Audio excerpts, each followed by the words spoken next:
won. I hope you won some of those virtual items.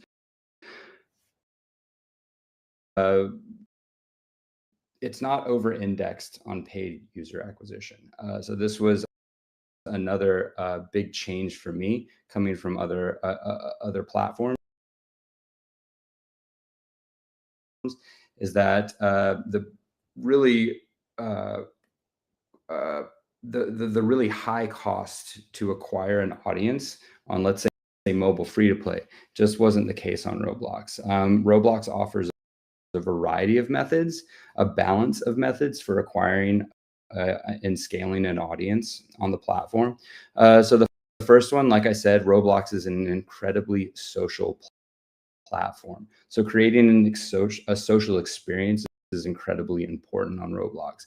Friends are inviting friends to play together, to play with them. They're onboarding friends to content for developers.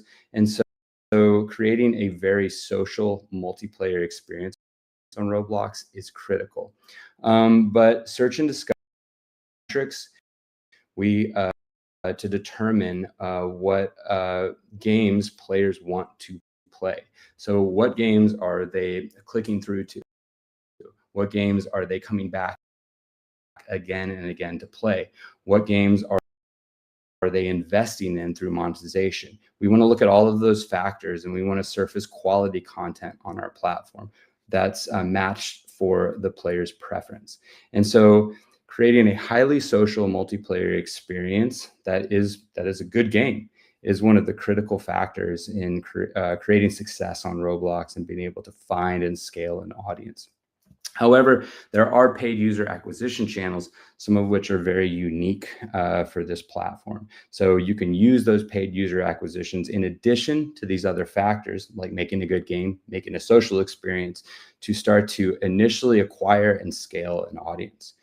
And so we can flip to the next slide to talk about some of those. Oh, sorry, real quick, here's just a quick view of what the platform looks like today. You can see that social is kind of top of the stack here. The friend list, very important on Roblox. Friends are playing with friends, and that really creates that K factor that developers enjoy on Roblox. You can see some of the content we're surfacing through those metrics, through those quality bars that we use. We're also doing curation these days, but we're basing curation again on those positive metrics. So we're making sure that we're putting forth quality content to players by understanding that these games are performant, this content is performant, and players want to experience it. So one of the unique aspects of Roblox is the fact that content is not siloed.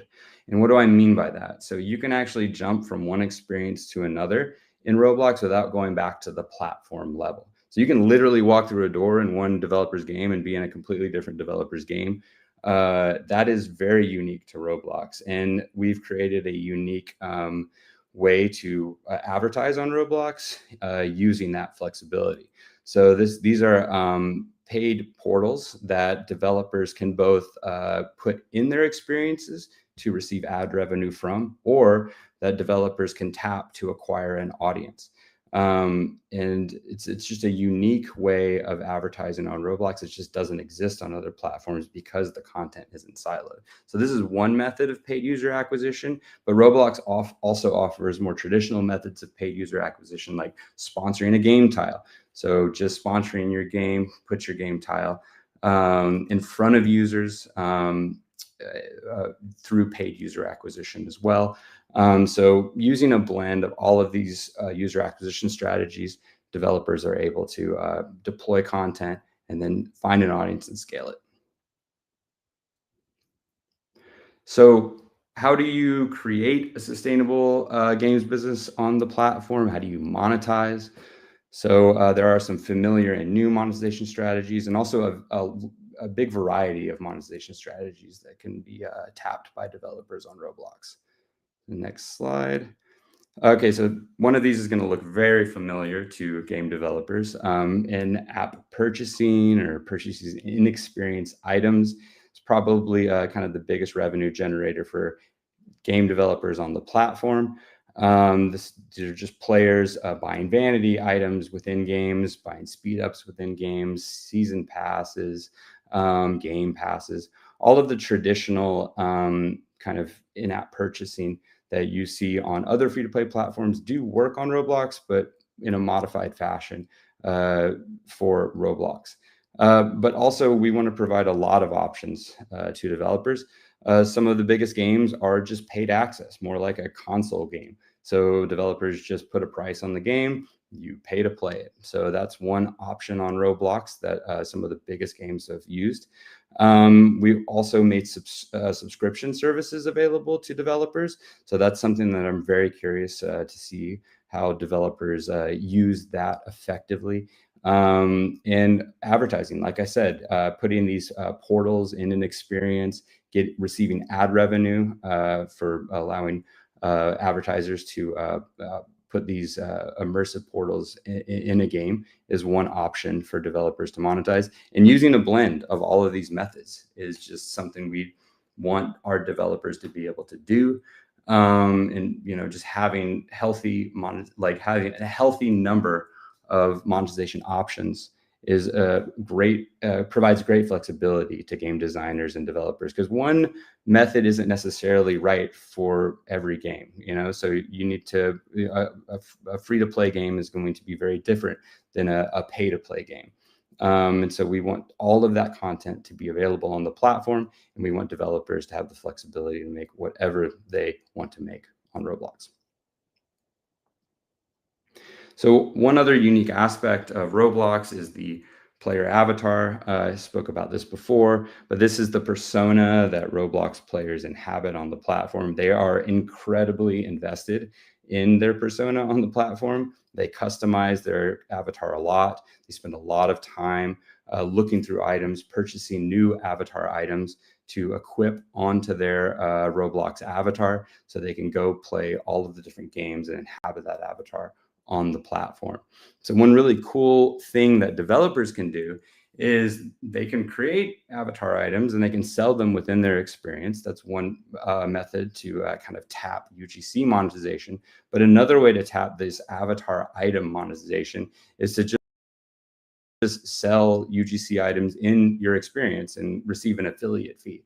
So you can kind of create a virtual market or virtual store on Roblox and sell UGC content and get a cut of that sale just by propping up a store within an experience, an immersive virtual store. So I've talked about acquiring an audience, developing content. I've talked about monetization. But you're flying blind unless you have great analytics. Analytics and metrics are key to creating content, assessing whether that content is performant, and then operating that content through live ops on any platform.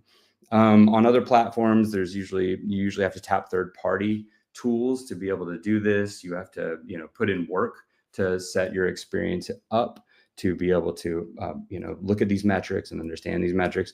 Roblox wants to make that available out of the box. I've actually been incredibly impressed with what the analytics team has been able to do in the past few years with offering more and more analytics services to developers, again, completely out of the box. On day one, you can see these analytics for any experience you build on Roblox. So all your classic performance indicators, KPIs, your metrics, retention, monetization, engagement, click-through rate. You're going to be able to see those on day one. Really cool. We offer insights that allow you to understand the context behind the numbers you're seeing. Right? These insights are created by industry experts, and they are placed contextually on the analytics dashboard, so you can really understand, why your retention may be going down or why your game is highly performant. We also offer benchmarking, so you can try to create a baseline for how your game is performing against other similar games on the platform. And something that I'm really excited about that's coming soon is a free SDK to track funnels and game economies. So that's basically the player's life cycle within your experience. So, when they come in, where are they dropping off? Where are players leaving your experience? Where are players deciding to monetize in your experience? What players are doing in their journey throughout your game is incredibly important to see, and really helps developers iterate to success. And again, you can iterate very, very quickly on Roblox because you can create and deploy content to users so quickly. Cool. So just to wrap up here, I really want to get to Q&A because that's my favorite part of these workshops. All of these factors are why you see such a variety of content on Roblox. Obviously, you see a ton of games, a ton of great games on the platform, but you also see these things like concerts, brand activations, educational games, these shopping games for UGC items, shopping experiences for UGC items with this rich marketplace where players are customizing their avatars. So there's just a huge variety on this platform. It's global, it's really big. It's across multiple platforms, desktop, mobile, tablet, console, VR. For Roblox developers that are currently on the platform, I hope some of this really stood out, some of these tools, some of these new features. You'll go out and start to play around with them. For would-be developers coming to Roblox, I highly recommend checking out the platform, checking out the tools, developing a game, and very quickly deploying that game to players. Start to play around on Roblox. Yeah, and let's move on to Q&A. It's my favorite part. Oh, sorry, there's a live challenge. Okay, so one more live challenge. This one's a little trickier. I believe Jay Party mentioned it earlier on. So where can you find more content about creating on Roblox, about creating content about developing games on Roblox? Where would you go? I believe we're going to take a few minutes to let the answers come in.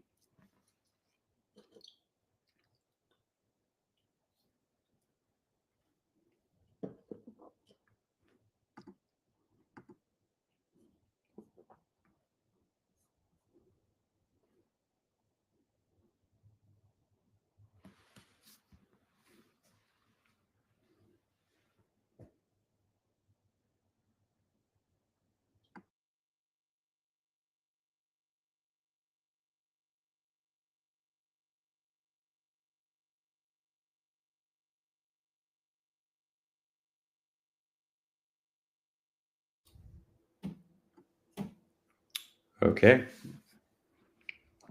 All right. Have we done it? Okay, folks, thanks for tuning in. Hope you enjoyed or at least learned something there for the first time. We're going to get to the Q&A, questions from y'all. We've got quite a collection of them. I'm going to try to answer some of them up front that I have answers to. Otherwise, I'm going to toss the remaining to Adam Capps to answer on the spot, and hopefully we can stump him. Not that is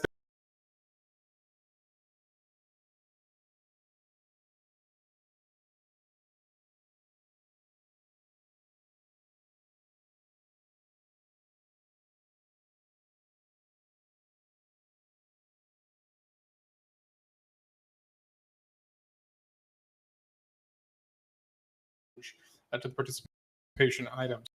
So keep an eye out for those a little later. How do I enable translations for future streams? Each workshop should have a translation QR code that you can follow along with. So as the speakers speak to you, you can see closed captioning in a language of your choice. Many, many options available. Check it out. It will be awesome. I also encourage you to attend sessions in other languages and see how the translation works for your language. See how it all goes. That should be great. So check it out. Do we have only this week to participate? You can watch all the content on YouTube after the event or right here on the events.roblox.com page, as well as the Level Up YouTube channel. But if you want to win some prizes, engage now. Otherwise, you'll be, as soon as this closes, we're also going to post in the dev forum about that. Hopefully you are not lost. We should be getting that information to you in many ways so that you have all the answers you need. Okay, a couple other questions about the Game Jam. We're going to run through them again. What do we got? Can you participate in the Game Jam as a single developer? Yes, you can. 1 through 5 folks. If you win it and you are under 18, can you still go to RDC? Unfortunately, we can't do that. So we're going to have to participate with just the Go gift prizes. But when you do turn 18, if you're a top dev, this is not written that I'm allowed to say that here. I'm going to personally talk to you if you're still interested. Let's try to get you to the next RDC. When will the theme be announced? When it goes live on August 10th. Can you update the game after the 72-hour period for thumbnails, etc.? No, do not update your experience post-close or it will be bad. Can we rewatch the streams? Yes, rewatch. Is the Game Jam about exactly as the certain theme, or do we make whatever? No, there will be a theme announced with it. Creativity and use of the theme is always an exciting part of the Game Jam and a personal challenge. Do we need to get first place to go to RDC? Yes, the best overall experience team will be getting the invite to RDC directly. How do we sign up? No need to sign up for Inspire Challenge. Only needs to follow all the guidelines and submit. Again, please reference the dev forum or the post here, as we maybe should display some info again so that you all have that concrete. Okay, I ran through some quick questions. Hopefully you all could keep up. Now let's get some hard-hitting questions for Adam Caps to close out our first session here on the day and give everyone a pause before some exciting sessions this afternoon. All right. Adam, I'm just going to ask you these. I don't know if you've read these. I love that you're laughing. Where do you see Roblox within the next 5 years? Interesting question. Where do I see Roblox in the next 5 years? I think the trend's going to continue on Roblox. I think that Roblox is going to continue to broaden its audience. I think it's the players are going to get older and older. I think the content is going to change accordingly, but also still be appropriate for the existing audience. And I think the real goal of Roblox is just to keep up with that trend, right?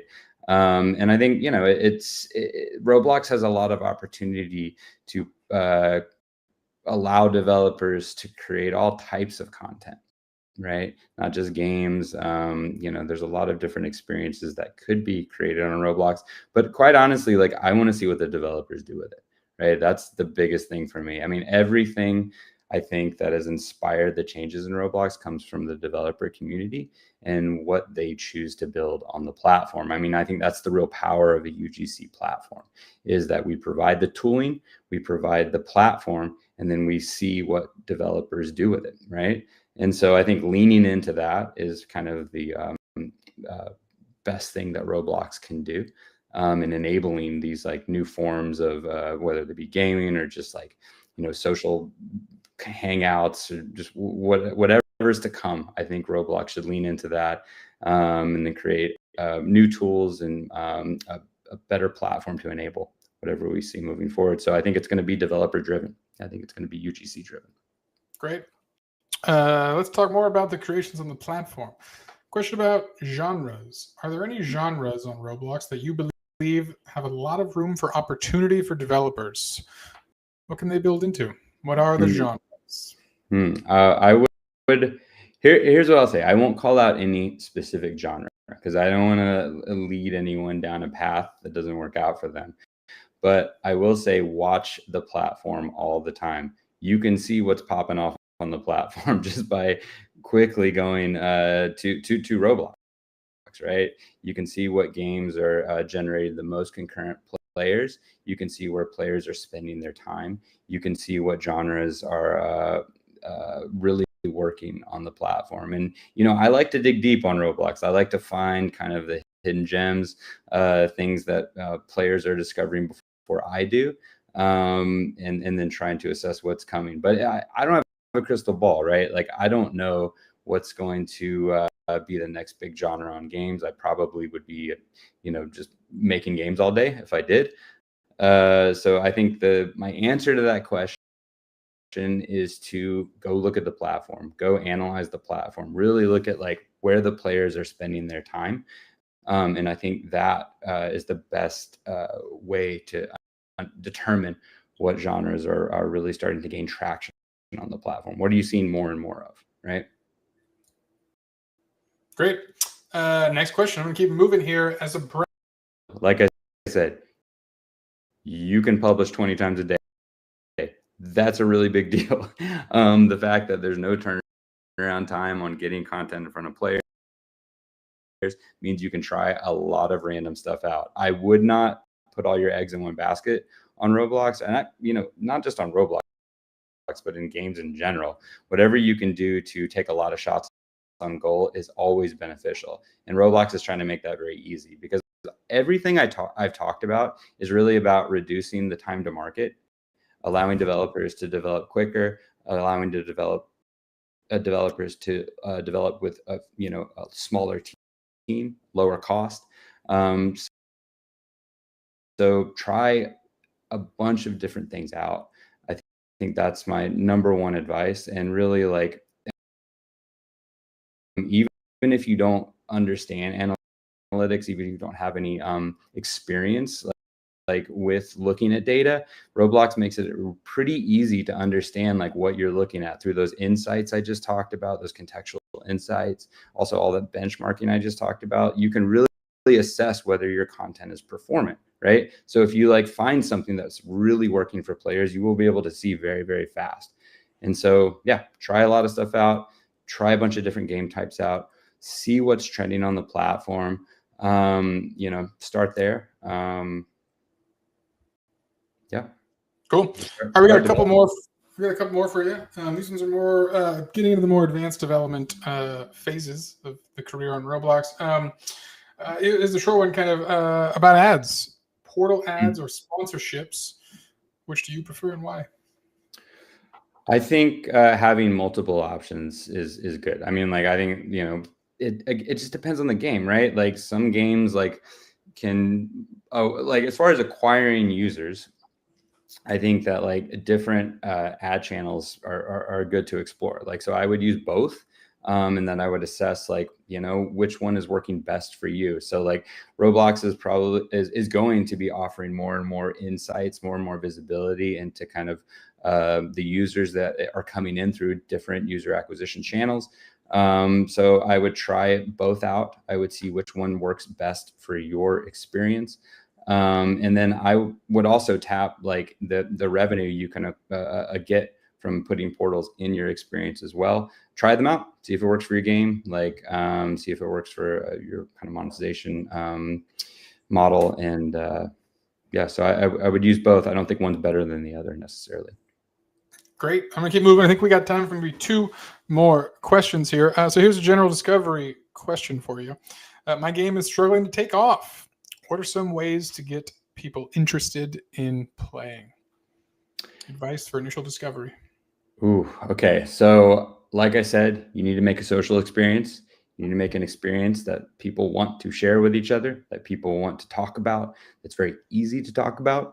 Come and play my game. Come and play this game I just checked out, and let's do this together. Make sure that initial value prop is presented very simply in your experience. What do I mean by that initial value prop? It's the game where you do X. And that is really exciting. I want to go do X with all of my friends, and I want to tell all my friends about it. That's number one. Create a social experience that people want to talk about. Number two, check out those metrics. Look at those analytics. See if players are actually sticking around. Are they coming back? Are they clicking through to your content? Does your icon in your splash screen adequately represent your game? So both by creating a very social experience that's very sticky, that players want to come back and play again and again.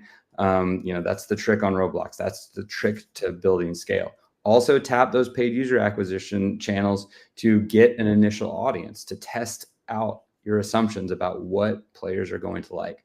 So I would say that's the key, is you want to create an experience, you want to get an initial audience, and then you want to watch how they perform in the experience and really focus on how social your experience can be. And how, that's part of marketing, but it's also part of creating a core mechanic that's really easy to understand. And, classic, easy to learn, difficult to master is the way to go on any platform. And that's true on Roblox as well. All right, I'm gonna maybe try to get maybe more than one. Let's see if we can get another question here. So let's talk about like effective and kind of healthy monetization strategies. Do you have advice kind of how to build those out in a way that's effective but fair? Yeah, so I would, again, I would reference the platform. I would, play a lot of games that are successful. See how they're using monetization, really understand that, understand how monetization works on the platform. And then no one monetization strategy is right for every game, right? It just really depends on the design. It really depends on the core loop of an experience, on how to monetize it. But I would look at some of those classic ways that developers are monetizing through, like, game passes, battle passes.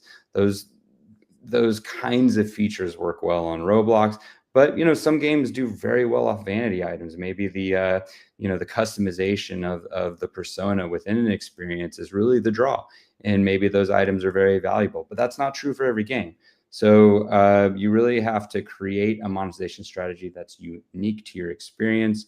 You need to Roblox, wants to make it easier for you to understand if you're monetizing well with our analytics dashboard and the benchmarking I just talked about. So yeah, I think I would go out and observe how developers are monetizing on the platform. Think about what's right for your experience. Try all those different monetization strategies out I discussed. Again, you should be able to prop them up very, very quickly, roll them out to players, see if they work. If they don't work, pivot, make something new, iterate on what does work, make it better. That's kind of the answer I would give for monetizing any experience. Great. All right, I'm getting the call that we can maybe get a couple more questions answered. So if folks are listening, might as well answer some questions. So let's talk about UGC. I don't know your thoughts on UGC in general, but talking about, they're saying the word good, UGC, monetizing it, marketplace, inexperience, kind of what are your thoughts on, is there strategies to utilize kind of UGC in a way, both on its own or within marketplace and then within experience? And we're specifically talking about avatar items, correct? For the player's avatar? Yeah, I think it is. Yeah. Yeah, I mean, I think it's really interesting that you can, do this affiliate fee thing on Roblox. It's cool that you can like just sell UGC in your experience and get that affiliate cut. So like that's where I would start, because like honestly, it's pretty easy to prop something like that up, introduce that into your experience, see how it works. I think it's unique to Roblox, and that's really exciting to me as a developer, as a game designer. Just something new, something that doesn't exist in the broader industry. Like, what can you do with that, right? Now, monetizing it, like, I mean, my overall thoughts on monetizing that, I think I kind of view monetization as just like investment the player's willing to make in content that they care about, right? Like, I think that's like where monetization is very healthy. It's like players want to like pay for the content they love, right? And so, or the platforms they love. Like, I think that's overall a good thing. I think just the uniqueness of Roblox allows you to kind of tap this UGC marketplace, even if you're not the one creating the initial UGC items, and that's very interesting to me. Awesome, great. Okay, here's my last key challenge question. I guess that's kind of both of us. Last question of the day. As key developers / leaders of Roblox, Adam, as a key leader, what are your personal favorite features that we have coming up for Roblox development tools? All right, this is going to sound very dry, but I come from mobile free to play, so analytics, like the analytics dashboard is incredibly impressive to me. Where it was before when I came into Roblox and where it is now, hats off to that team. I look forward to like having game funnels represented and being developers being able to see that, like the life cycle of players within their experience. That's all the stuff that I was used to on some of these other platforms. And I'm so glad that Roblox developers can now tap that. I've been interested in AI. I've been interested in AI when it comes to asset generation, because again, I've always been an indie developer. I've worked on smaller teams, and the content pipelines can be a huge burden, and just filling a world with stuff is very, very hard. And it really does get in the way of vision, because you're making crates all day, not looking at the overall like experience that you want to create. Whatever we can do to kind of take that burden away from developers and make that very easy, but also allow these tools to like create a custom vision, not just like, you know, generic assets, which AI has the potential to do. So those are the two things for me. It's like quicker asset generation, quicker content generation to allow me to, you know, create a vision quicker, and then being able to look at my game from an analytics perspective very easily without having to set a bunch of stuff up, without having to think about setting up hooks, working with a third party, and, you know, working with the platform and the third party to make sure my analytics are, you know, working correctly. Just having it all out of the box, all done for me. That's very exciting to me. But again, I'm from the mobile free-to-play space, and so that's kind of where my head's at. That's how I think of games. And yeah, those are the two big things. I think that was a question for you too, Chip Party, right? Or just me? Well, your answer was great. No, I mean, so, you know, I have my one track focus at Roblox, which is enabling more people to create. So, you know, I know it's maybe less exciting, like code optimization updates on the horizon, but just like allowing more robust creations, bigger worlds, more players within servers is big to me, because it enables like new genres of things we haven't seen on Roblox, and the kind of Roblox is ever evolving kind of ecosystem, like iterations on creations today. We can see things different, but it's a very similar answer when it comes to some of these AI tooling. When we see it get to a point that it is robust and helpful, everything from code writing to asset creation. It's, to me, it's great, because again, the goal is allowing everyone out there who's listening right now who may not have even opened Studio to open Studio and be able to actually publish something that's awesome that you've actually always wanted. I know many of us think we always can build something great, but we wouldn't need the tool to actually get there. So for me, you know, it's all about that. It's what I'm all about. I want to see everyone creating and making awesome stuff that they believe is awesome. Yeah, I didn't bring up Code Assistant. Like, that's a big one. Like, that really has helped me, and I can see the power of it. And, you know, honestly, when that video was playing, I got a little absorbed, like watching the actual video versus talking about it. But it is a very useful tool for someone from the creative side of game development. Yeah. Just to be able to jump in and not have to rely on an engineer for everything or a scripter for everything. I can do a lot of that stuff myself because it is so much easier with Code Assistant. Yeah, it's getting better every day. You know, this is a Roblox mantra. We get it out there, get the tools in people's hands, and then we fix it based on the feedback. So I encourage everyone to get involved as much as you can. Roblox is here to listen, whether you think it or not. We very much so are, and we're out there hunting information. So we'd love to get everyone involved, get chatting, be part of the community. But with that, we are reaching the end. So I will thank Mr. Caps, Adam, the man himself, for speaking with us during the opening. I know there was a big, wide intro to Roblox. A lot of you out there might know what Roblox is. That's exciting, but I bet you learned something without even knowing it. Well, we've got more talks coming up today. As I mentioned, not every talk is for every person, but we know there's a talk out there for you. These workshops are huge, and I want to thank everyone who's helping us. These are all experts like y'all out there participating and giving us their time to teach, hopefully something of value, and allowing you to connect. So coming up later today, we got the great Woolly Wool at 4 p.m. Pacific time. I believe it's an hour break before the show is back live again, giving an intro to programming on Roblox. And again, I bet you'll learn something you didn't know. So check it out with Woolly Wool. And then later we got Quenty coming to you live with some more advanced stuff for the folks who really want to go deep on the technical optimizations of your workflows. And that's just today. Tune in all week. And again, we'll be posting more about the Inspire Challenge, the game jam on the horizon, as we want all of you participate. And we've got some exciting and huge prizes. So you'll be hearing from us all week. Stay tuned to the Roblox events channel at events.roblox.com to watch Inspire and tour the whole schedule, or watch from YouTube or wherever we're streaming. It's good stuff. Happy to have you out here. And again, get engaged, get connected. Maybe you learned something. The world's more fun when you participate. And have a good one, everyone. And we'll chat very soon. See you in an hour. Don't miss it. Thank you all.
All right, hi everyone. It's Peter and Andrew here from the ROBLOX Creator Analytics team.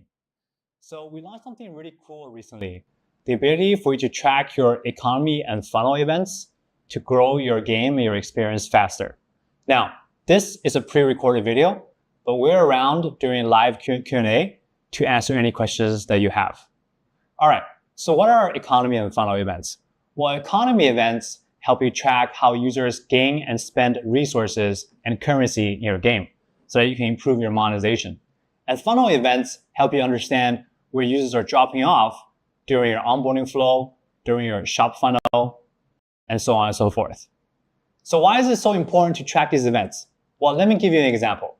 To get discovered on Roblox, it's really important to keep users around so that they have fun and also so that they want to come back to your game.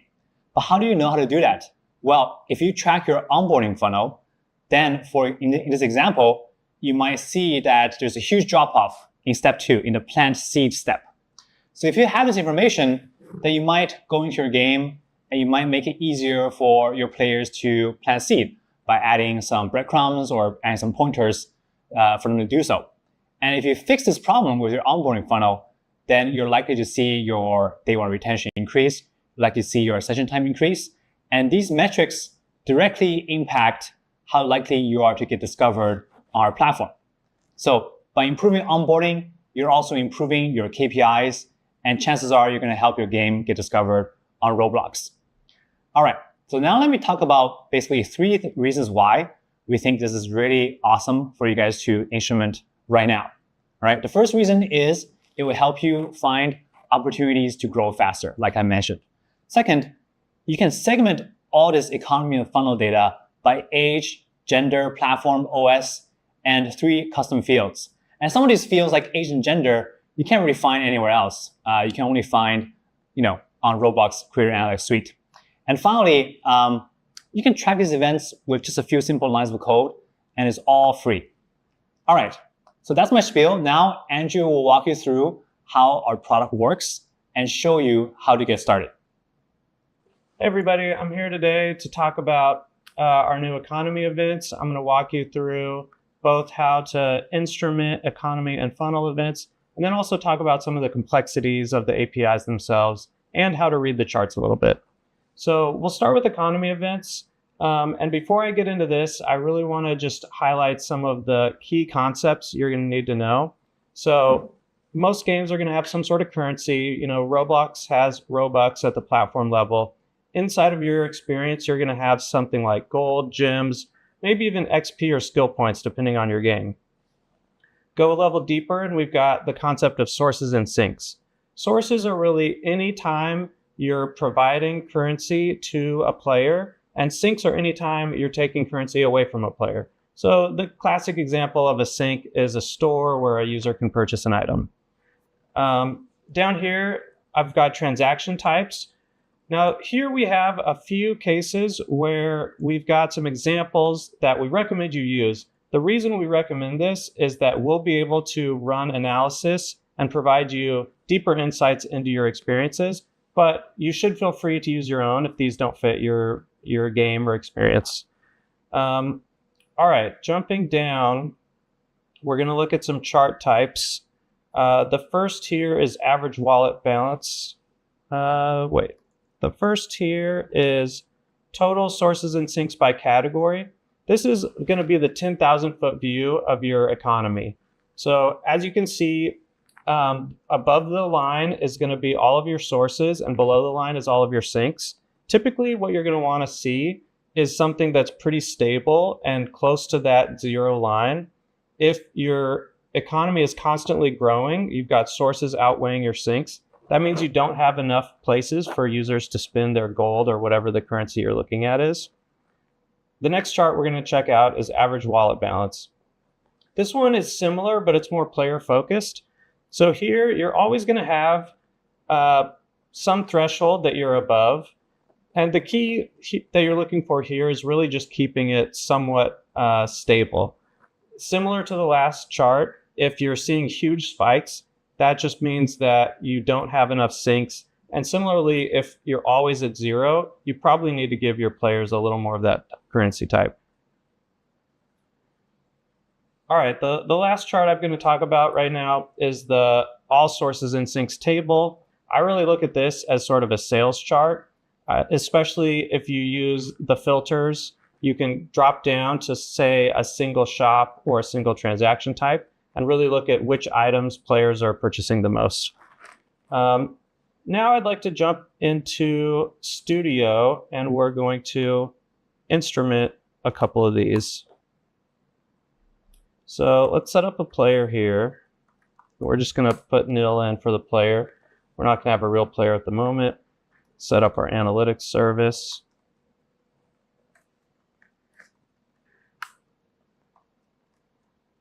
Okay. Now the first thing we're going to do is instrument the most basic economy event. This is going to be your gameplay event, something like a user finishes a level, we grant them 100 gold. And this is pretty much exactly what's in the docs, so it should look pretty familiar if you've looked at those at all. So we use the analytics service. We're going to log economy event, pass the player in. Here is the flow type I described earlier. So this is a source. Next, we're going to look at the currency type. We're just going to make one up. We're going to say gold for now. The amount, we'll say 100 gold. This is going to be the user's first economy event. So they went from a 0 balance to a 100 balance. So we'll put 100 in there. Then the transaction type. Yep. This is a gameplay reward. Now the one interesting thing here, normally with enums, you just pass the enum itself. But because this field takes a string, you can pass a custom string if you want. We need to use the enum's name. So that's something to kind of watch out for. And you should get a type warning if you don't do that. All right. So that's all we've got for now. Pretty easy to set up. And you always want to set these up after you've done the transaction. Make sure that transaction is saved before you send the event. Let's set up one more. Let's do a timed reward example. So in this case, let's imagine in our game, every day when a user comes back, we give them a reward, and then after 7 days, we're going to give them, say, a hard currency reward. So in this case, we're going to do the same thing, log economy event, pass that player in again. This is another source. And we'll make this one gems. That's going to be our hard currency. So let's say after their 7 days, we're going to give them 10 gems. Maybe they already had 10, so their ending balance will be 20 in this case. And then transaction type, this is going to be a timed reward. Okay, so you can see these are two different event types, but you might think, well, for gameplay, I want to know how much gold are people earning based on what level they're finishing. So let's go back and add a custom field to that. So the next field is item SKU. Source events usually don't have items associated with them because we're just granting currency. So we're going to pass a nil in there. And then we're going to make a custom field. So we're going to use the enum again. We're going to use the analytics custom field keys, custom field 1. Similarly, this is going to be the name. And we're going to call this one level-1. I like to put the level in here. You don't have to, or really it's the sort of category name. But I think it helps keep your filters a little more obvious down the road. Cool. Let's do one more example here. Let's do a sync. So in this case, let's say we've got a shop and the user is going to buy an item in our shop. So we're going to log economy event. This is going to sound familiar. Flow type, here we're going to do a sync. Let's say this one's going to be that gold we provided earlier. And we'll have it cost 50 gold. This user had 100. So after they spend that 50, they'll have 50 left. Let's do transaction type shop. And then here we need the item SKU. Let's say the item SKU is Mjolnir, the famous hammer. Okay, so we've got that set up. Similarly to how we added the custom field for the source event, let's add some custom fields for our shop. And this is going to help us when we look at that item sales table that I showed earlier. This will help us filter down to specific shops or specific item types. All right, so a lot of boilerplate. All right, so let's do the shop. We're going to call this Bjorn's Bargains.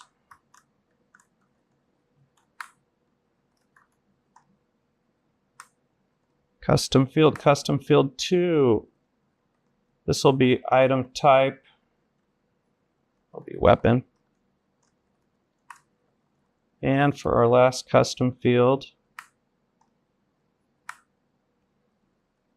we're going to have weapon type hammer. All right, so that's a pretty basic example, but shows you how to use custom fields. Whoops, I forgot the names on these ones. Let me add those in.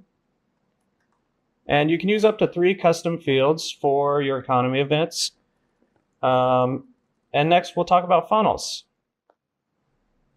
All right, so that was a quick walkthrough of economy events. Next, we're going to talk about funnel events. There's really 2 types of funnels. There's one-time funnels. Those are going to be things like onboarding or maybe game progression. So you can think of your first-time user experience. You maybe have a few steps that you want all players to go through. You can track each of those steps, and then our funnel charts will show you where people drop off, and you can try to optimize those pieces. Recurring funnels are more about things that happen many times. So you can think of shop checkout or item upgrades. So shop checkouts are flows that might happen multiple times in a single session. Shop or item upgrades are things that might happen over a longer period of time across many sessions. So let's jump into Studio, and we're just going to do a single type here. So we're going to do a quick item upgrade example. So we'll do log funnel event step, player, funnel name, we'll call it item upgrade. Funnel session ID. So funnel session ID is a concept that's only used for recurring funnels. The idea is that if a player does a funnel multiple times, we need a way to track each instance of that funnel session. So in this case, per item, they're only going to do this funnel session one time. Funnel session one time. So in this case, we can do player name. Actually, let's use the user ID.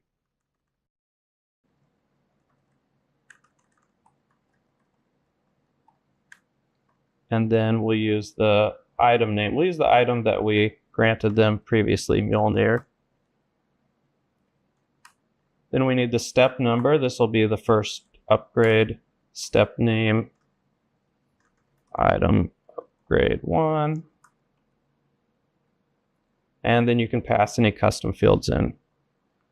So let's actually pass a custom field in. These are going to be different custom fields than we used for our economy events, but they work exactly the same. So in this case, let's use the same weapon type. We're going to put it in field 1. Custom weapon type is hammer. And then if we had a second upgrade, we would do basically the same thing, but step number 2, item upgrade 2. I do want to talk through a few of the more complicated pieces of funnels, some of the intricacies. So I'm going to walk through the docs and just kind of give brief overviews of these different pieces. So the way the initial step works, we track the first step when you first send a funnel step. So a common question we've gotten is, does Roblox track the funnel step on player join? And we don't. You have to send the first step. If you want to do it on join, you can do it on a player connect event. Repeated steps, this is another common question we get. If you send the same step more than once, we'll collapse those into a single step. So you don't really have to worry about accidentally sending it more than once. Skipping steps, if you jump from step 1 to step 5, we're going to assume steps 2, 3, 4 were all completed as well. With funnel filters, the way it works is filters will only apply to the field sent on the very first step. So if you change your custom fields over time, we're only going to respect the ones that were sent on that first step. Protecting funnels from exploiters. This is another thing that we've seen a fair amount. Something you're going to want to do is in your server-side code, do some basic validation on your events before you send them to us. Because if you're firing an event from the client and then your server is responding to that fired event, if you don't have any protection there and exploiters are sending these events manually, you could end up with some bad data in your charts, and it's kind of a pain to ignore. I do want to give a little advice on funnels. You might say, well, I don't have a tutorial yet. I don't know what kind of onboarding funnel I should set up. In that case, really break it down into what is your core loop, or what is the things you want somebody to do in your game first. Even if you don't have a nice tutorial, just instrument those basic steps, and that will actually help you see where your drop-off is and understand where in your onboarding players are confused. And when you do build a tutorial, you can use that to inform where to spend more of your time in the tutorial. We had one of our beta testers share with us their funnels and allow us to use them on this stream. So I wanted to show, this is for the game Fabled Legacy, shout out Sir Pixel. This is their onboarding funnel.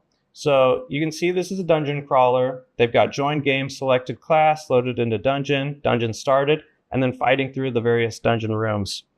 So this is a great example of an onboarding flow. You can see that almost all the users select class, load into dungeon, and then you've got right here, room 2, there's a 21% drop off. We've talked to Sir Pixel, and they've talked about how this one level is really where the difficulty ramps up. So this is something where maybe you want this to happen, and this is a reasonable place for the drop off, or maybe you want to change the difficulty or give players a bigger power up after room 1. It's really up to you how you attack these things and where you want some of the churn to be.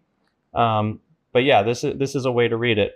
The one other interesting thing you can do here is we can look at different user groups and see if these are consistent across different player types. So we could look at, let's say, let's look at age ranges. If we look at 13 plus, we'll see what the drop-off looks like here. What if I told you that instead of setting up a green screen, you can just click a button into script and get... Okay, so it actually dropped down to 21%. And then what if we look at 12 and under?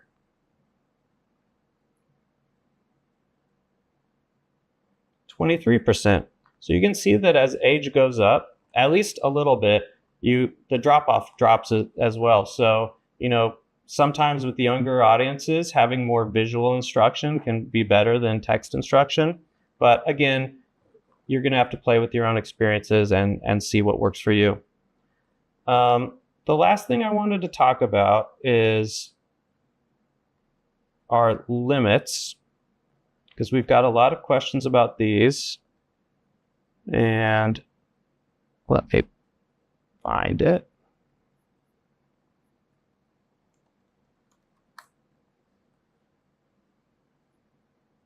Okay, so for all these event types, we do have some limitations.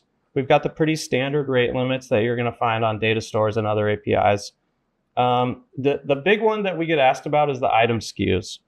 Currently, we limit to 100 unique item SKUs, but technically it's unlimited. So the way it works, I know that's confusing, but the way it works is that any item SKUs you send, we will track. But after the top 100, we're going to start to group them into a category called Other. So we'll still have the full economy balances, but you won't be able to see every single item. And that's pretty much all I've got. I do want to give some shout outs to our beta testers, specifically Sir Pixel, Sam Huckabee, Noble Draconian, Lord Henry Von Henry, Scripty, Luca DeBoy. These aren't everybody who helped out, but these people all gave us some great feedback, and everybody who was in the beta, I want to say a big thanks.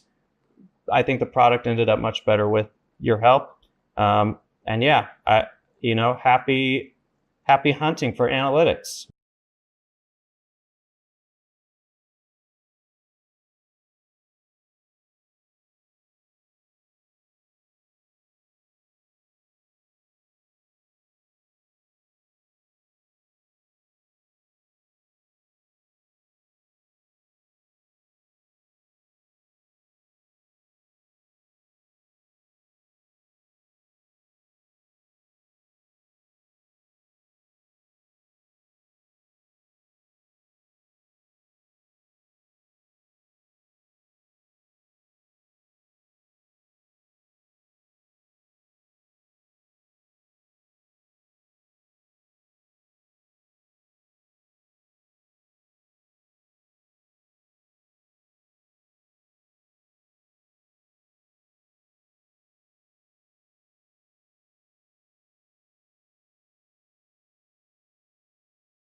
A principal environment artist at Roblox, teaches you about the packages workflow.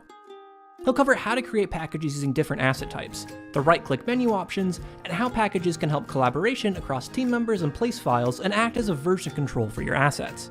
Feel free to use the timestamps to jump to the topics that interest you. This is the second of 3 Roblox staff videos that talk about packages. The other 2 videos in the series, along with additional information and resources, can be found in the description. Hey Roblox Studio Builders, Curb Monkey here again on the second video of the 3-part series of the package system tutorial. In this video, we'll be going over creating packages using different asset types, the update and right-click menu options, collaborating across team members and place files, and common mistakes, as well as using the package system as source control for your assets. Just as a recap, the first video went into package introduction and basics. In the third video, we'll go over advanced package usage. So let's dive right in. So in the first video, we talked about how and why you should use packages and how to create them. I kind of want to dive in a little bit on making packages out of different asset types. First example here, I have a fire hydrant. And I mentioned in the first video that you always, or at least 90% of the time, you want to model group an object before you convert it into a package. So here, if I go into group as a model, this is going to be the best way for me to create a package out of this object. I'm just going to copy and paste the name here. But what happens if you don't do that? I'm going to duplicate that hydrant and pull it over just as an example. I'm also going to make another copy of this. I'm going to place it in a folder. And what I'm doing here is just showing you what happens if you make packages different asset types. So we have 3 identical meshes, but we're going to package them up differently. This one is in a model group. This one's going to just be a mesh. And this one's going to be in a folder. Now the folder doesn't have any locational data about it. So it brings up some interesting use cases, but most of the time, again, you're going to want to group your asset before converting to a package. So let me go down the line here and I'll convert each one of these into a package. So fire hydrant, we'll just put group here, submit that one, and then this one is just going to be a mesh. Submit that one, and then this one's our folder. We're going to come up here and just rename this folder hydrant as well.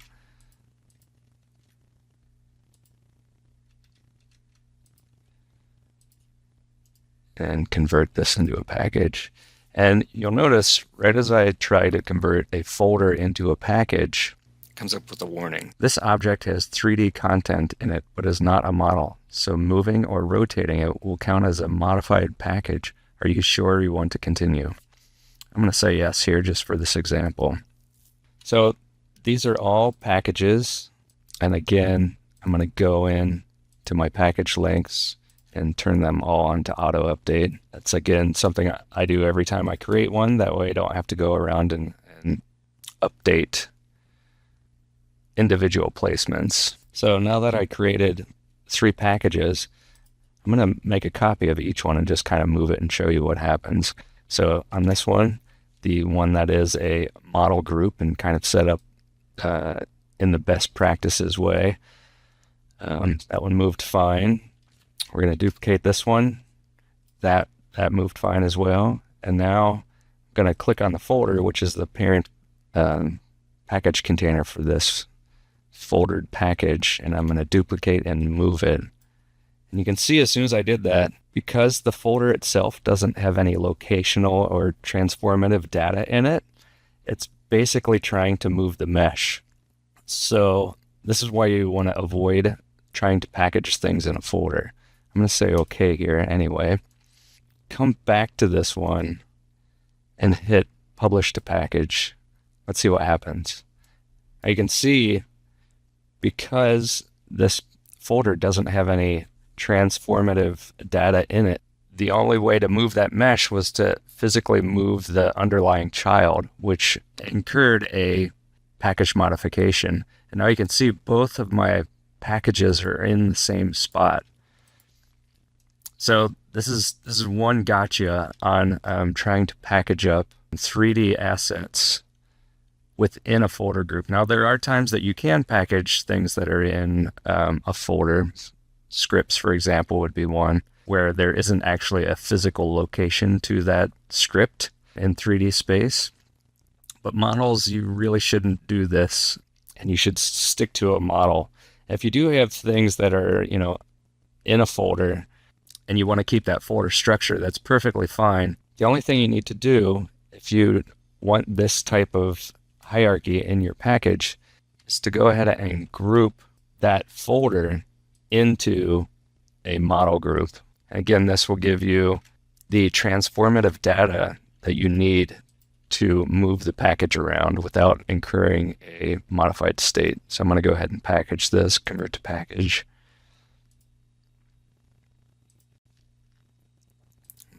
Click the auto update on.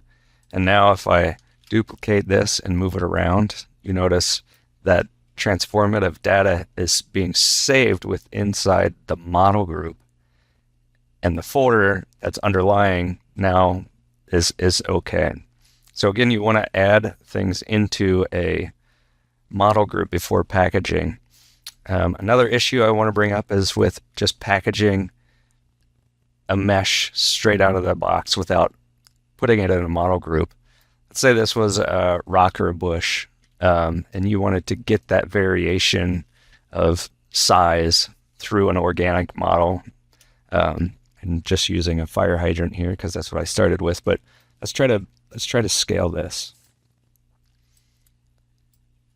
And you're going to see as soon as I try to scale, it's basically putting my package into a modified state. I'm going to revert changes here. That was a non-uniform scale, but you can also do the same thing in a uniform scale, and it's going to pull up this modified state. I'm going to revert changes again and just show you the difference in the model group. Because the model group contains that transformative data and it's not actually scaling the underlying assets, we can get away with adding all that variation via size, whether it's a small bush, a small rock, a large bush, or a large rock. It's all the same package, and the package isn't entering into a modified state. So that affords us that variation that we need to fill out a world and make it look like each rock has its own size, or each bush has its own size. The other reason to use a model group is that you can think of this model group as the bucket of things that will be packaged or can be packaged up. So in this example, I'm just going to come over here and I'm going to grab this park bench, copy it, and I'm going to paste it into this model group. Paste into an original location. It's going to say, hey, you're adding something to the package. You're entering a modified state. I'm going to again say OK. I'm going to pull this right next to this fire hydrant.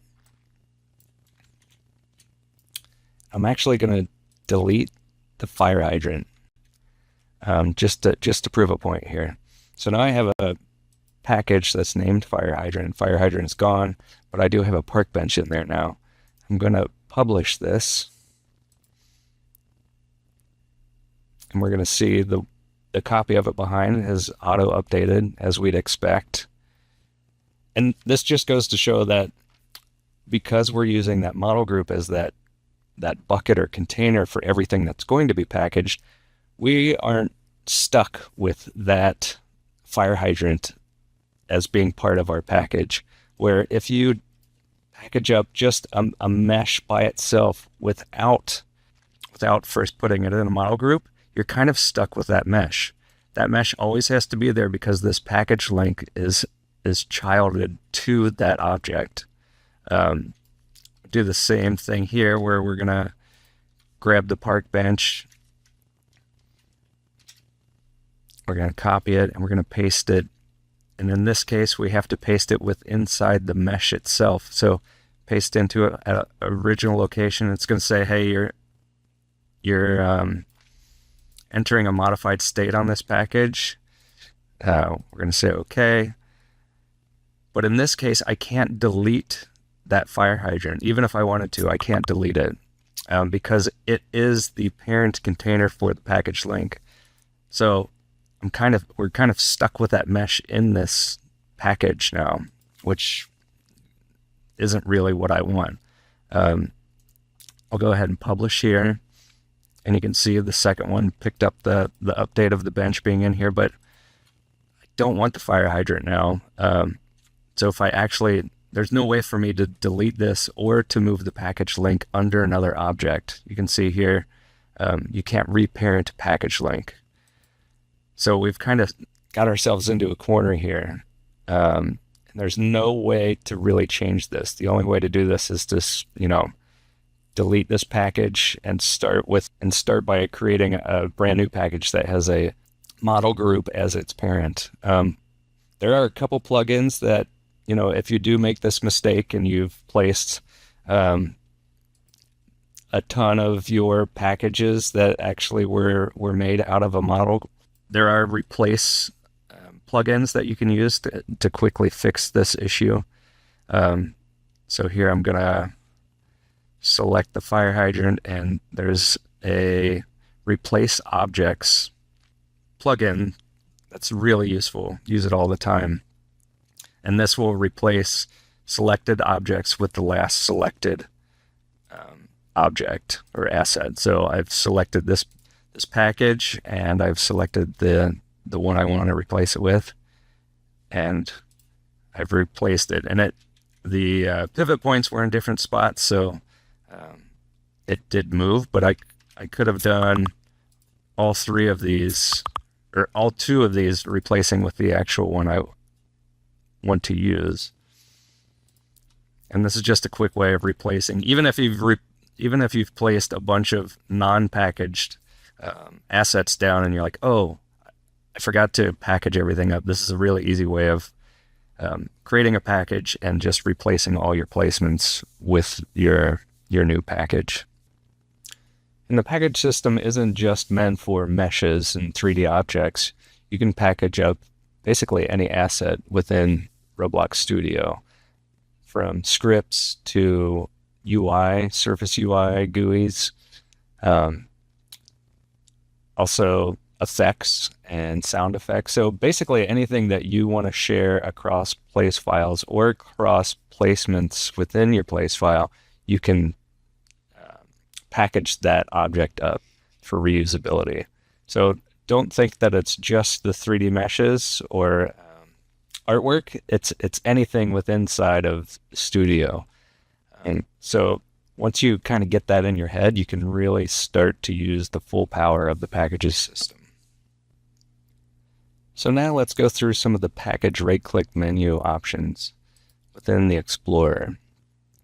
So here you'll see we have a bunch of options in the package section here. We have publish package, which we've already seen. We have undo changes to package.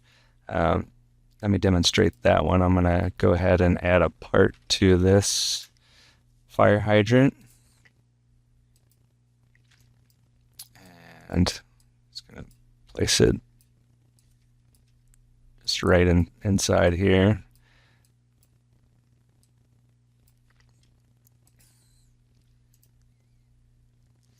And let's say I didn't want to do this modification. I'm kind of in a spot where I did something to it, or that I didn't want to, or I accidentally did something to it and I wasn't even aware that I did it. So in this state, if I've done something and I don't want to publish it, even if I deleted this cube out of here, this part out of here, it would still be in a modified state because I've kind of opened it up for editing. And if I wanted to revert that, that's all you have to do is go into the right click menu and do undo changes to package, and that will bring you back into its current version.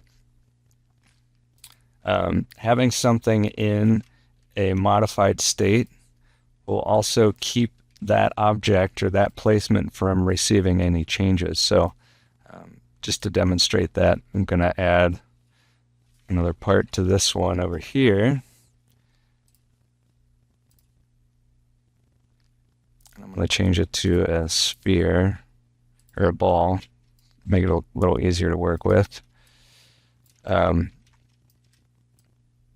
say I wanted this sphere to be on the top of all of my hydrants. So I'm gonna publish that. Publish the package, and you'll see all of the packages have updated, but this one that was left in a modified state won't get that modification because it is modified.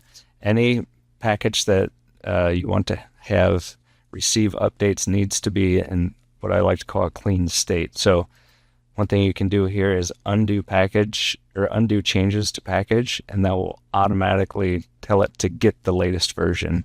And now you can see it's back in a clean state. The other item on the list is get latest package. So this is if somehow if you've reverted your package version down to something other than the current, you can see now I have that recirculation saying that it's not at the current state. And you can right click on an object and say get latest package, and that will also automatically fetch the latest version. You can see how it went. I forced it to 2 and it came back up to 3.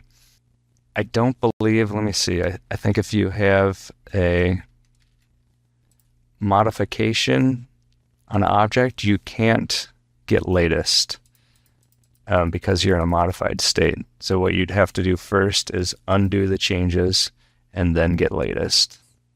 Next on the list is package details. And this is interesting. It pulls up the configuration file for this package, and there's a bunch of information in here. The title, you can change the name or the title of the package. You can't change the creator. If it's created under your account or a group account, there's no way to switch those. There's some permissions. You can see who has permissions to this object. And within a group, you can see the the roles and what permissions each role has. And you can also see the version number, and I'll get into this a little bit more later in this video. So there is some information in this, but not a ton, and we'll get into some more deeper dives into the information here with the compare package version. And this is a new tool which is extremely helpful for understanding what changed within a version of a package. We could do a video just on this window, but here we can see we have two view planes, and we're comparing version 3 with our local copy, and our local copy is at version 3. So just to show this off, let's go down and look at version 1. You can see now version 1 does not have the sphere on top, where our local copy, or version 3, does have the sphere on top. And you can see the changes that happened within this package. We deleted a folder that had a copy of the mesh in it, and we've also added a part, which is our sphere here.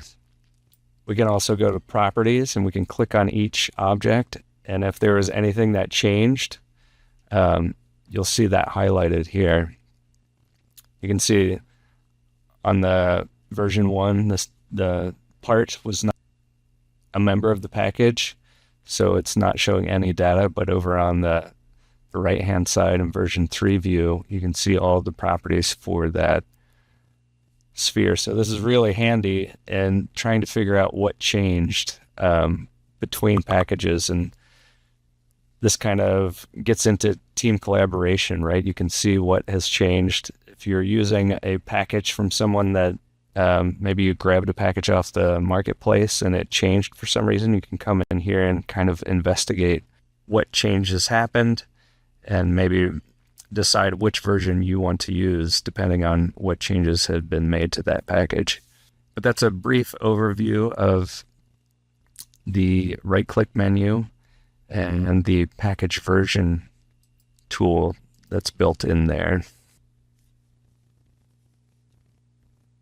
One other right-click menu option that I want to go over is the update all.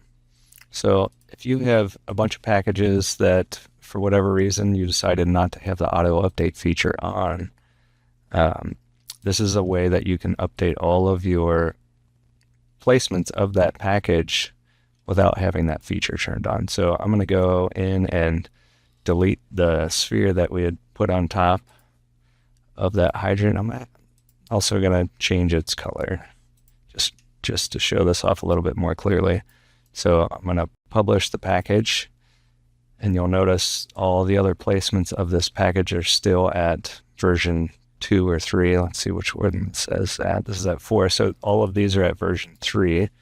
And if I wanted to update all of those, I could either go through and select them if they're in, all throughout my hierarchy and in different folders. The other way to do that is to update all, and this will basically pull up and show you the entire place file that's going to be updated. And if you hit update here, it'll run through and it shows you its update progress. And when you close and come back, you notice all of those have now been forced into the 4th revision. Also wanted to touch on how you can manually roll back a package. So here I'm going to make another copy of this, move it out 5 studs. And then this package here, I'm going to not delete the package link, but in this package here, I'm going to roll back to version 3. So now I have my sphere back in here, and I have the yellow color. I'm actually going to break the link here. So I'm at version 3, and I can't publish the changes because there's a newer version, and it won't let me override that version. So we're going to kind of do a little workaround here. and we're going to delete the package link. We're going to grab these 2 parts and we're going to cut them and grab a package that's at version 4. I'm going to paste into at original location. It's going to tell me that I'm in a modified state. I'm going to delete the contents of that version 4 package. Now I have the contents from version 3 in the version 4 package that's in a modified state. I'm going to snap this back to the original position, and then I'm going to publish. And what this is going to do is basically override the meshes and parts I had in that package. And now you'll notice that I'm at version 5. So version 5 is basically a rollback of version 3. I can come in again and do update all. And you can see all of those fire hydrants are now have the little sphere top and they're back to yellow. And if we look at their package links, they're also at version 5. So we currently don't have a way to roll back and publish, and this is kind of a little workaround to achieve that. There is one more way to roll back a package to a previous version. And if you go into the package details, you can see version here. This is one way to do it, but it's a little bit difficult to know what you're actually rolling back to. There's no way to see a preview of this, but you can click the version and it will roll that back. It's a little bit of a blind process, and we're hoping to get this functionality into the compare package versions tool. As you can see, I have a time and date stamp here for this. I'm going to go ahead and pick version 1 and then submit. And it basically uploaded that. And here it gives you a link to the actual package on the Creator Hub. Bring this over here. Here you can't really see much information. You can't see the version number on here, but now we're rolled back to version 1. As you can see, all of these are at an old version, so I'm going to update all once again. Close, and you can see that now I'm at version 6. So version 6 is basically a copy of version 1. It's a little bit confusing and hard to understand what's what here, but if you go back into your package details, you can see now I have a version 6. You can pull up in Creator Hub, you can get to your package and its version history by typing in the package number here, and this one at least shows that here's the current published version, which is version 1, but it's also the version for version 6. So this one gives you a little bit more detail, but again, you can't see any details as you can in the package versioning tool. You can also restore here as well, but again, it's kind of flying blind because you can't really inspect that package, and there's no change notes in this to help you in that process. So I always like doing the manual rollback method that I showed previously, but this is another way that you can achieve that same goal. And that's going to about wrap it up for the second video of the series, Package Workflows. Stay tuned for the third video, Advanced Package Usage.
Hi, everyone. Welcome to Inspire. Thank you guys so much for joining us today.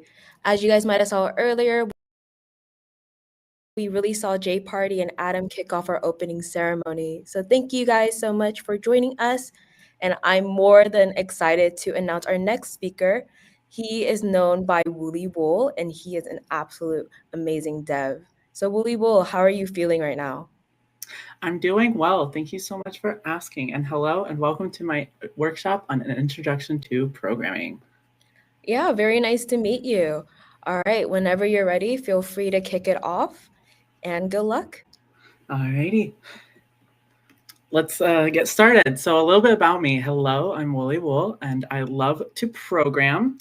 I've worked on various different projects. Just to name a few, I've recently worked on Mermaid Castle Tycoon, Ballin', Steep Steps, and Boxing Fighter Simulator. There are different games I've worked on. A lot of them are experimental games just so I can learn to expand my knowledge in different areas such as user experience or UI. Now, to preface, this talk is very content heavy. I will be going over the most of the basics to Studio and programming on Roblox. Because of the amount of content that we are covering today, I won't be able to cover everything, but I will give resources towards the end on how to move forward so that you can grow your skill set. So let's get to it, shall we? To begin, you may be wondering, what is programming? According to Coursera, it's a technological process for telling a computer which tasks to perform in order to solve problems. All right, that's cool. But how can that be applied to Roblox? Another way you can think of that statement is the following: crafting lines of code to a programming script to bring our game to life.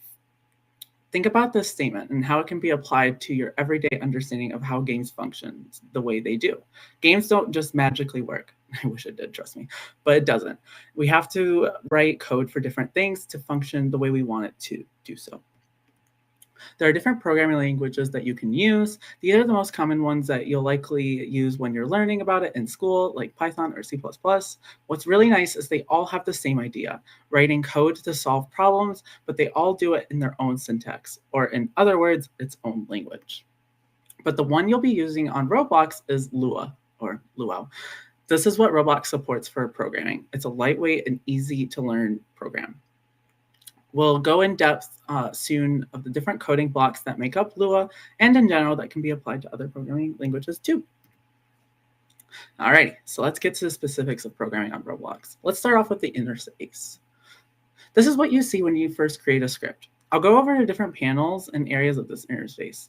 This is how I have mine all set up. You can change it to however you would like it to be. There's like a default one, but I have it set up like this. This is what I have towards my liking. What's highlighted is where you're going to be typing all of your code. Pretty explanatory.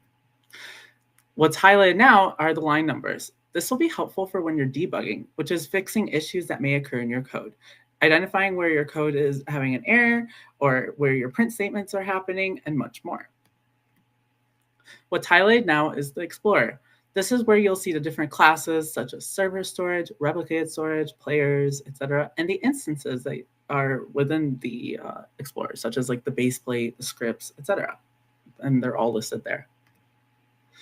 Next, we have properties. This is where you can edit properties of instances, such as their color, their position, etc., manually or even through code.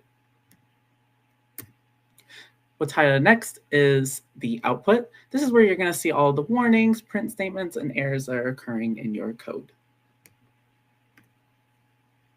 Finally, this is the command bar. This is where you can experiment with different code. I use this a lot when I'm trying to test different functions or mess with properties on the go so that I can have a good idea of how I want to do it in my own code. All right, that's the end of my talk. Thank you for attending. Make sure to like and sub. Just kidding, we're not done yet. Let's play with the command bar. I like to use it for different things, as I brought up. So, for instance, if you type in print 1 + 2, in the output, it would come out to be 3. Try it out, and when you get the chance, try to see different numbers and see what their outputs would be. Even try adding the letter A to the number 1. What will happen? Think about it just for 1 second. Alrighty, so if you thought about it, it will most likely error. or actually it will error, but read the error message to find out why. This skill will be crucial when you start creating your own systems and have to work with different errors. Let's try this too. If you type this line of code, it will change the color to basically to a random color. These 3 different commands you just tried are mini lines of code. Pat yourself on the back. You just wrote some code. It's these little steps that will lead to a larger game with larger coding systems. These are the 4 coding foundations I'll be discussing about today: types and variables, logic statements, loops, and functions. And in addition, I'll be discussing about another core feature that is used in games, which are events. So let's get started with types.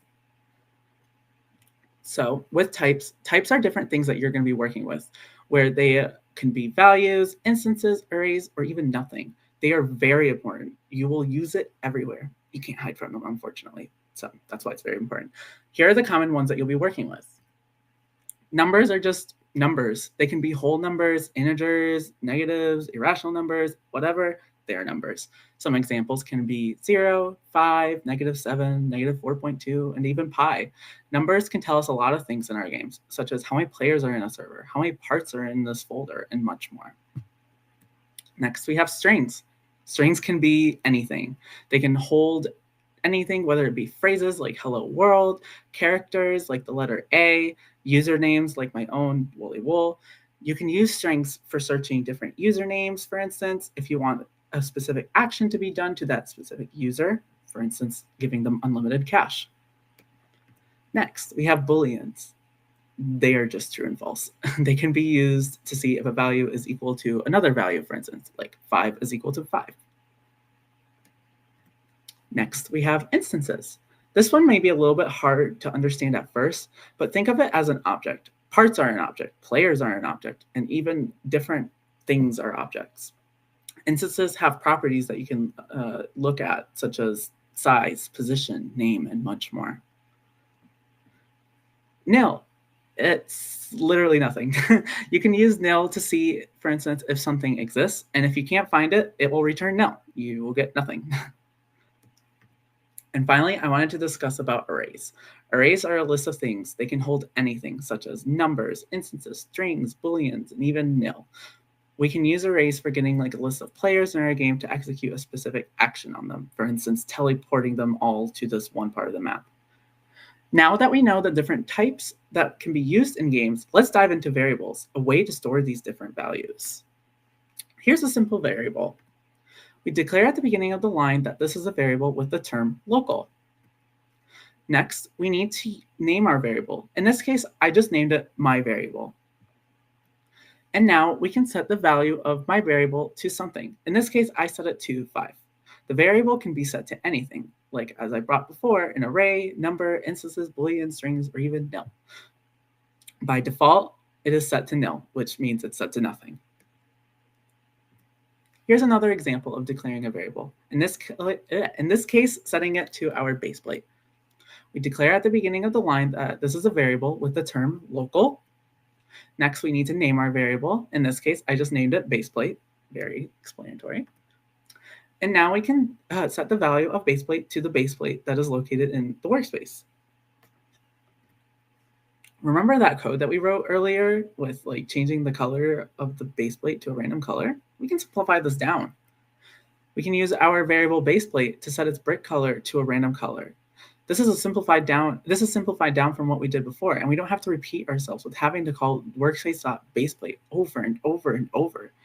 And this is very important to understand, as when you're working with complex systems, it will help reduce the chances of you repeating yourself.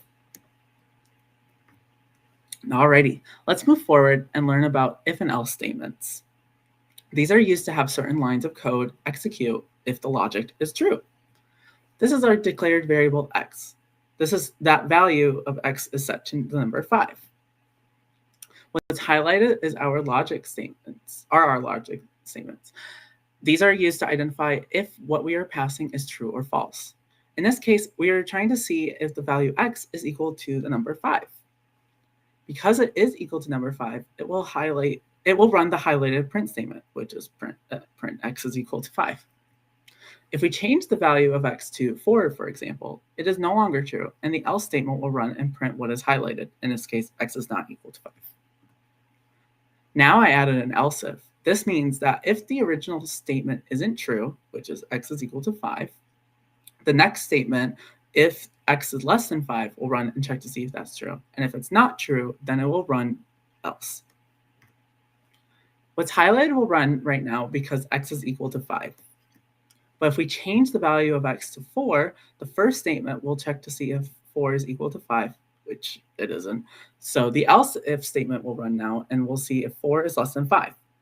And it is. So the print statement will execute, which is x is less than 5. And finally, if we change the value of x to 10, both the if and else if statements are no longer true. So the else will execute and the print statement inside of it will run, which is x is not equal to 5. Alrighty. Before we continue, let's do the first challenge. The question reads, which one of the following is the correct way to declare a variable in Lua? Is it var x is equal to 2, int x is equal to 2, local x is equal to 2, or x is equal to 2? I'll give you 2 minutes.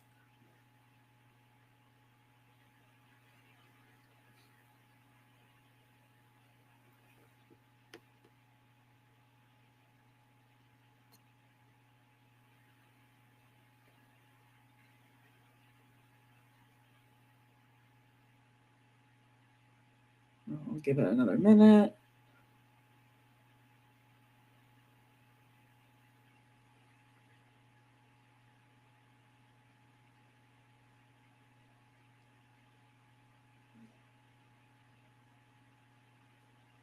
Alrighty.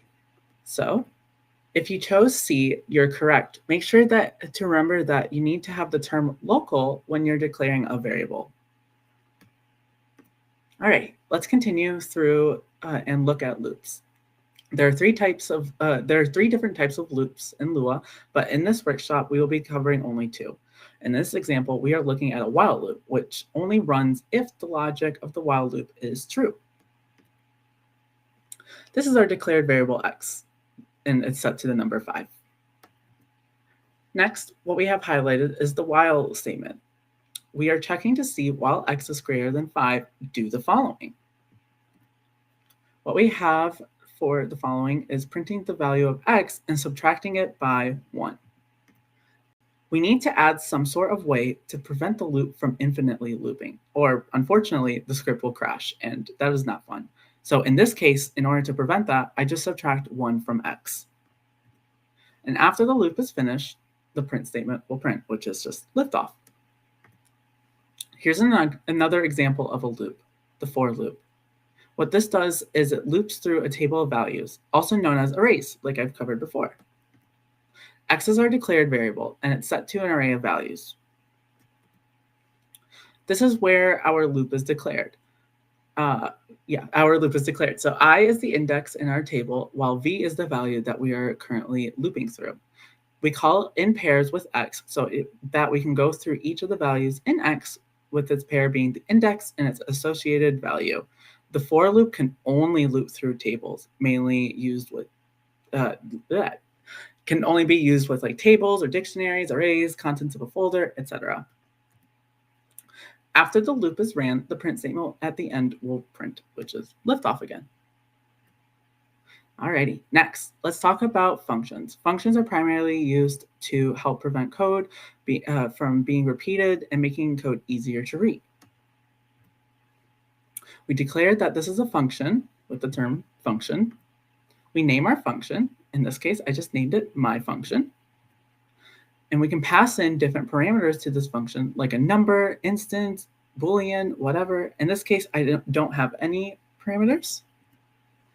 And we put the code that we want to run when the function is called in the function's body. In this case, just print hi there. And after we create our function, we call it so that the function runs. Here's an example of using a while loop that we used earlier. We call the countdown function that we created and pass a value in. In this case, I pass the value 5, and it will loop through and count down and print liftoff when complete. I can change this value to be anything such as 1, 10, 100, whatever you would like. Roblox has a lot of pre-built functions that you can use in your game.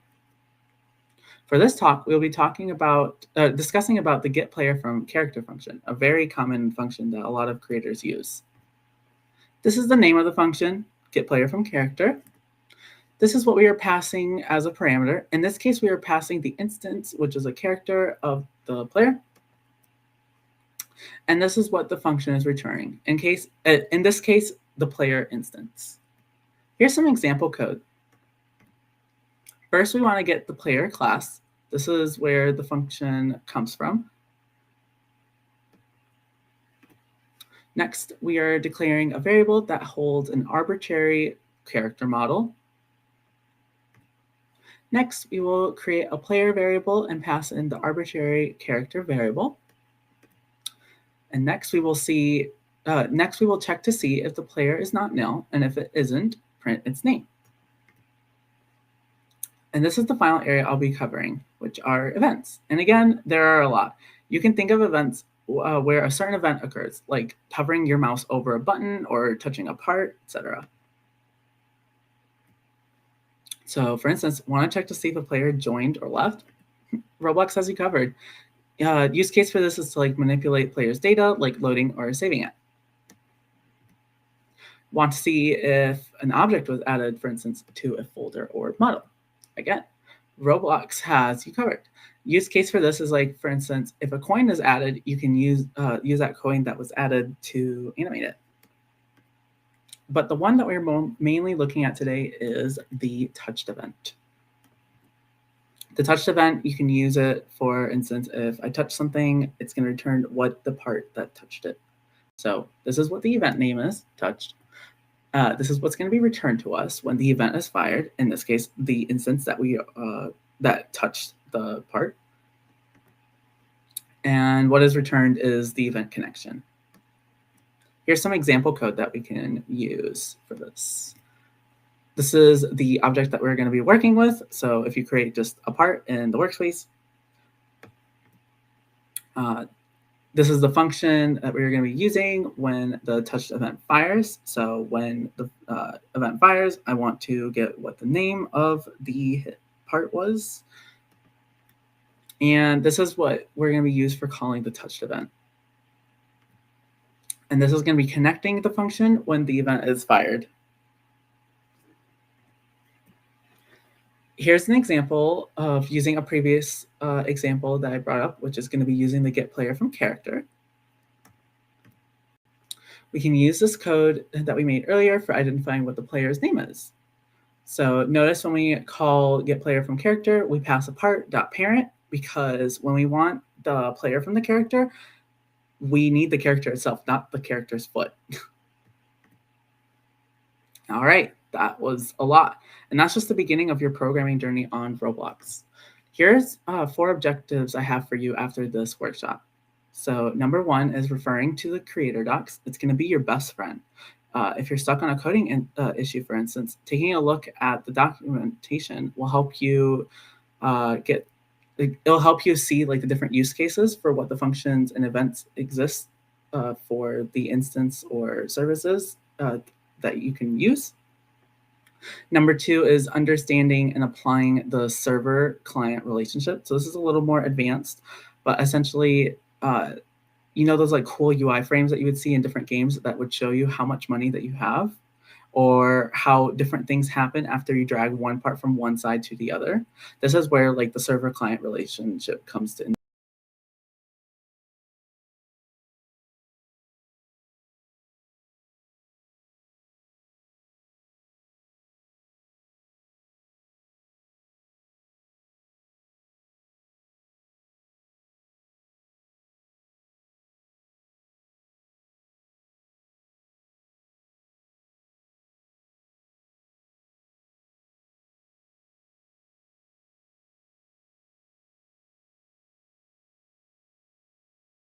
Which can put you behind. I learned something new every day. So do many other creators. There's nothing wrong with learning more. It makes you a lot more of a well-rounded programmer. And finally, are you stuck on an issue or need guidance? Seek help. One way to get help is through the developer forum. This forum is used for posting announcements and different things, but you can also use it to post questions or view to see if someone else had a similar question. Please do not be afraid to ask questions. No question is a stupid question. It just does not simply exist. It benefits you in the long run as you are learning, which leads you to being a well-rounded programmer.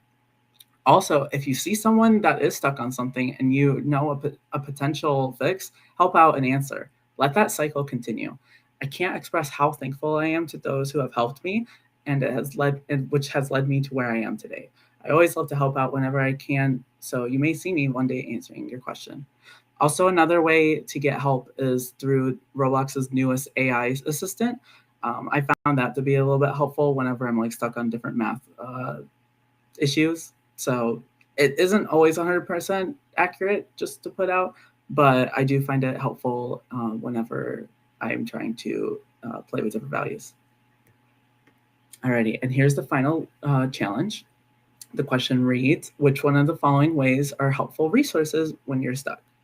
Is it A, Roblox Assistant? Is it B, Roblox Developer Forum? Is it C, Roblox Creator Docs? Or is it D, all of the above? I'll give you like a minute.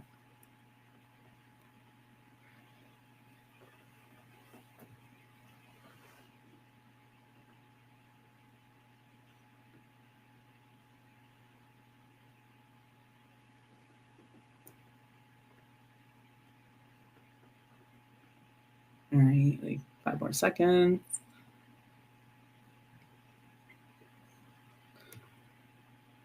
All right. All these options can help you if you're stuck. Don't be afraid to ask questions, as I brought up before. Alrighty, and that is all I have for this workshop, and hopefully we have some time for QA. Thank you so much for attending my workshop, and hopefully you've learned something new today that you can apply for the future.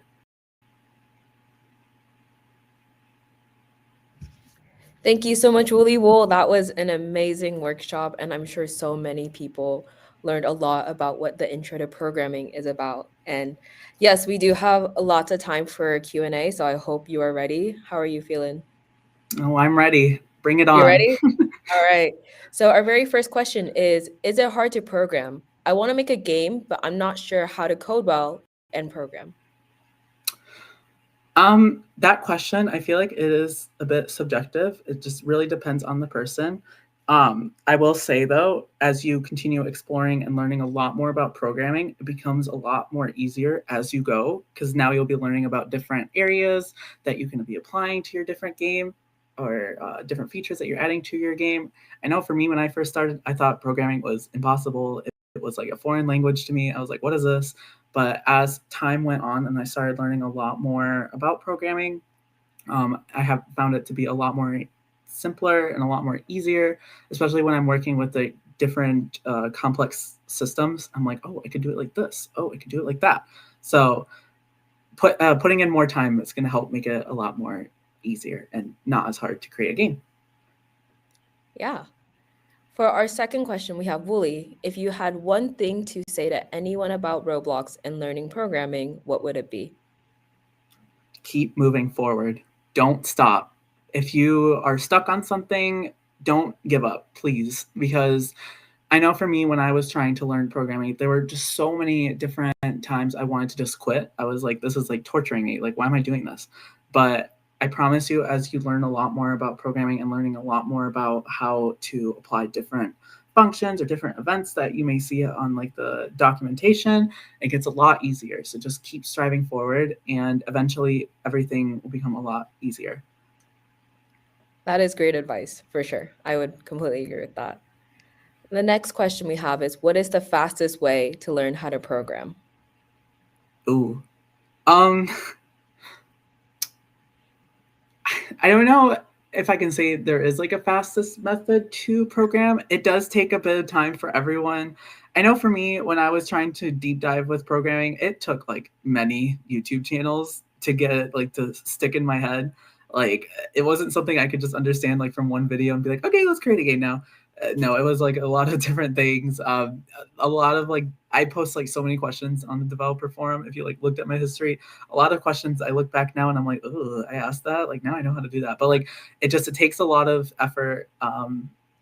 not to like make it seem like it's impossible or anything, but if you keep moving forward and keep persisting through it, eventually it will make a lot of sense and you'll be able to create cool games. Yeah, and adding on to that, what would you say is the hardest part of programming? Ooh. I guess the hardest part is when you're trying to apply a bit more complex structures. This is something that you'll get into a little bit more in the future. But like for me, when I'm trying to apply different like data structures, I found that to be a bit difficult just because it wasn't running through my mind at the moment. But as I continued practicing and trying to understand it a lot more, it started to make a lot more sense. Like 50% of the way. It takes time, but I will say like getting into a little bit more nitty gritty stuff, it does get a bit complex. Sometimes I'm a bit afraid to like show my code because I'm scared that someone's gonna point at it. But like anyways, but I do find just like the different like complex features to be a bit more difficult, and it does take time. Like I remember when I was working on like for instance Ballin, it took a bit to get the player to stay above the ball and having it so that they're able to control it in peace. It took literally like a week to try to make something that's really smooth. And yeah. Gotcha. And I guess throughout your processes, how do you find ways to optimize code? Ooh, I'm always finding ways to optimize code. That sounds really bad, but I'm always finding different ways to like make my code a bit faster. Like sometimes I'll be like, wait, why do I have a loop here? I don't need that. I can get rid of that. Or like, for instance, why do I have so many different connections? I could just do one connection to do the one task I need it to do. I find that a bit fun with programming just because like you're looking out for different things to help reduce the amount of time your code is running. I've learned it the hard way, especially when I did have my first memory leak and it was like, why is this happening?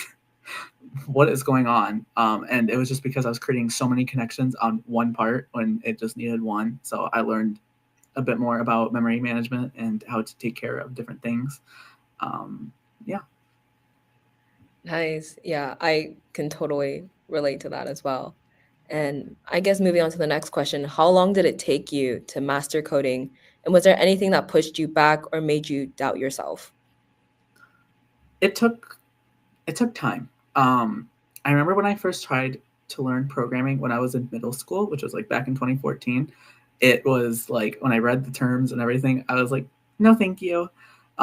Like for context too, it like I had started on like this program. I don't know if you guys know it. It's called Scratch, which is just drag and drop programming, which I found to be really simple. And then when I went to Roblox, it was like all typing, and I was like, no. So it did take like I couldn't do it at the time when I was in middle school, but when I did get into high school, I was slowly getting into it.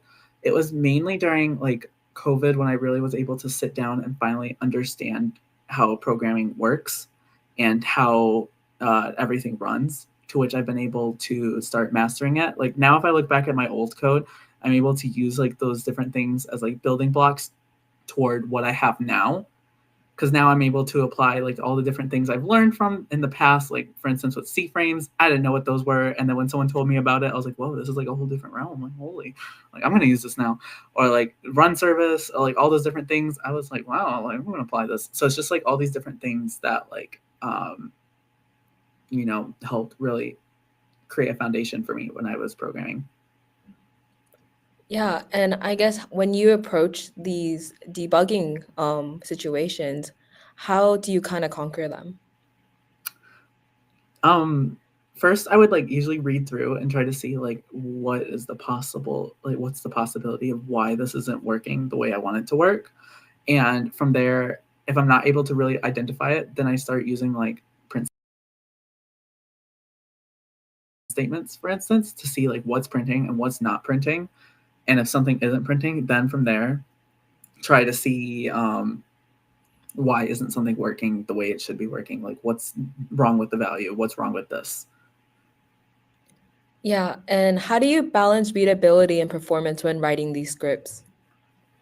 Oh, I try to keep my code as readable as possible. Big asterisk on that. It really depends on the timing. That's really bad to say, but it's really important to keep your code readable, especially when you come back to these systems or when you have someone else coming to these systems, because you don't want it to be like a foreign language to them and they're like, what? So like I find it very important to keep my code very readable, give it like variable names and function names that like make sense. It's not just add X or add this. It's like something that makes sense and I can possibly reuse. And as for performance, I do work on trying to improve performance as I'm writing code, because I don't want to have to come back, especially at the very end when it's all done, and have to figure out what can I do to fix this, I don't know, 10,000 line code to make it so that it's performant. Yeah. And going to this question, you might have actually answered this already in the workshop, but just to specify, what do variables do in programming? Variables essentially store the different values that you may be using. So for instance, you can put like a part in there as a variable and be able to call that variable so that you are able to change the part's size, the part's color, part's position, etc. Variables essentially also help reduce the number of things that you're typing. You're not like, for instance, if you have a base plate, you're not always having to type workspace.baseplate over and over and over. That's actually one of the things that's I didn't get to bring up in programming, but there's this like saying called dry, which is do not repeat yourself. And so essentially using variables prevents repeating yourself, and same with functions. Yeah. And for this next question, I can actually help answer this. Someone asked, hey, I want to look back on this video later, but obviously we're live streaming right now. To answer that question, we are actually also recording on YouTube on our Roblox Level Up account. So if you guys are interested in looking back on any of our workshops, feel free to go back on there and look through. And our next question that we have for you, Wooly, is what are some common pitfalls to avoid? Common pitfalls. I guess one of the big things I want to say, I hope this answers the question, don't prevent yourself from learning something new. I hope that kind of answers it, because like, for instance, if you are preventing yourself from learning something new, you are losing the chance for valuable experience or valuable content that you can apply to future related projects. And it also can like put you really behind. So I would say that is like a really big pitfall that a lot of people do. Like I am a bit guilty of this. When I first was starting, I was like, do I really have to learn this? Do I want to? I do this sometimes. I'm like, is there another way to do it? But like, I promise you, like if you avoid doing that and like just dive in, put some time into it, it will all make sense. Yeah, and another question is, which is better for camera delay or other camera manipulations, lerp, spring, or tween? I can't like give 100% of an answer. It really depends on the like the use case for it. Like whenever I'm like manipulating the camera, I like to use tweens just because it's very nice and very smooth. I've used lerp before for like if I'm trying to tween like various different objects, or like just trying to keep it so it's just one tween instead of like a bunch of tweens. It really depends. And how do you approach testing and validating your scripts to ensure they work as expected? Oh, no, this is a funny thing. I bring in my scariest friends to destroy my game. I will tell them, please break the game. I find QA testing to be very helpful because I will know how to play the game one way, but I don't know if someone else is going to know how to play it the other way. So I want them to go in and destroy it. And it helps a lot because it does fix up a lot of the different oversights that may occur.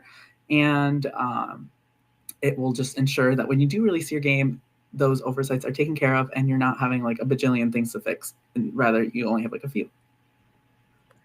Yeah, and where would you say is the best place to learn how scripts interact with each other? Ooh, I would say one way is going through the creator docs just to like read up on the documentation to see how remote events work, because or bindable events, depending on if you're trying to keep if you're doing remote events, this is where the server client relationship comes in, where you want to communicate with this client or the server depending on where the script is firing at. Or with bindable events, this is just essentially running events within like the same, like within the server only or within the client only. So reading up on the creator documentation will help get you a good start on it. From there, maybe looking at different YouTube videos to see like different use cases of the different things that you're doing would help just to get an idea of how you could use these different things to run your game. And from there, try applying it in your own game and see from there what you can do. Yeah, and what are some replacements for body force? Body force. I'm not really sure on that one.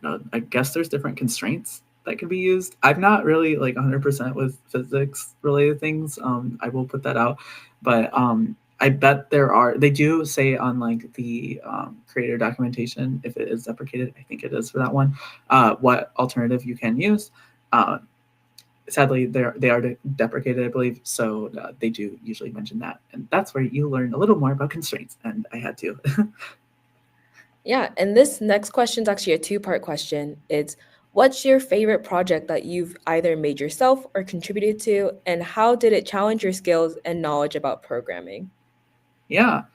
I have to say my favorite project as of now was when I had the opportunity to work with this one creator who is a YouTuber who wanted to make this like Halloween kind of special.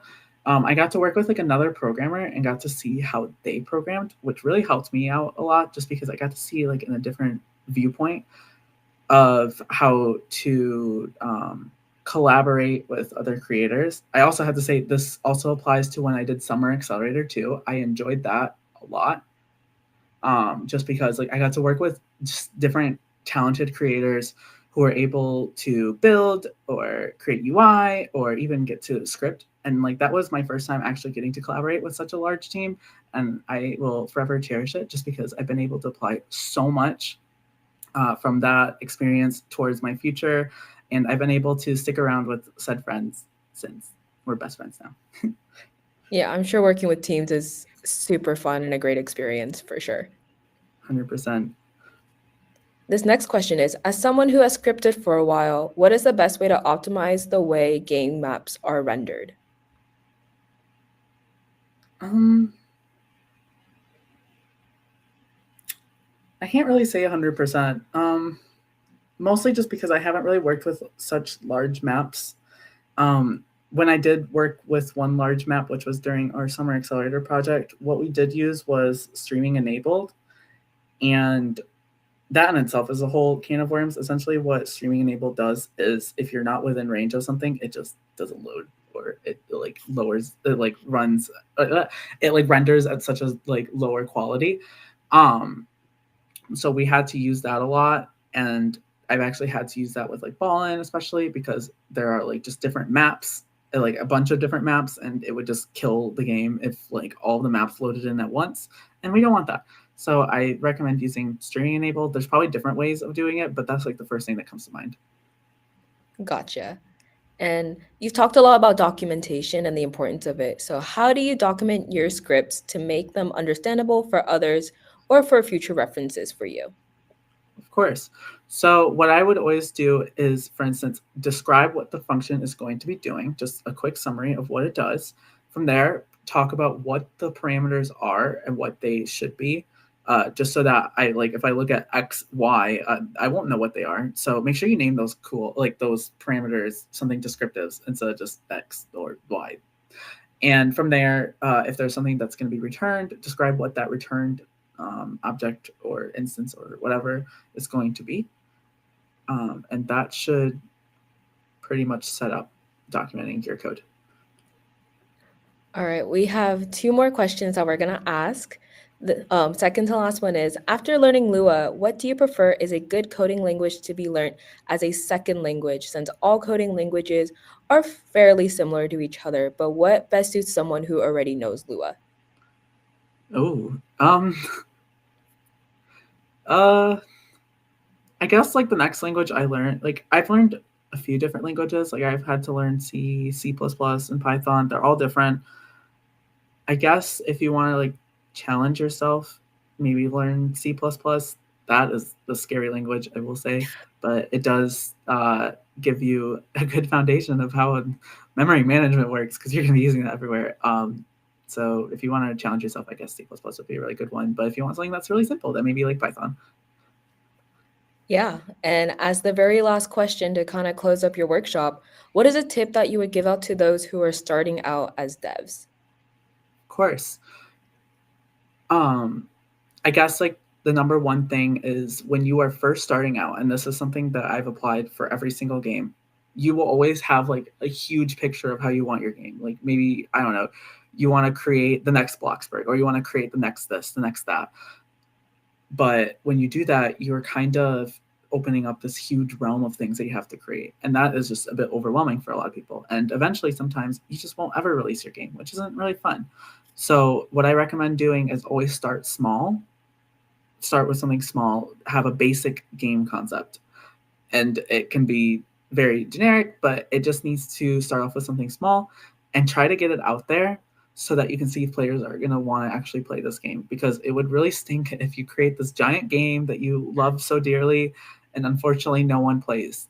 Unfortunately, this happened to me, so I learned it the hard way. But, you know, start off small and try to create like the different features as you update it, to which it will lead to a bigger game.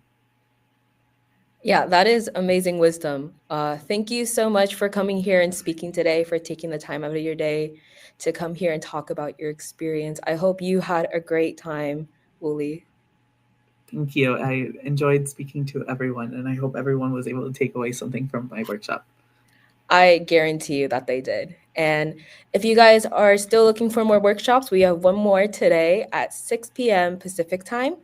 We will have the one and only Quenty speaking about the accelerated game creation with Nevermore and NPM. So that will be in a little bit over an hour. So please stick around, and I will see you guys in a bit. Goodbye, everyone.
Hey, everybody.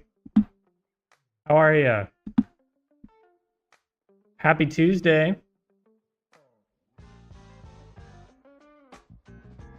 Some of you's first streams. That's awesome. Glad that you're here.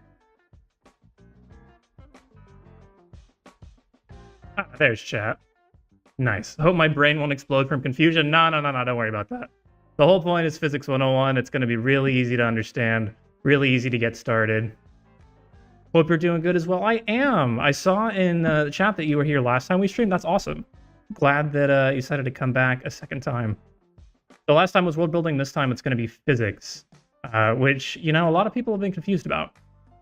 So I'm pretty excited for it. I am not the most confident in physics, but while I was working with the physics expert to get this stream up and running and ready for all of you, I was pretty excited and pretty encouraged to see how intuitive and how easy it is to get started. So That's actually a really good segue to introduce who we're going to be talking to today. So he is a product manager on the physics team. And before this, he's been kind of active on dev forums, so you might have seen his handle around. But let's bring him in and he can start talking and we can get this stream started. So get ready, everybody. It is Mobster Lobster. Hey, Dux, how's it going? Thanks for having me. Hey, man. Good to see you. So, Mobster Lobster, you want me to call you Mob? You want me to call you Lobster? Is there another name you want me to call you by? Whatever works for you, man. I'm good with either. All right, let's do Mob. Perfect. All right, so first things first, to get the stream started, we're talking about physics, right? And a lot of times people say Roblox is a simulation-first engine. What does that mean when we're talking about physics and simulation and you know, studio as an engine? Like, what does that conversation look like? Yeah, absolutely. Great question. What that really means is that the default on Roblox is that things are simulated. So they have their behavior dictated by physics rather than prescribed by either animation or the direct manipulation of like the position of every object. And so another way of thinking about this is really just that physics works out of the box and it's its default, and you can always opt out of the default if you choose. Oh, interesting. Okay. So that sounds nice, but like, why does that, like, why do we care? Like, what is unique about that compared to if it wasn't the case, if it wasn't a simulation physics first engine? Yeah, great question. It's just cool. That's the only reason. No, I'm just kidding. No, so the reason you should care is because this kind of free out-of-the-box physics enables a lot of free behavior that makes it easier to build on Roblox. So some examples of these sort of free behaviors that you get include gravity, collisions, aerodynamics, materials and material properties. And what this enables is that it enables intuitive building, because what you're really trying to do is build stuff that works the way that it does in the real world. Got it. Does that make sense? Yeah, so, you know, instead of having to think like, you know, almost like, oh, well, how am I going to code to make this work? Or what's like the tech that I have to do to make this thing that I see in my head? A lot of it, you can just kind of assume that it's going to work that way because that's how it works in real life. So it's just kind of intuitive. It comes naturally. Exactly. And on top of that, this kind of physics out of the box, or physics being the default notion within Roblox, enables emergent behavior. And what emergent behavior is that it's when simple rules lead to complex and sometimes unexpected outcomes. So I'll give you a real life example. So, you know, if you've ever been on a frozen lake or anything like that, you know that you start sliding on ice because ice has very low friction. Oh, yeah, we have a GIF for this. Perfect. Yeah, you just slide on ice.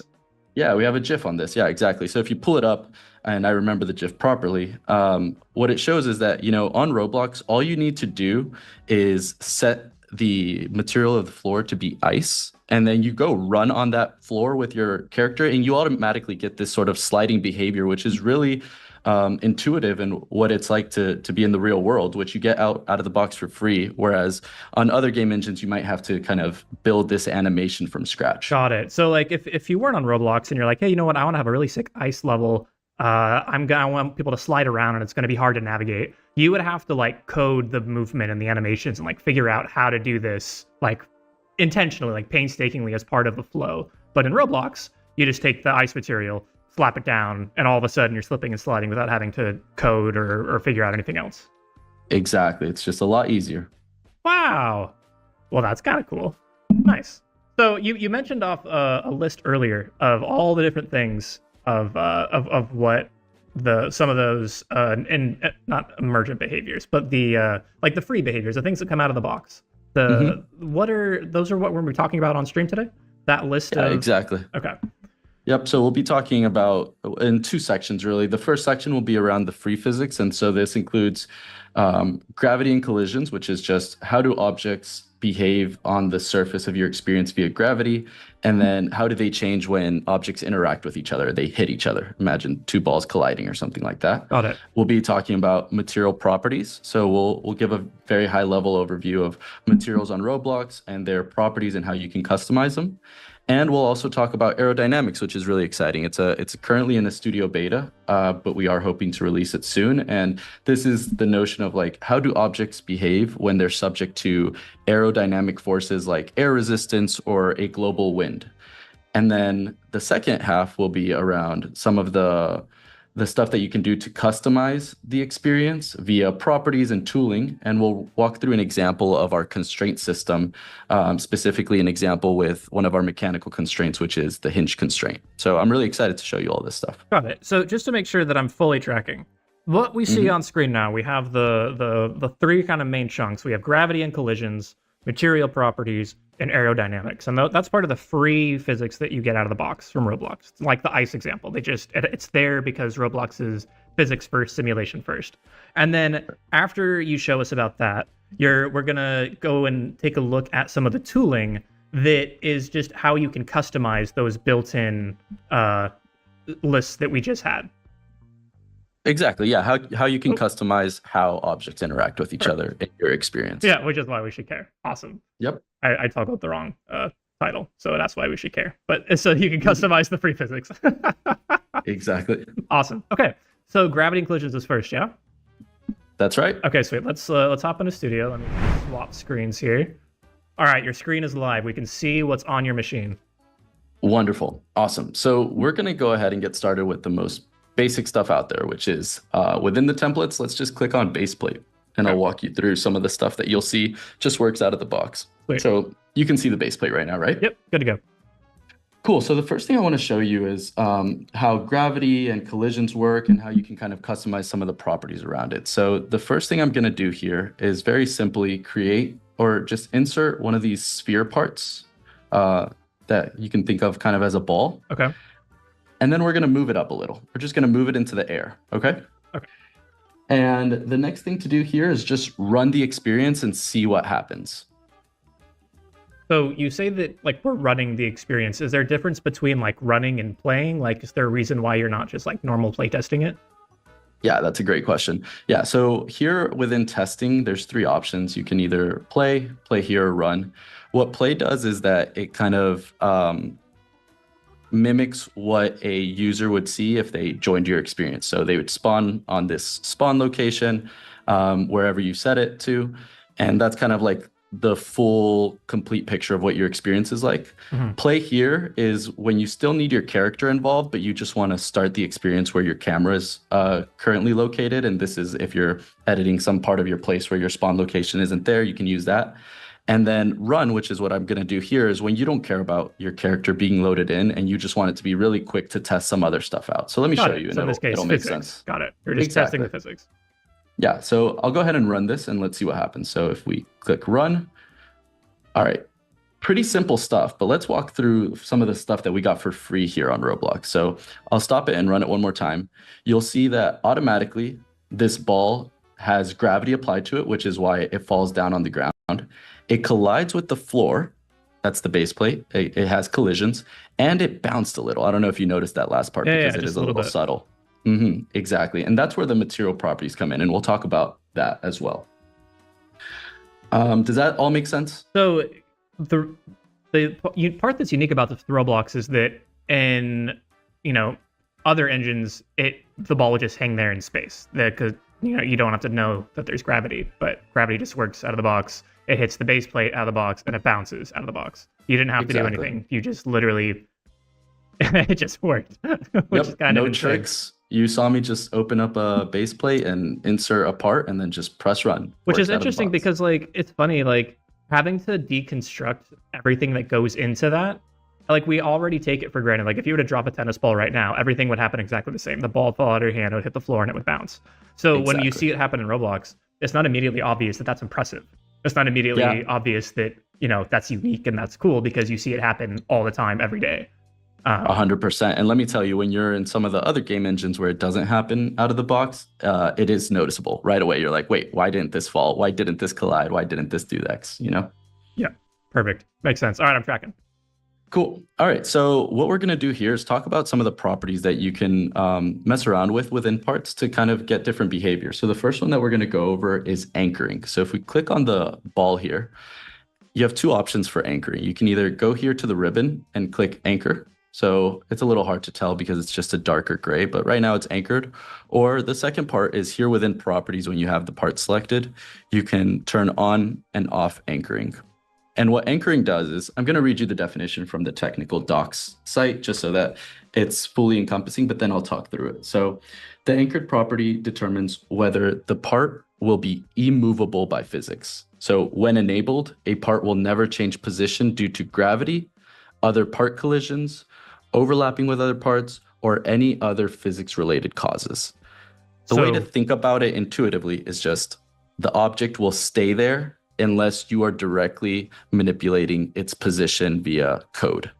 Does that make sense? So if you anchor something, you're pretty much, in a way, putting it like out of the physics system and making it act like it's just static, and you can only move it if you use code. Exactly, so all the free out of the box features, when you anchor it, no longer apply, and you have to be like really intentional with how you start messing with it after it's anchored. Yeah, not all of them, because we'll go through some of the parts that it doesn't kind of disable. Okay. So let's run through it and you'll see. It's always easier to learn through examples. So let's click run and we'll see what the behavior is. Okay, so this is not my computer being slow. This is just the ball is in the air. It's just statically there. And you can't really tell right now, but if we move it down a little and then run it with my character, so I still want it to be in the air just so that you can see, and then do play here, so we can see how it works with my avatar. You'll see that if I run into it, it is just not moving. Like I'm trying to jump on top of it. It's still like on the ground. Does that make sense? I mean, not on the ground. It's still just stuck in the air. Yeah, that's interesting. I guess the thing that my next question would be like, if we say that it's anchored, right, and it's detached from the physics system, then how does it still collide? Like, so like, how did you choose, if it's anchored? Okay, gravity's not going to affect it, but you can still collide with it. Yeah, great question. And, that's intentional. We did want to detach it from the physics system, but we also wanted to give you a little bit more granular control over what's on and what's off. So the granular control over collisions is actually a separate property that's called can collide. So here is quiz time for you ducks. Okay. So let's say we turn off the ability to collide by turning off can collide, and we make sure that the object is unanchored. So it's not anchored. So it will be impacted by the physics system now. It will be impacted by the physics system. If I run it, what do you think is going to happen? If collision's off and it's impacted by the physics, which includes gravity, then it should just clip through the base plate. And it clips through the base plate. There we go. Yeah. Pretty easy to understand. See, physics isn't too scary. Well, not with you explaining it. This is great. Let's do a second quiz. All right, let's move it down a little. And what if we anchor it? Okay. So we're going to do the opposite now. So we're going to anchor it, and we're going to make sure that the can collision is still off. Okay, so anchored, can collide off. What do you think is going to happen when I like interact with it with my character?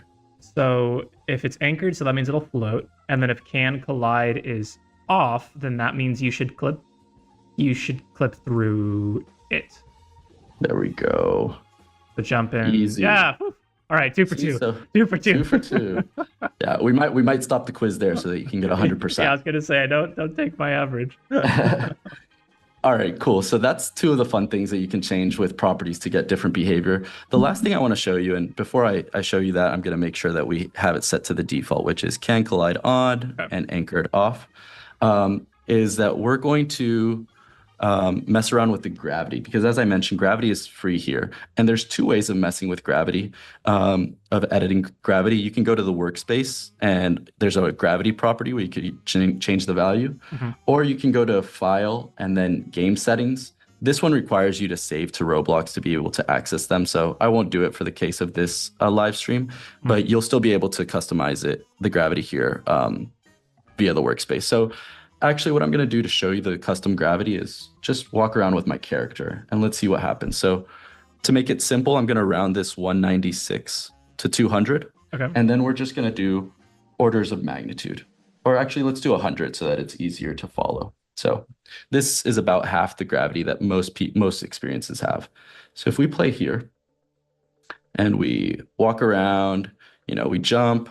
For those who are on Roblox a lot, you might notice that the jump is a little bit longer than normal, but okay, so this is our default, we'll call it. What do you think is going to happen when I change this gravity value to be 1/10? So I'm going to change it to 10, 1/10 of the default. You should jump higher, or it should be like more floaty. There we go. So this is like a really fun way of, if you want to build an experience that's more moon-like, or you can also do the opposite. So let's change this to 1,000. What do you think is going to happen if I change it to 1,000? You can like barely jump, like not even get off the ground, just like, yeah. Exactly. Very quick. Yeah. This is also not a bug. This is just how quick you're falling to the ground. And so if you're thinking about building experiences where you just want different behavior for how gravity affects all the parts, it's super easy to customize via the workspace properties. And you get it for free. You didn't have get to it like make a for gravity free. code or anything like that. It just works because you open Studio. Exactly. Exactly. Wow. All right, nice. So then that means then if you like drop the ball, does that mean that the ball would drop faster or slower depending on what the gravity is set at? Yep, that's exactly what that means. And I wish there was an easy way to show it with like one ball having one gravity and another ball having a larger gravity value, but that gravity value is global. Oh, So it's global. Got it. so it'd be kind of hard to show. I mean, we can play around with it and see if we can notice. So let's put it a little higher, and let's change this workspace, this gravity, to something really small. If I change it to like 5, let's see what happens if I just run this. Oh, it does work. It's Yeah, pretty easy to follow. Super Okay. slow. Oh Okay, yeah, and then the so- bounce is super slow too. Yeah, so let's just take this, and if we move it super high, so it's gonna start falling. So let me zoom out, put it high, and then let's see if I could change the workspace value quick Hey! enough. Hey! 500. Oh, I saw Okay, it. That's not the end. That's you not the kinda end. saw Yeah, it, yeah, yeah. yeah. Yeah, I mean, if we want to see it a little clearer, we saw the general speed, and we go here to workspace and change this to 500 instead. You'll see that it should fall a lot quicker. So there we go. See? There you go. Hey, we Super have easy. a question in chat. Let's hear it. That's, can you alter the bounciness of an object? Which Oh, wow. I think is I think you're going to be getting to that in a little bit. Oh, what a great question. That's a perfect segue into learning a little bit about materials. So the short answer is yes. And now let me show you how to do that. But before I show you how to do it, let me explain a little bit about materials on Roblox. So what we're going to do here is, once again, create a ball. We're going to put it in the air. Remember that the default is that it's unanchored, it can collide. And then we're actually going to call this plastic ball. As you can see, I'm naming it here in the Explorer. And the reason I'm calling it plastic ball is because the default material for parts when you insert them is plastic. And then what I'm going to do is Control copy, and I actually want to put it at the same height. Oh, wait, I have my thing set to a little too granular. It's going to be hard to tell. So let's change that to 1 stud. Oh, got it. So 1 stud at a time. Yeah, it moves it 1 stud at a time, makes it so that it's easier to have the same height. Okay, those are the same height now. And then for this one, we're going to name that one rock ball. And we can go ahead and change the material to rock. So what you need to know about materials before we start editing their properties is that there's a set of default materials that Roblox provides, everything from asphalt to cracked lava to foil to glass, and they all have different properties. The way that you can see these properties is, so I'm going to set that to rock. If you scroll down and click custom physical properties and expand that, you'll see that all these values are different for the different materials.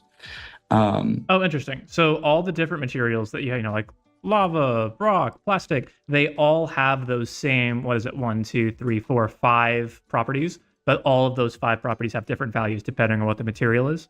Exactly. Got it, So if we got it. compare here, remember we set this one to be a rock, and I'm actually going to change the color so it's a little easier to tell the difference as well. Let's change it to green. So we have a green rock and we have a gray plastic ball. So here you see that its elasticity, which is its bounciness, is 0.17. And then that for the rock, so let me click for the plastic one. If we open up custom physical properties, is 0.5. So it's actually, the ball is 3 times as elastic almost as the rock ball. And so we can see how that plays out. So let's go home, and remember rock has lower elasticity, has 0.17, and plastic has 0.5. So if we run it and bounce it, you saw a little bit that the ball bounced more, the plastic one bounced more. We can actually Got it. So the see it a bounciness little is bit better. elasticity?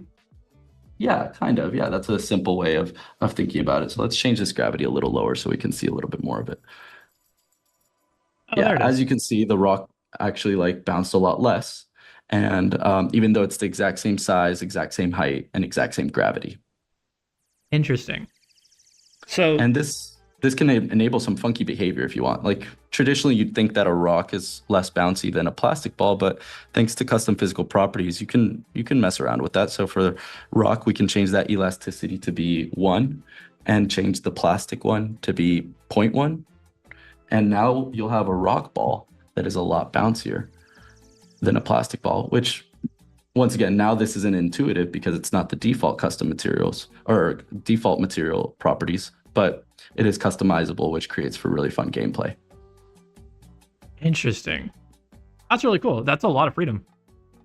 Yeah, it's really easy to use and really intuitive with the different properties that we have. And I'd love to show you some of the other ones if you're interested. Oh, of course. That's why we're here. We've got another Perfect. question in chat for you. Okay. This is circling back to gravity. So the Okay. section before, we're on material properties now, gravity inclusion before. Gravity, if you change the global gravity property value, how does that impact water? The question is, does water count? But how does that, is there any unique interactions with gravity and water? Like if you're moving, like if you're swimming, will that be different? Or what would that Oh. relationship look like? That is a great question. And I don't want to give you the wrong answer.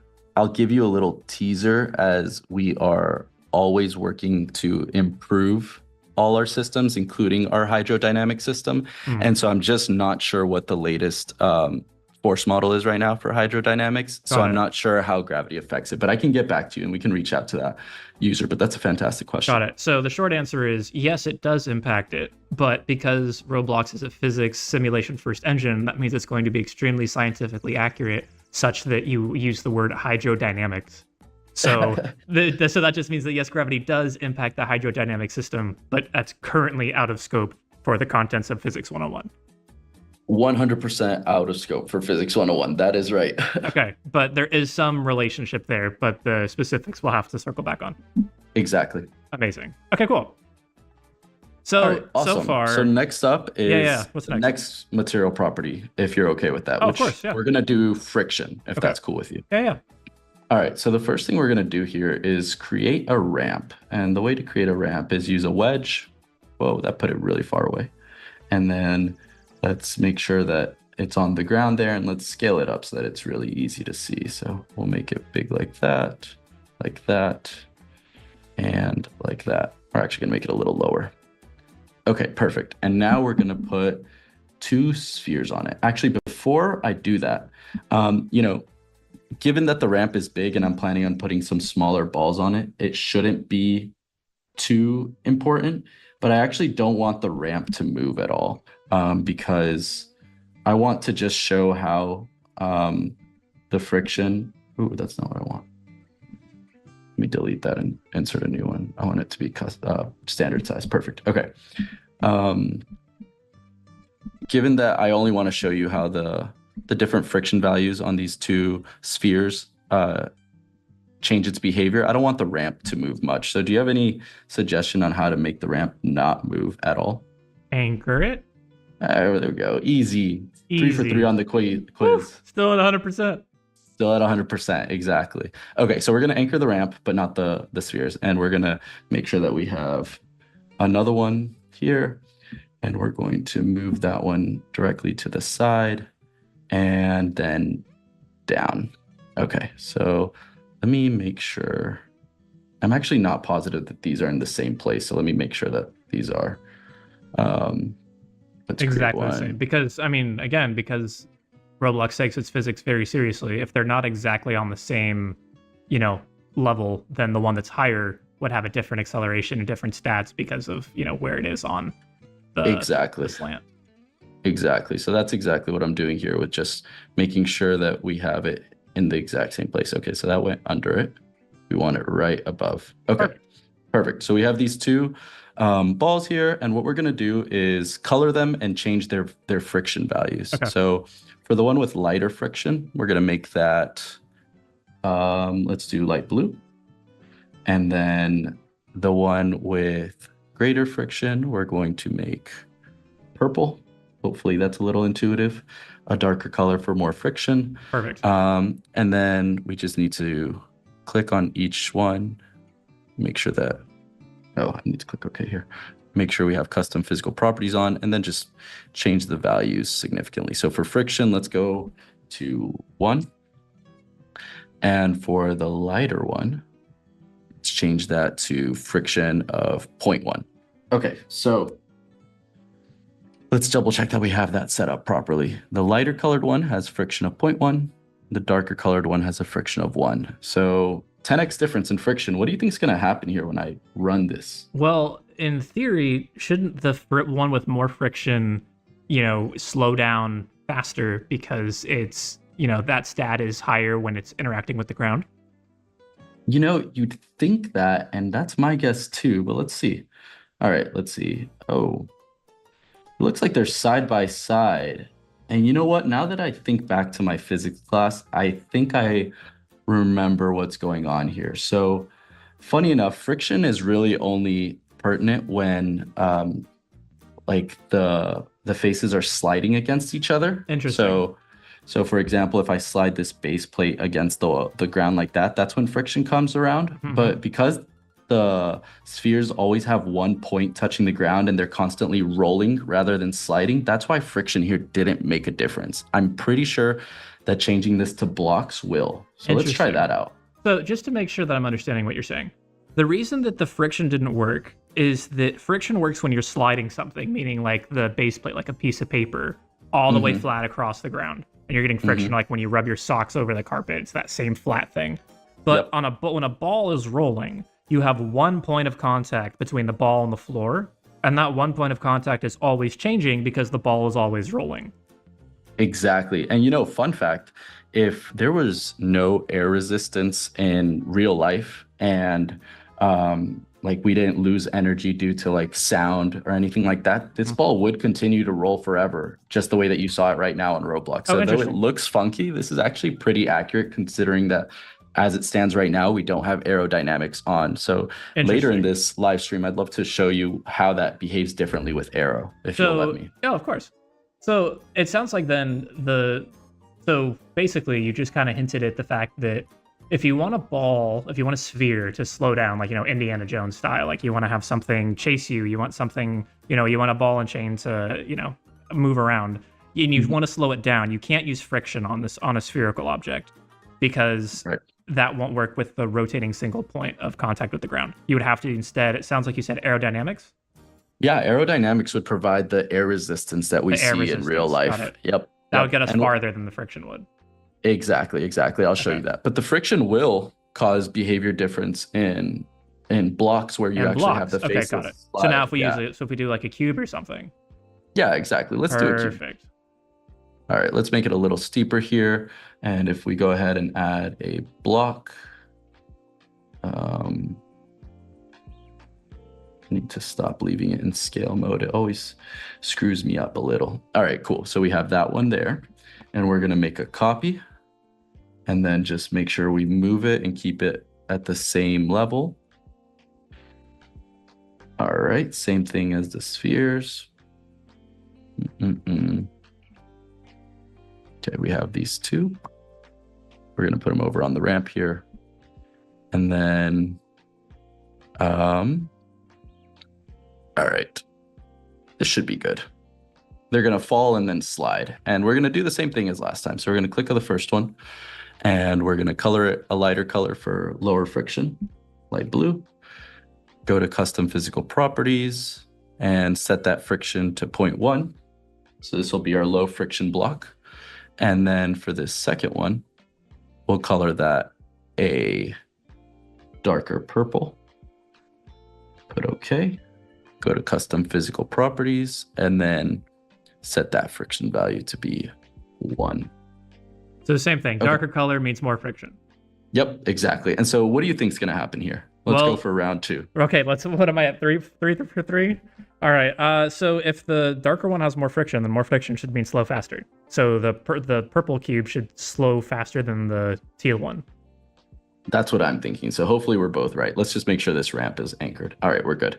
All right, so if we run this, It doesn't Oh even my move. God. Love it. It had so much friction that it doesn't even move. Let's actually see if we can make it move by slowly decreasing it. Yeah, but we already saw there that the exact same blocks, exact same height, exact same setup. Yeah. It won't move, but the friction is just too high. So maybe 0.6. There we go. There we see And now some it's sliding. slowly sliding. And it's just, I'm sorry, like it boggles my mind that this is like, you can make like really cool interactive experiences. You don't have to, none of this is involved a lick of code at all. Isn't that so cool? Like you could make a whole experience just with physics. Like I know, right? I think it's the most fun way of building on Roblox. it's pretty slick, and it just makes sense because you real life uses physics, like in the same way Exactly. with ball bouncing and slowing down. Like, man, Yeah, very intuitive stuff. You're kind of just like, hey, this works in the real world. Let me try it in Roblox, and most of the time it does. perfect, sweet, man. Yeah. Cool. So we have one last property that I'd love to show off for Physics 101. Okay. There are 3 more. So if we look here, while I have this pulled up, we have a total of 5. Okay. We already talked about elasticity. That's the We bounciness, talked right? about that's the bounciness. Yeah. We talked about the friction. That's kind what of I like just did. We're gonna talk about density. Okay. But I'm gonna leave elasticity weight and friction weight for a future Physics 102 or 103 stream, and also for our users to go read up on themselves in the technical docs, just because it's a little more complicated and just isn't worth it right now for 101. So let's talk through density, okay? Okay, perfect.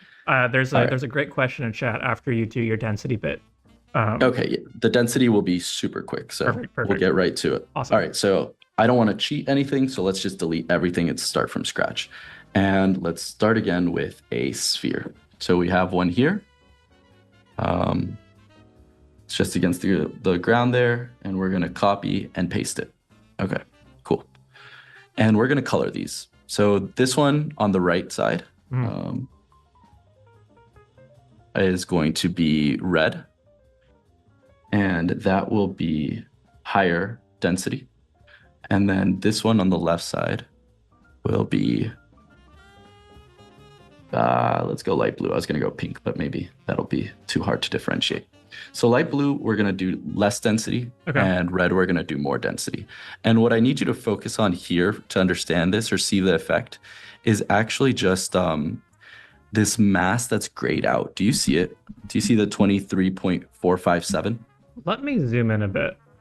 Yeah, Okay. this is going to be scuffed, all right? We're going to have to zoom in a little bit. Hi, I'm Allie. I'm so excited to talk about the new Samsung Galaxy Ring. I'm going to be talking about first. I just want to make sure we can read this. All right, barely. All right, go.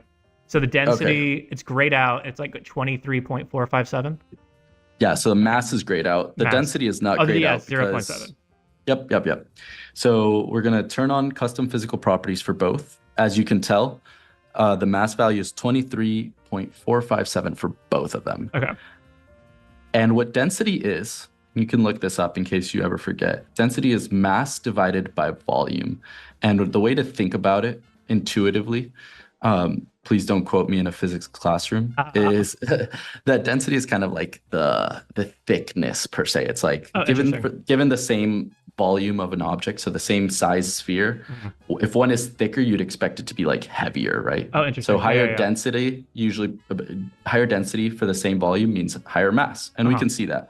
So for the red one that's supposed to have higher density, we're just going to double the density here. Okay. So from 0.7 to 1.44. Okay. And let's look at what happens to the mass as soon as I press enter. So it goes I from just zoomed back 23 out. All right, I'm going to have to zoom back in. So you're doubling it, right? I'm doubling it. I haven't pressed enter yet. You let me know when you're ready. Okay, let me zoom back in with this really scuffed zoom. Here we go. All right, 1.4. Okay, ready, go. All right, ready? Yeah. And we see that the mass exactly doubles. It doubles it. Like exactly. Wow. Exactly doubles Just like it. that. Just mathematically simple as that. Easy peasy. Same size ball. One just is a lot heavier because it's a lot denser. Or by a lot, I mean double. Literally double. I mean, that's a lot. I'd say that's a lot. Yeah. All right, so this actually is a really great segue to the question that was asked after I finished zooming this out again. Okay, so the question that was asked is related to density and then how, like, basically why that stat matters. It's if you were to increase the density of an object, given that volume remains constant, would the friction increase leading to a lower velocity? or is the velocity purely dictated by the friction? Oh, okay. You're gonna have to slow it down for me. Could you repeat that a little slower? Yeah. Okay. I could also copy and paste it for you. Sure. You're gonna message it to me. Yeah, let me just ping you here. Okay. So that you can also read it. So I'll read it again. It's, if you were to increase the density of an object, given that volume remains constant, would the friction increase leading to a lower velocity, or is the velocity purely dictated by the friction? Oh man, I mean, this is a great question because I love that you're already you're already combining all these properties and trying to see how you can get some cool behavior. It really depends case by case. So for a ball, we already said that because it's rolling, the friction doesn't affect it. So here, these should, and let's just test it. I mean, these should roll the same speed. So if we do that and scale it up, go like that, and then rotate it 90 degrees. Oh, oops. All right, rotate this 90 degrees, scale it to the side. And then we take these two that have this different density, right? So yeah, because the red one's heavier, right? The red one was double. Yeah. Okay. Yeah, I'm gonna double check that because I don't want to screw up the question. But if we put these both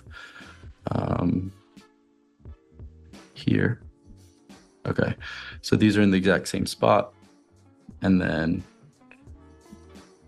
red has 1.4 as density, and blue has 0.7 as density, and we just run it.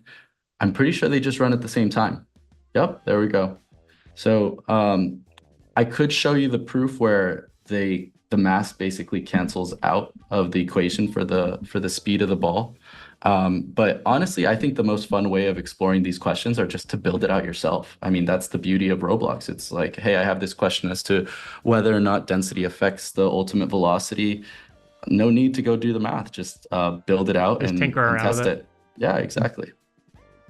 But yeah, to answer this question, if you were to increase the density of an object, the velocity in this case stays the same because friction isn't affected. All you see here is that it's the gravity's acting on it, and gravity will act on both objects the same. Got it. Because it's a global setting.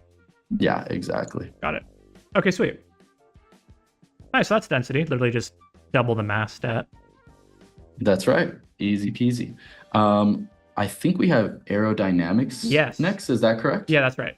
All right. Which is actually great because you suggested that, or you hinted at, that aerodynamics would be more efficient at slowing down, the spheres rolling down the hill instead of the friction for the cubes. Yeah, that's right. Let's do that example. I think that'll be really fun to do. So, okay, so the first thing that you need to do if you want to mess around with aerodynamics is it's currently a studio beta feature. So you're going to have to go here to File and then Beta Features, and then turn on aerodynamics. And then you can click Save. And you actually don't need to restart it right away. It should just automatically work. All right, so we have aerodynamics enabled there. And the last thing you need to do here is go to your workspace and change the fluid forces from default to experimental. So now we have air in the general world, and that means that we'll have air resistance. So let's build out that exact example that we had before. So we're gonna make a ramp here. I really should just have a ramp on deck. I keep building. You keep remaking the same ramp. I keep remaking them, but it's actually pretty fun to use these tools. So no regrets. Again, because it's intuitive. Yeah, it's just pretty fun. All right, so we're gonna move this down.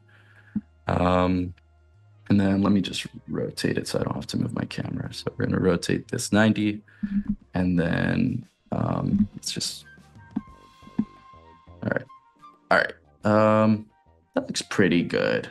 I don't see why not, maybe a little lower. Okay, and once again, we're gonna anchor it. We don't want it to move. We just wanna see the different behaviors of the balls. So once again, let's create two balls here. Let's move it here. Ooh, let's not make that mistake again.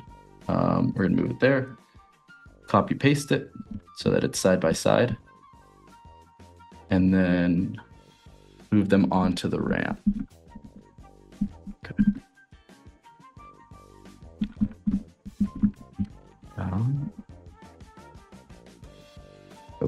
Are these completely against ramp there? Yep. All right, perfect. So the way that we're going to showcase how air resistance and aerodynamics actually affects these balls that are going to roll off the ramp is by having one of them affected by aero and the other one not. So how about we do no is red. Can I pick the colors this time? You pick the colors every time. Yeah, why don't you pick the colors? What do you want no to be? No arrow. I want no to be green. Okay. And I want yes to be red.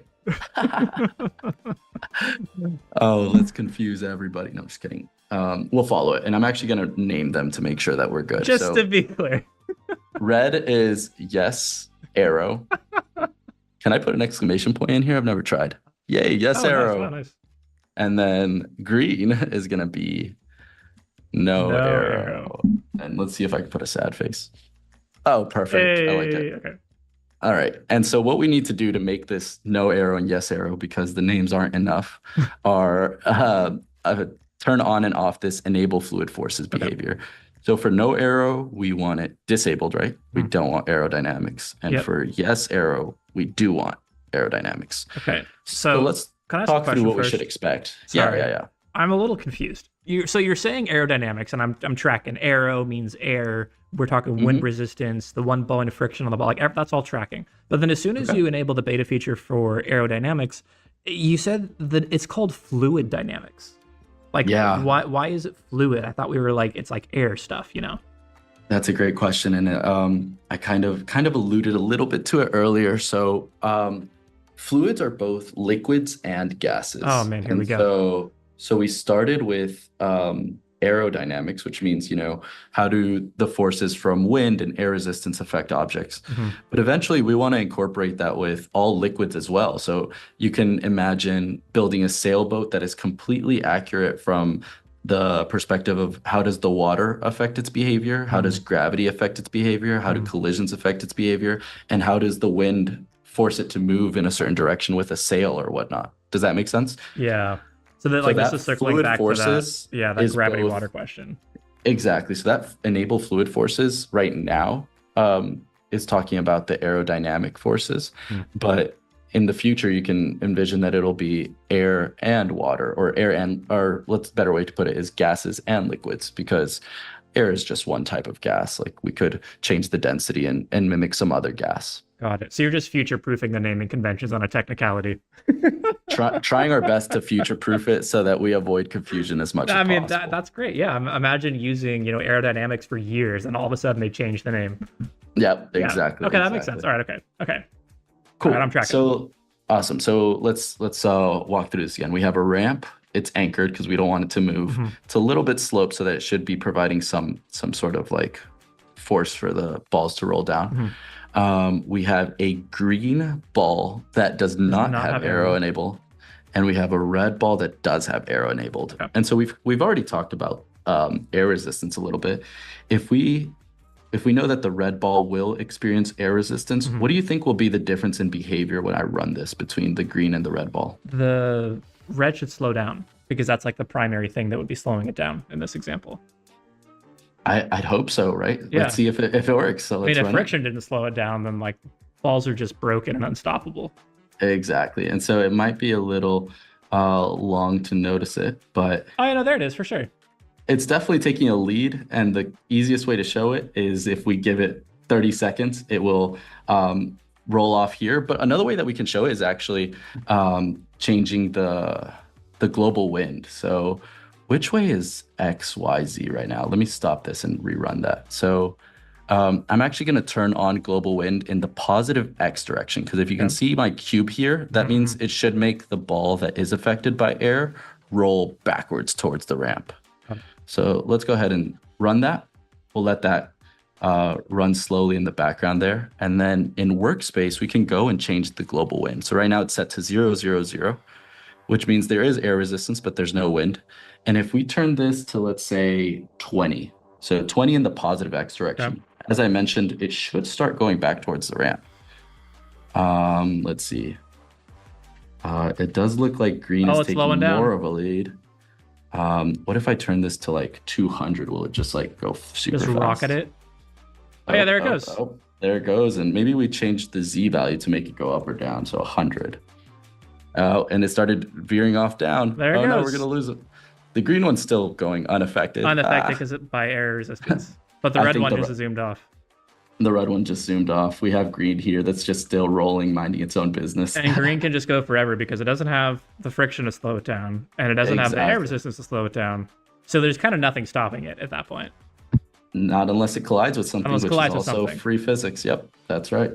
So, okay, this might sound silly, but so when you enabled the aerodynamics, right, just to have it exist and toggled it on, before you did the really dramatically obvious global wind, right, where it moved backwards in the opposite direction, you like made a little like you could do like hurricane winds, right? Like, what's the point of just enabling latent normal wind resistance?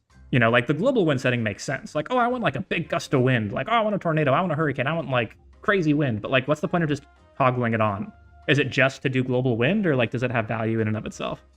Yeah, that's a great question. I mean, it's really just what we started this whole stream with. It's mimicking the real world. Like most developers or most users here would expect that a ball would eventually stop rolling. And as you can see, that is the case for the red ball that has arrow enabled, and it's not the case for the other one. And so you just get more realistic behavior, more intuitive behavior by turning it on. You can always use it for gameplay specific stuff, as you mentioned, with like applying some sort of wind. But also what this does is it enables stuff like if you have an airplane, for example. I wish I had an example. That would have been really cool to bring into this live stream. But if you have an airplane that's just like going fast enough and tilting its wings up, if there's no aerodynamics, that thing is not going up. I mean, there's no force to push the wings up. But with aerodynamics enabled, even if it has no global wind, you can start flying it the way that it happens in real life. Interesting. So in the same way, like if you jump out of that airplane with the parachute, like you have gravity, sure, then that exists free out of the box. But if you keep gravity so you fall at all, but then you have aerodynamics enabled, the parachute would actually impact the rate at which you fall. You're picking up on this really quick. Yep, that's a great example. I mean, with aerodynamics enabled, you'll get a realistic parachute behavior where you actually kind of glide down and slow down. But without aero enabled, without any air in this experience, like that parachute's just going to fall down At the same rate speed as you with the gravity. Exactly, 100%. Let me show you another fun thing with aerodynamics here that you can see some more custom character behavior. So all we're going to do here is, as you remember, aerodynamics is enabled and we have global wind set to 0, 0, 0. Okay, so no crazy winds, but aerodynamic does exist. Exactly, air exists, and we do play here. We just have our character, for your character. walking around. Okay. Yeah. So if we were just walking around here, cool, right? Remember the jump is kind of affected by the gravity, but you could also have it affected by wind. And the way to think about it is that wind is just applying a force in a certain direction. So we can apply it in the X direction, which if we remember is to the right. Let me double check that. So positive X is to the right, positive Z is towards me. So if we play here and we go and turn those values up, we'll see what happens. So for global wind, let's put an X value of like 600. Or 600 should be good. Oh, he's already starting. I am not touching the keyboard. He's just slowly starting to be blown away by the global wind. He's slowly moonwalking. No, I'm just kidding. It does look like he's moonwalking, but you can see this behavior a little bit more where I try to run left and then slow down, and especially when I jump. See, I'm jumping left. Yeah. And I'm getting blown back right. But if I run right and jump, look at that. And that's all from this global wind. And let's see, if I turn this to 0, you'll see that that's not the case. I can just walk left, walk right, jump right, all normal. Yeah. But I can also turn up the Y value here. So this is literally pointing up into the sky. And if I give it a value of like, let's also try 600, because why not? I'm still on the ground because it's not enough force to get me to fly. But now when I jump, like there is a lot of force keeping me up in the air because of the arrow. And so I'm just kind of floating there. Whereas if I turn this to 0, like I should just fall. Got it. There was a question earlier if you could invert gravity or, so you can make the gravity go up.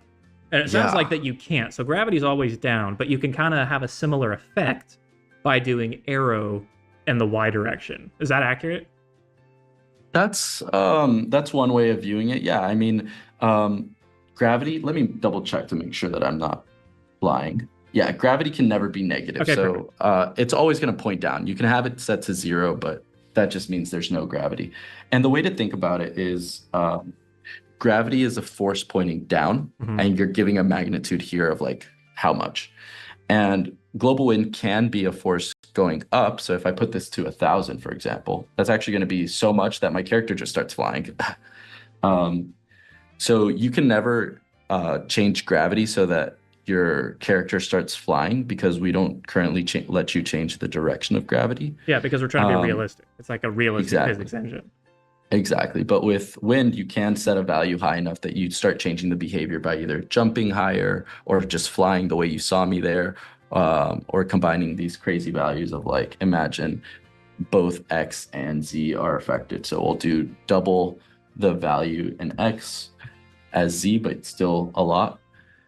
And then I start getting pulled in, like, diagonally back to the right. Like, all this is possible through aerodynamics. And it just happens to be that if you set it in the Y value, it's counteracting that of gravity. Makes sense. Sick. Following so far, any other questions that we should take care of? This might be out of scope, but there's a question of somebody was wondering if they wanted to make a tree not be impacted from global wind. Would you just anchor the tree? So the question is, if you wanted to apply aerodynamics, to example a tree, would anchoring the tree model cease the aerodynamics? Yes, in that the force would not affect the tree, but also, if you remember, we already did this with the 2 parts, and all you need to do is turn off the enable fluid forces. So if you want the tree to be subject to other forces, let's say the tree is a heavy tree, but if you run into it with a car, you want the tree to move, but you don't want it to be affected by wind, all you need to do is click on the tree and turn off enable fluid forces. You don't even have to anchor it. You can just turn off. You don't even have to anchor it. Yeah, exactly. But if you just don't want the tree to be touched at all by any forces and you just want collisions, then you can anchor it. And if you don't want collisions, then just go turn off can collide.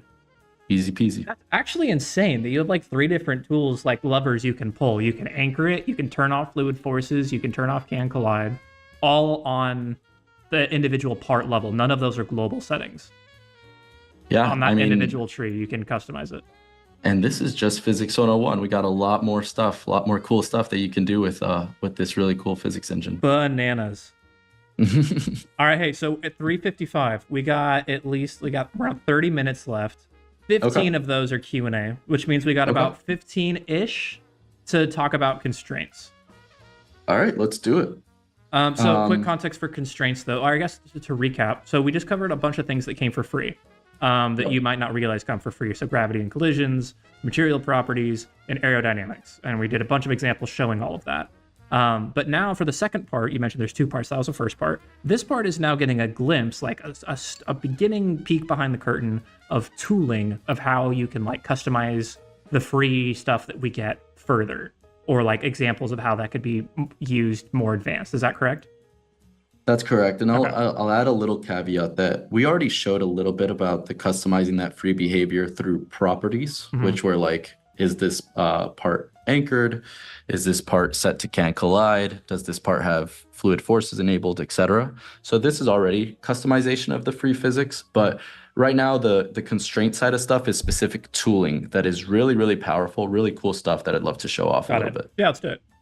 All right, awesome. So the first thing I'm going to do here is turn off arrow, because I don't want that to be changing anything. So let's make sure that I have it off. Go to beta features, turn off aerodynamics, save. Don't need to restart that. All right. Cool. So at a very high level, what constraints are they are tools that are meant to constrain the motion of specific objects in your experience. And I know that sounds silly to use a root word in the definition, but let's talk through it in terms of the two categories of constraints. So can you see my technical docs I can. website here? Can you? Okay, awesome. Control plus. Can you zoom in just a bit? Yeah, absolutely. All right. Perfect. And then Mod, Perfect. could you share the link to this to people if chat, if you guys want to bookmark this, if you want to look at it later. This is really, really handy. Awesome. Yeah, so we have two classes of constraints. We have the mechanical constraints, which constrain how objects move with respect to each other. And so the easiest way to understand this is by looking at some of these wonderful videos that our teams have put together. So we have a hinge where something can rotate about another object, as you can see here. Are you able to see that, Yep, Dux? perfect. It's awesome. playing. Yeah, we have stuff like a spring. This one's really fun to mess around with. As a little teaser, you do have tons of properties here so that you can change how stiff it is, how much it dampens, etc. We also have a rope, which is always useful, and it behaves exactly as you'd expect in real life, where you can set the length of the rope, and then it actually does have a mode where it can become a winch, and it like kind of like pulls it in, kind of like a tow truck type of deal. But that's not for Physics 101. We'll get that there eventually. So that's mechanical constraints. Honestly, my suggestion is for anybody who's curious, just go to this doc and just look at the videos and read through these short descriptions. And I'm sure you'll be motivated to try something out here because they're so cool. And then the second half of it is mover constraints. And this one is something that we'll go over in future sessions because today I really only want to go through the hinge constraint. But the way to think about mover constraints is that they make objects move either linearly or rotationally by controlling their position, their velocity, or their acceleration. Okay, that's a lot of words. Can we watch a video really quick to see what that looks like? Yeah, exactly. So here you'll be able to make this object move linearly by controlling its velocity on like how fast it's moving in a certain axis, but indicated by that blue arrow. Interesting. The analogous version for rotational is just rotating at a certain speed. But you can also change, you can also control its acceleration, which is done through force. So it might be a little hard to note here, but if you are applying a constant force to an object, it's actually going to accelerate. So here its velocity is getting quicker. It's getting higher as time goes by. And similarly for its angular counterpart. So you're applying some torque to it and it starts at 0 and then slowly starts speeding up. Exactly. Wow. So this is probably going to be a Physics 102 topic. But I did want to highlight this just so that once again, those who are curious can go read our docs and look at these videos and try them out in studio. Honestly, the best way to learn is always to just tinker around with them. Got it. So mechanical constraints is what we're covering now, and then mover constraints are kind of a teaser, forward-looking, that are a little more advanced. Exactly. And we're only going to cover one of the mechanical constraints because it'll give an intro into how our constraint system works. Got it. And so what I propose we do is we build a basic hinged door, something that most users probably see every day and can kind of intuitively think about when they're building. How does that sound? Let's do it. All right, cool. So there's going to be two parts to this door. We're going to have a frame. So let's make this a block and pretty tall. So we're going to have a frame like that. And then we're going to have a door. So I'm going to move this over to the right, put it down to the ground, and then just make it wider so that it's easy to tell that this is the door part. I know this looks like a funky door, but let's make it look a little more realistic very easily. So for the frame, I'm actually going to change that to, how about you choose the material? What do you think for the frame? Let's do like something metal. Something metal. How about metal? How about metal? Perfect. Great. How about metal? Metal seems pretty metal. What color metal? Let's do red metal. Ooh, I like it. All right, red metallic frame. And then for the door, I'll choose wood, but I'll let you choose the color. What color wood? Let's do blue. Blue wood. I love the creativity. Let's do this blue. Oh my gosh, it's so blue. Maybe a little lighter blue. Yeah, sure, why not? A little less So jarring. we can see the what are Yeah, that let's do called this. in their seams? What are those called? Are they striations? Striations? Is that the right word? I'm not Fibers? sure. This is physics. All right. Anyway, making It's it just dark. materials. Yeah, exactly. Cool. So we have our frame and we have our door, and now we just need to constrain it with a hinge. And so there's two ways of going about this. You can either use our constraint tool here that's under the model tab. Right here under create, you can pick which one you want to use. Or the other way of doing this is, and also what I'm going to do here is change the name here so it's a little easier to reference. We're going to put that as frame, and then this one should be door. Oh, it's wood grain. Wood grain. Thank you. See, I'm assuming that's a audience member, right? Yeah, that was a mod. Shout out to the audience. We appreciate y'all.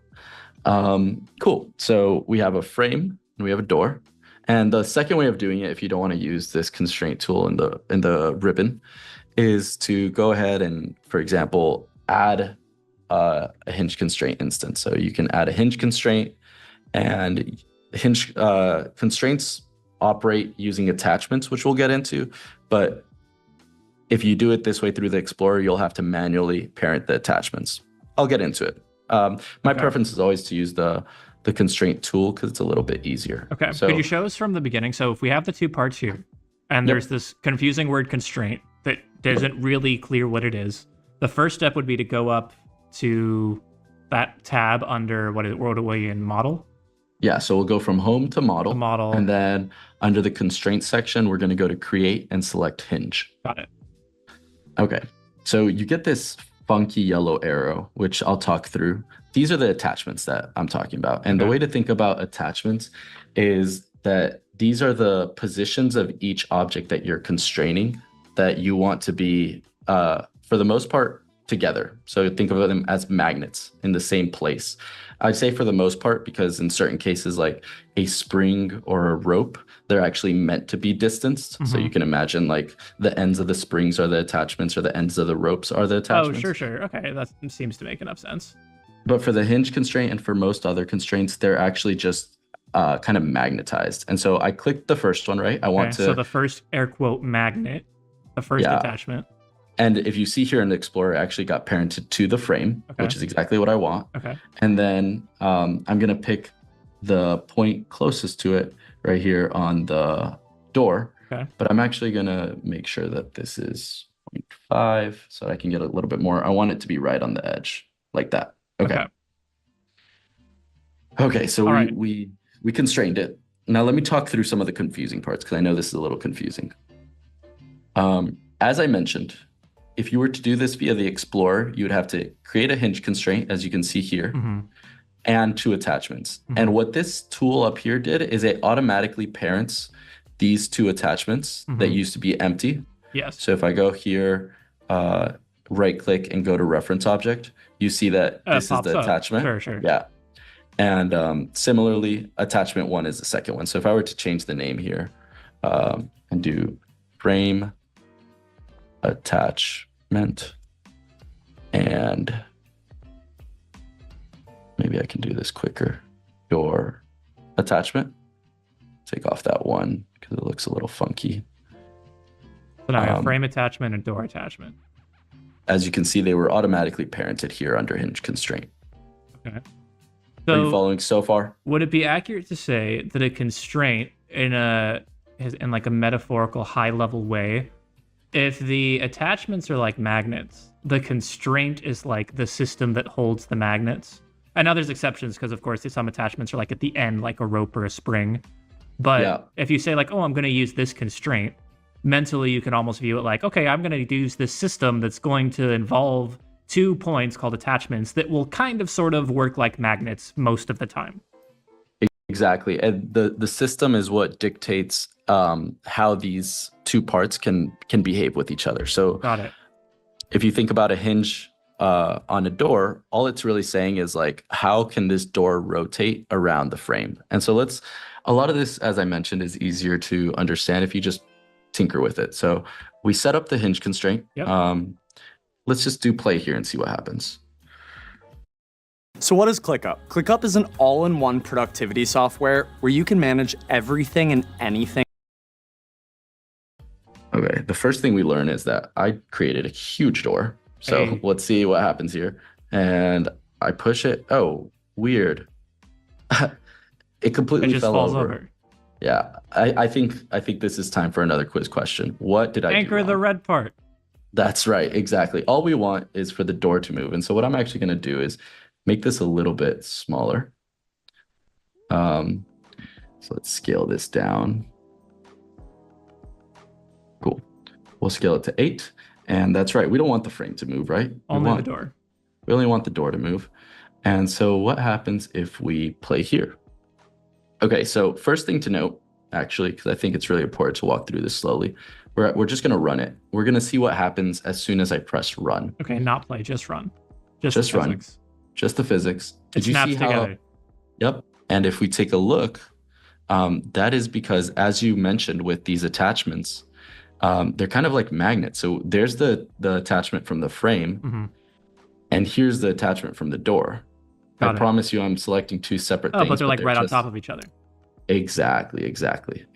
So is that? All right. Could you show again? If you just hit play, so we can see it snap back. Yeah, in? so if we just press run here, it just snaps there because that's where the attachments are told to go. Perfect. Oh yeah, I said play. I meant run. You got that. Thanks. Yep, exactly. So then you mentioned that you changed your stud distance specifically so you could put the attachment at the end of the door to get them lined up precisely.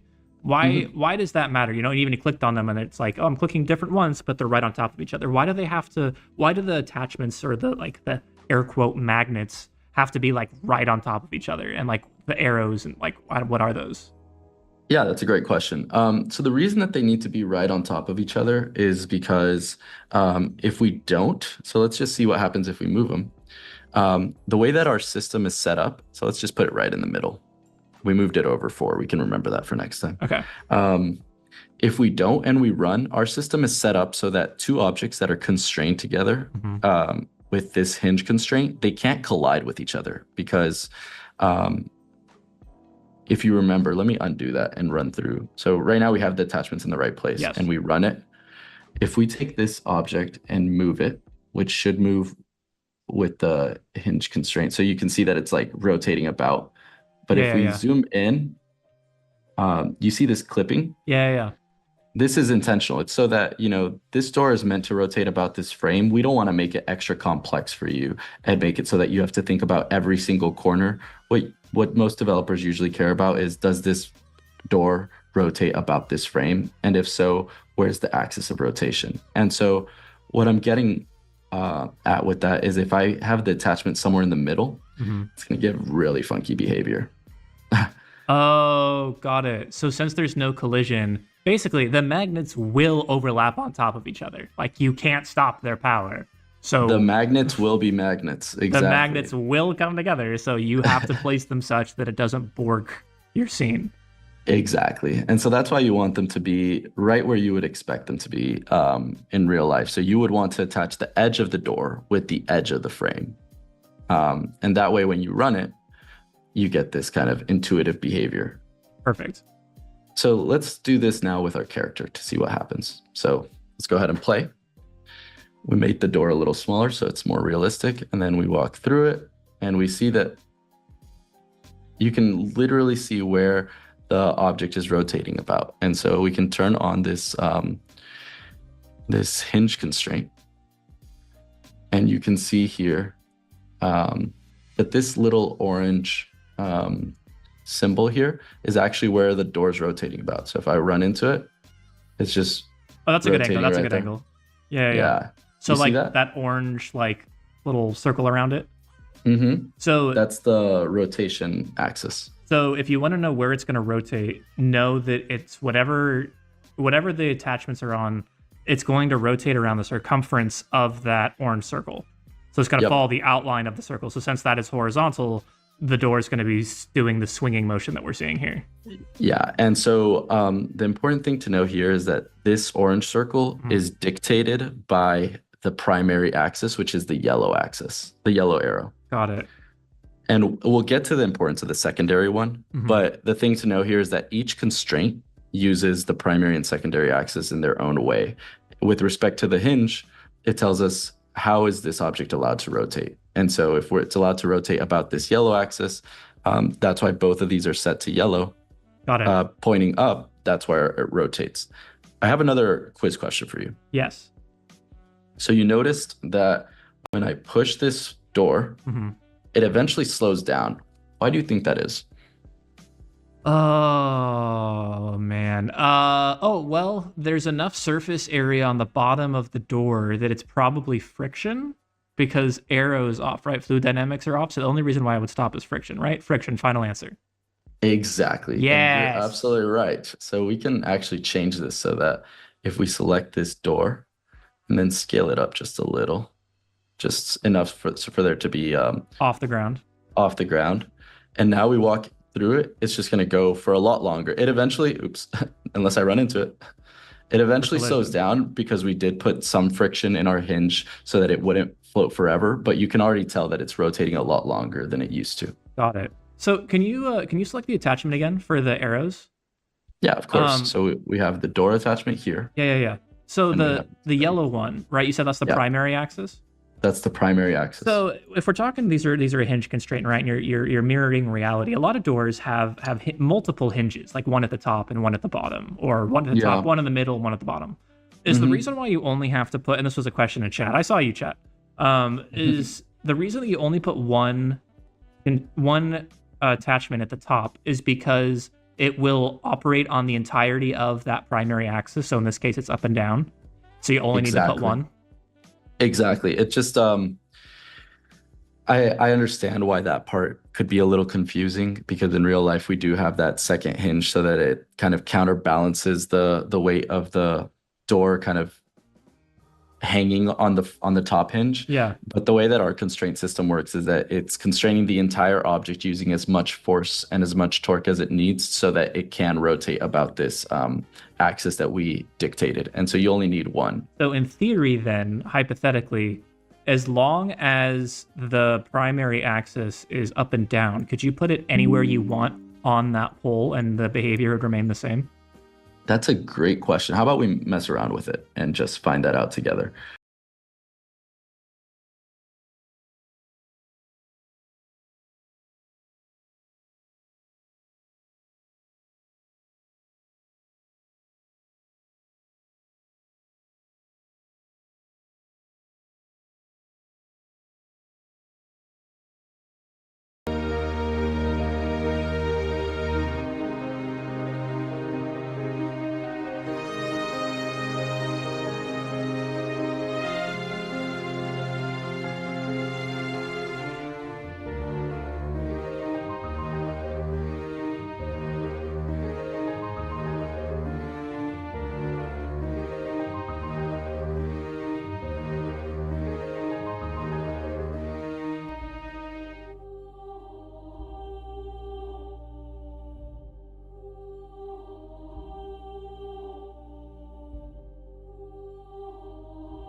Hi, everyone. Welcome to Inspire Day 1. As we close up with our final workshop of the day, I have the biggest privilege to announce Quenty here, who will be talking about accelerated game creation with Nevermore and NPM. Quenty, how are you feeling right now? I'm doing well. I'm hoping this will be a really useful presentation, but we'll see. So, yeah, should be good. Yeah, that sounds awesome. All right, whenever you're ready, feel free to kick off and welcome to Inspire. Thank you so much. I really appreciate the introduction. So this is accelerated game creation with Nevermore and NPM. I've been on Roblox for a long time. My username is Quinty. I've been on Roblox since 2009, so this is 15 years. And then I did the Roblox Accelerator program in 2020. And then I make games with Game Studio Koi Koi. So this is our games. We have a lot of different games. And this is relevant because we're going to talk about accelerated game creation. And what I really mean about this is like how we're maintaining and operating these games and where this goes wrong and where this works really well. And so our goals for today are to explain our workflow being Studio Koi Koi, and the decisions that we kind of ended up leading up to that workflow, and get you started with the same workflow because a lot of it's open source, including Nevermore, and then get you positioned to contribute back to the ecosystem, which is a little selfish, but together as a community, we can build something really awesome. So who is this for? It's for programmers. Like if you're an artist, and you want to learn about programming, this is great. But if you just do art, probably not the presentation for you. People running studios and want to discover other workflows, this is going to be useful for you. If you're also a solo developer who just want to consume Nevermore, or you just love technology, this presentation is packed full of random technology that you can learn.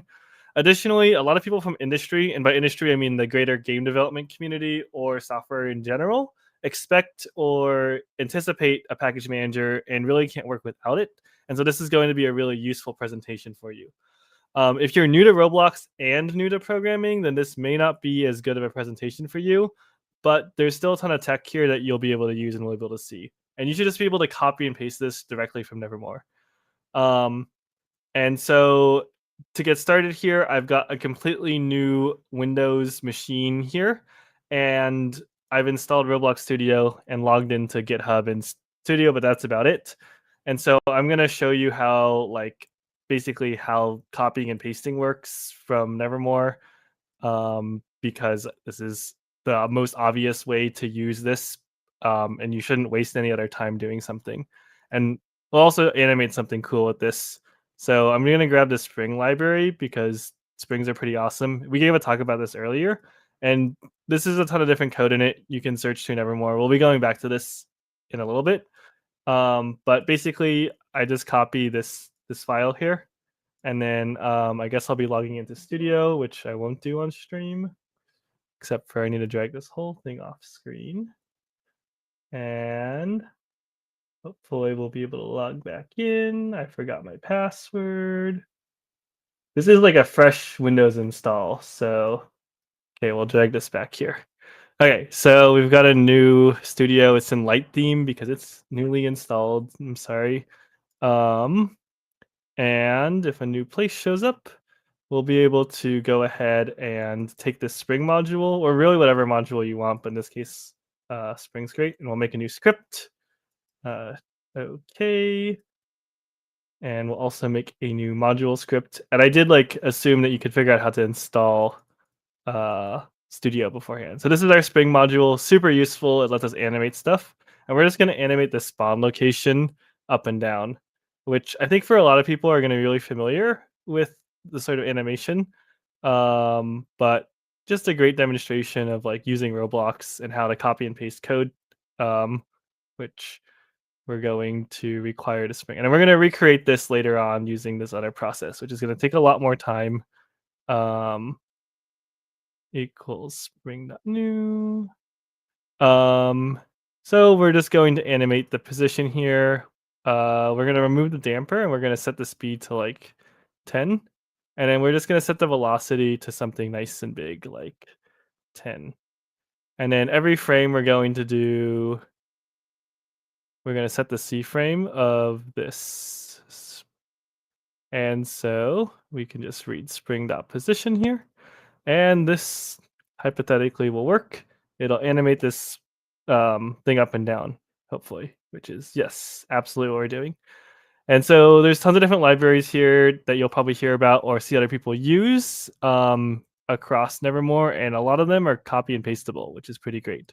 So you can copy like, an Excel tween or something to animate things. It's usually just a straight Lua file, and you can just copy and paste it into a module script. And so I want to get this out of the way because this is probably the easiest setup that you can do. That in mind, let's talk about why we do something more complicated than just copying and pasting, because copying and pasting is obvious.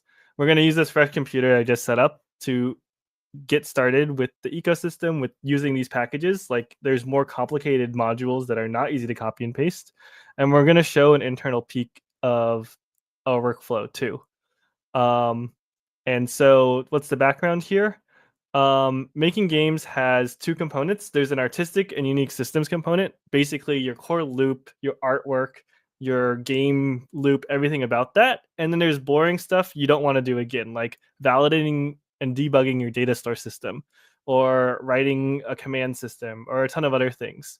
And so basically what we want to do is we want to spend as much time as we can on core loops and mechanics, and as little time on like data store saving systems and like messaging systems and matchmaking. And Roblox actually provides a lot of this stuff out of the box. It's why it's so fun to make things on Roblox. But you'll find that even then you have things that you copy and move between games, and you need to maintain those. And so I think the first thing to realize is that really you can de-accelerate your game creation by using this technology. Like, it's a really big process, and I'm not even sure if we've accelerated our stuff, but we definitely can't maintain and work on the amount of things we're working on without this. And so basically our studio's been using this for a long time, and there's a ton of pain points here. Upgrading Nevermore is like really painful for our studio, and we tend to break stuff with it. Now, this is pretty invisible to our player base because, we'll fix it very quickly, but every time we do this, it makes people in my studio a little unhappy. That being said, at the same time, we're maintaining 5-6 games, and we contribute regularly to things like Holiday and other one-off experiences with high qualities of technology that just wouldn't be possible otherwise without this tech. And we also share events and other ideas throughout our games. So you'll find that we have multiple experiences positioned within the same genre. Like, we have 2 ragdoll games here. We've got like 2 boxing games here too, that you normally wouldn't be able to do in Roblox. And this gives us a market advantage too. But I'm not sure if we've hit our goals yet, so that's why I have all these disclaimers. The other thing is it's very easy to break all of your games. So when you fork your code, you don't tend to not break your games. And we'll talk about how to use package managers to mitigate this in the future. So what's like the vision if we're being pretty negative about this whole experience? Basically, we want to be able to download a car. And by this, I mean, I have this great YouTube video, which you can find on YouTube, where you can just like npm install like at Quinty Studios/cars, and you basically get a full car system. And so this car game that we have, we made in an hour. And the way we made this an hour wasn't that we made the cars in an hour, but these cars are just a package that we installed. And it is basically an empty base plate with cars in it and some marketing on top. And so we've still been working on bringing these cars over to like a full featured game. But this game has like a great set of, you can see it streaming in here, but this game has a great set of like technology that we're using and we validated in this game. And so this is the sort of thing where we can install this and get this set up in like a minute. And by the end of this presentation, we'll be able to show you how you can do this too. And this lets us put these cars in other games, which you'll see these in our ragdoll games too, but they're not in the boxing game because getting hit by a car while in a boxing fight like doesn't make a ton of sense. And so that's sort of like the vision. The other thing is, if you come from a web development background, using npm is really amazing. Like in Roblox, you can't really just install like cars or UI libraries or authentication or databases and have it all work together. And with npm, generally, you can do this. There's still like glue code and stuff, but I can just install like Passport, which is OAuth. And so for like my like website here, for this login system where we have this band system and whatever, we can just go ahead and like authenticate people through Google, which you can't normally do quickly. And so coming from this like web thing where I spun up some websites very quickly, I'm like, I should totally be able to install a data store library or install a camera shake system or whatever else, and just guess what I need to install, and it generally works. And this is like really, really productive for the web. There's a lot more websites. And so this is sort of the vision that I had. And so really maybe another title for this presentation could be Accelerated Game Creation for all of Roblox with Nevermore and NPM, which is to say, like, if everyone joins in and helps contribute packages, and some people already have, like I can install Boat Bomber's like highlighter library and just syntax highlight stuff, which I believe I do for a plugin that I have. Then I don't have to write my own syntax highlighter, and that's not really work I wanted to do. So what do we have today? Like, what exists in the ecosystem today? Nevermore Engine's open source. It's got a ton of people using it and commits. I actually didn't check before this presentation, but we can go on to npmjs.org and type, like, I don't know, the loader and see, here's the Nevermore loader. There's 195 downloads this week, and it kind of just varies based upon the week. I don't think that's 195 people using it, but you can find, like, I don't know, here's RX. You know, there's 383 people using the RX library. So it just kind of varies. And so lots of people using these packages are already published. They work together. There's 257 packages total in Nevermore, and we'll go through some of the useful ones just to give an idea of like what exists in the ecosystem. And like, remember, you can also just copy and paste these libraries. You don't need to go through this kind of complicated setup process. But useful stuff that we have here include like Made for cleaning things, reactive programming, which I gave a talk about last year, binders, springs, which we just showed you the spring in this demonstration, promises, octrees, blend, and data store. If you just scroll through here, you'll find lots of interesting stuff. Like this button highlight model generalizes buttons and GUIs, which is really nice. The camera system has like great camera shake, which we use across all of our games. That's why our cameras feel really good in all of our games. There's like a fuzzy searcher. We've got the ELO system is somewhere in here for our like our competitive stack in our games. The inverse kinematics is here. InfluxDB we use for analytics across all of our games. This is a client to send stuff efficiently. We have like input processing here, which just can track what is the last input. Did you use arrow keys or WASD? Lots of other stuff here. Lorem ipsum, if you've ever needed to use that, and to generate words or text, markdown, lots of standardizing things. And so this is a general list of just a ton of different utilities that you might want in a game, like probability if you want to pick certain things, or random utils to select things, queues. This ragdoll is open source, some of our ragdoll games, so core mechanic to these other games. Lots of other stuff here. And so generally we've got a lot of things. Oh, people really like viewport too, because this is just a viewport that renders things nicely in a viewport. And it's all battle tested too. We've got millions of sessions every day being used through this system. So that's what exists in the ecosystem. Plus there's a ton of stuff.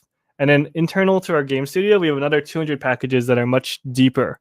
So stuff like building systems, backpacks, the cars that I just showed you, like analytics, telemetry, settings menus, key rebindings, like tons of useful stuff. And these are things that if we open source, we just be open sourcing the full game, so we don't. But this is the sort of like technology we can build up and take between each game, and it's very useful. And so our goal is to accelerate your development with the same process as this, and initially just to grab these open source things. And then eventually I want to just be able to like yoink other people's things so I don't have to write it myself. So once again, getting started with code reuse and then NPM. Once again, just copy and paste the stuff. The other thing we can do is we can use the toolbox. So you can just go ahead and go into Roblox Studio and search cars. You don't need to go use this process. So why would we even use NPM in the first place? The answer is like maintaining the code gets really expensive. So if you actually have more than one game you're trying to maintain, this becomes a problem. But if you don't, then don't bother with this. So when you're maintaining more than one game, you end up with like 5 or 6 different Git repos with your code. So we'd have like a dialog and a holding and like a few other ones, like I think the lighting system. And what happened was distributing this and upgrading this was very expensive in that you'd have to tell everybody who is working on your stuff, like, hey, this is the process you need to get this started.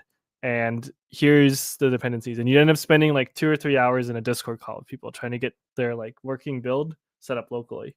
And if you only have one game, this isn't really a problem. If you have multiple games, there's lots of ways to solve this. But you need a package manager. And there's really a reason why pretty much every software company is using a package manager. It's really only for programmers, but for programmers, it makes it really, really a lot easier to reproduce what you're programming and work with somebody else. The other thing to note here is you shouldn't make your artists use Git or NPM. Like I tried this before in like 2020, and it really just didn't work. So what you want to do is know who your audience is for this and what you're distributing through this. What is good for artists, though, is when you do distribute your code through NPM and stuff, they're used to the same workflows before.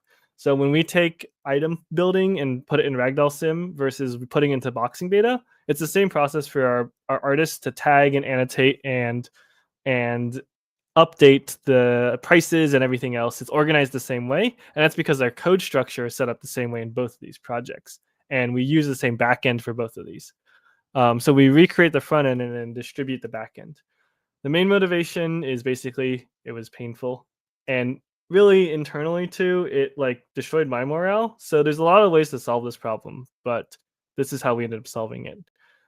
We also said in our studio that we would never get stuck maintaining one game, that we wanted to make multiple experiences. And we're still in the process of like working a lot on existing games. It takes up most of our time, but we do have the freedom to technology transfer technology from new games into, or tech demos into our main games that we're working on, and transfer technology from our games that we're working on into other games.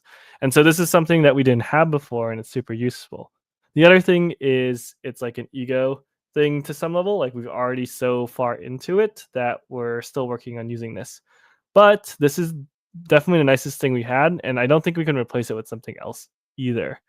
With that being said, people also were unhappy with Nevermore being hard to use, and a package manager distributes the dependencies very nicely and makes it easy to get just the code you want. And this is very useful for our experiences too, because we don't need like certain packages in the boxing game compared to like Ragdoll.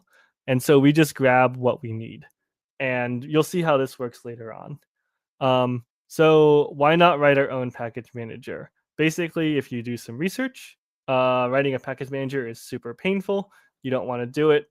And you'll notice like Roblox packages aren't quite viable for code versioning. They're really great for other things, but that's because like writing a package manager that satisfies all the requirements for code distribution is very painful. Why didn't we use Wally? Wally is a Roblox package manager for Roblox. It's pretty good. We didn't use Wally because of a few things. First of all, Wally didn't exist when you're converting 2 packages. Additionally, the tooling and workflow around Wally doesn't quite exist yet. And it still isn't quite mature enough to support the like multi-package distribution that we have with the amount of games that we have, but it's very good for core libraries that don't change very frequently. Hopefully we'll be able to cross-distribute to Wally eventually, but there's a large enough ecosystem around NPM that that's what we're using now. And then Roblox packages don't have versions, semantic versions, which we'll talk about later, and the permissions are hard to manage. And so for us, that didn't quite work. I'm hoping eventually we'll be able to just use Roblox packages, but we aren't quite there yet. So overall, all of these things are tools that you use, and you should pick the right one. And that's my like big disclaimer for this talk before. That being said, I think it's always super useful and interesting to see how other people are developing games, and it's leading us to develop games, and that's pretty awesome. So getting started. Basically, at a conceptual level, we save every copy of the code so we can get a reproducible build. So you like publish a package, which is a copy of the code. And then we give these copies a name or a version number. So this is just from the source code. It's Commander service, and it's version 13.5. And so if we go over to github.com and we go look at Commander service, for those who don't know, Commander is a command service that I think Adopt.me's team built, and it's super useful for configuring your game. And this is a wrapper around it that makes it easy to bind things to it. This package.json holds the definition for the npm package. So that's the version number, and this gets auto-incremented by our tooling. And then we declare all the dependencies. So this is what we do here. We declare all of the dependencies, and the trick here is these dependencies can have other dependencies. And the reason why we do this is because, or the reason why we want a package manager to do this and not do it manually is because let's say we're 3 or 4 levels deep. We're in our car game. The car game depends on the car package. The car package depends on Commander. Commander depends upon permission provider, and a permission provider depends on another dependency that is now changing. We want to get rid of it and we want to replace it with something else.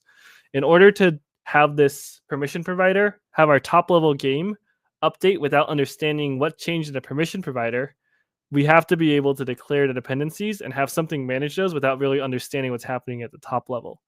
And so by declaring our dependencies, npm will manage all of the dependencies, and this is super useful to us. And so we tried to do this dependency graph manually before, and it's really painful. You also end up forgetting to initialize the permission provider. So at one point, the permission provider wasn't required for this game, but now it is. And so the architecture we have now lets us distribute code or changes without having to give access to people, or without copying code and being like, okay, make sure you add this new init statement to the code base. And that's something that you can't always do right now. So libraries, which are just the Spring library, don't have any state. Those are perfectly fine. You can do that easily. They don't change very often. But for anything that's a little stateful, like telemetry or currency or inventories, that sort of thing, we need to have a dependency graph that can bootstrap code, but without having side effects.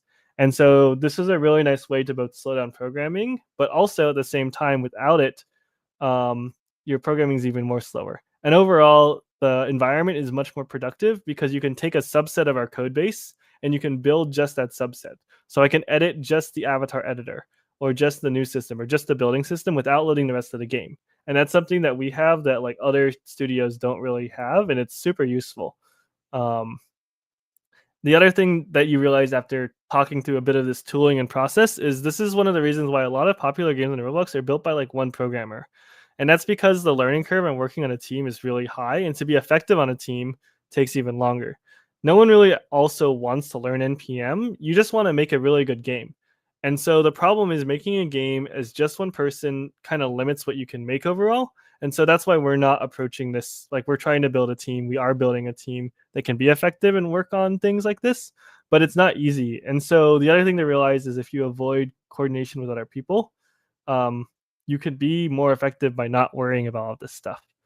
With that being said, we come back to this dependency graph, this concept to review. You save a copy of all the code. That makes sense. Give the copies a name, and then we just declare what copy we want. So how does the versioning work exactly? We have semantic versioning, and basically you've got 3 numbers here, the major number and the minor number and the patches.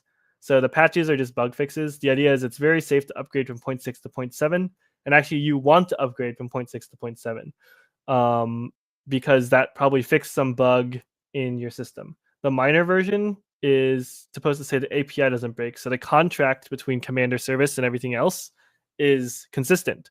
And that means that we can safely upgrade without changing anything. But it's a new feature, so there's some risk involved. And then a major version is a breaking change in API. You'll have to pay attention to your code and make sure you didn't break anything. And this is really useful because it lets us apply bug fixes and patches to our code without having to worry about the upgrade. Now you'll see in effect why we aren't quite there yet as a studio, but I think downstream consumers of Nevermore tend to get this experience pretty effectively.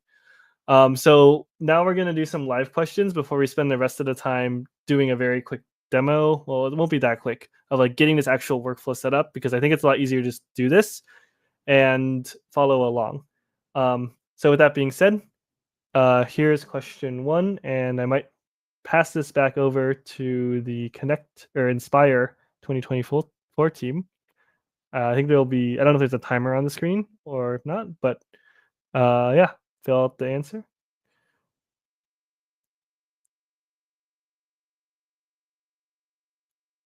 and then at some point we'll transition whenever it's decided. But also, if you have questions, which I'm sure people have, I think the Connect team or Inspire team, oh my gosh, will be collecting these, and then we'll be able to answer these.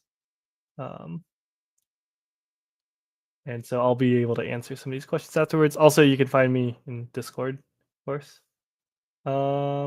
Or also, I'm gonna go to the next question now. What should I do when things go wrong? And so, once again, if you have questions, this is a question about the question.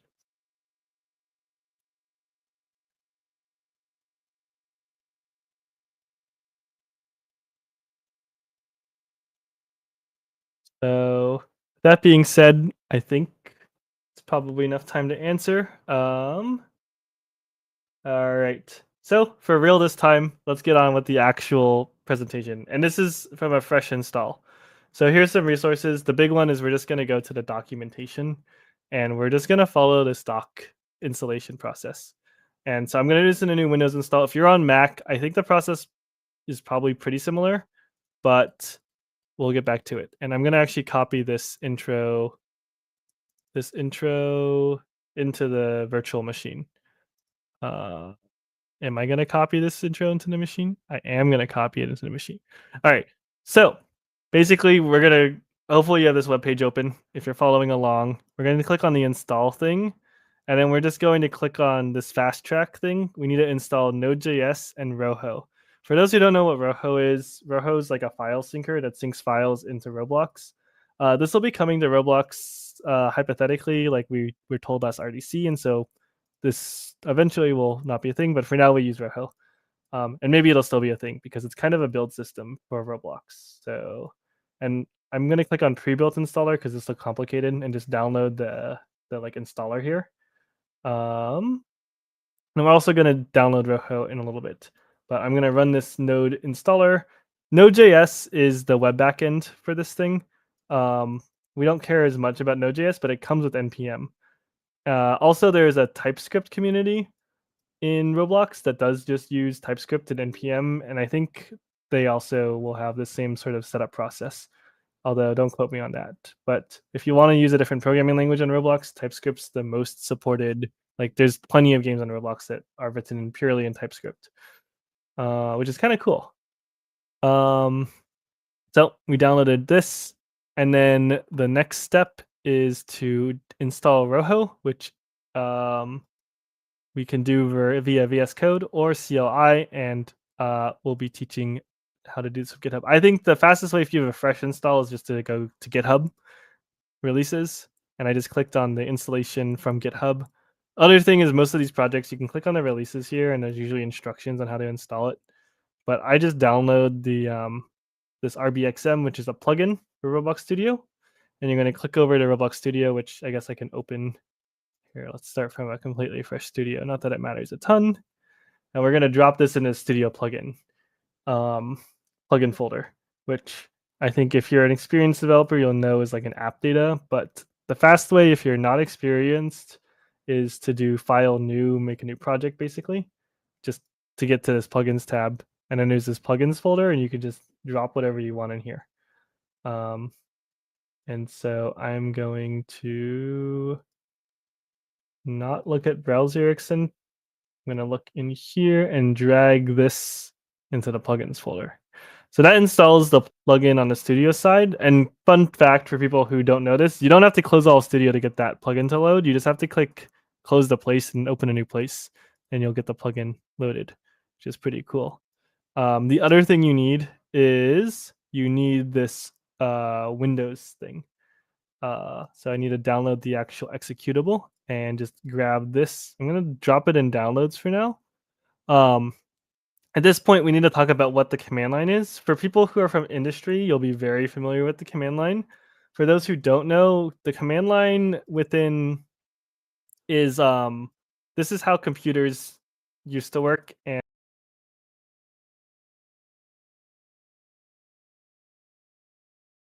still effectively do for developers. But if you're from this really nice Roblox Studio world, you're probably never used to this. What you're going to do is open up a thing called Windows Terminal, or just type terminal in, and then you press enter to load it. This gets us into PowerShell. And the important commands we're going to use are ls for list. That's how I remember it, which lists your directory.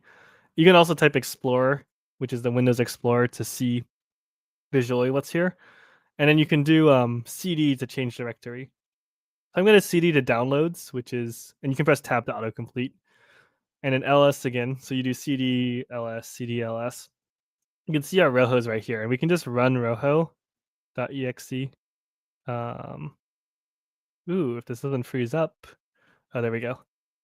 And it'll print out something like version blah, blah, blah, blah, blah, blah, blah. Yeah, version 7.4.2.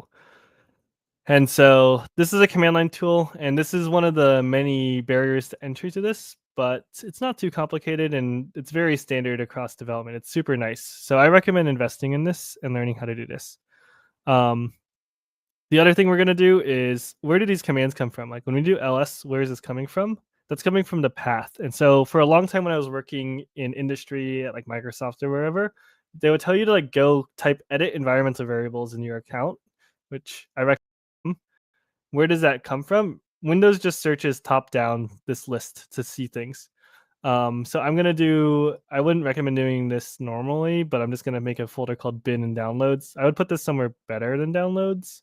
And then I'm just going to add a new entry, which is going to be c/users/downloads/bin. Click OK. And then you have to restart the terminal. But when you relaunch the terminal and I run roho, it'll show up immediately because it's in the path. So that's how the discovery works. Or it showed up because, wait, why did this show up? Oh, okay. It just needed to refresh this page. Okay, so that's how that worked. So that's sort of the two things you need to install to get this working. And then we're just going to follow the instructions here, which is open the terminal. You're going to use make directory, change directory. Let's call this game. Let me cd to download, so I don't just put this in my user directory. And then let me make a new game called like Penguins.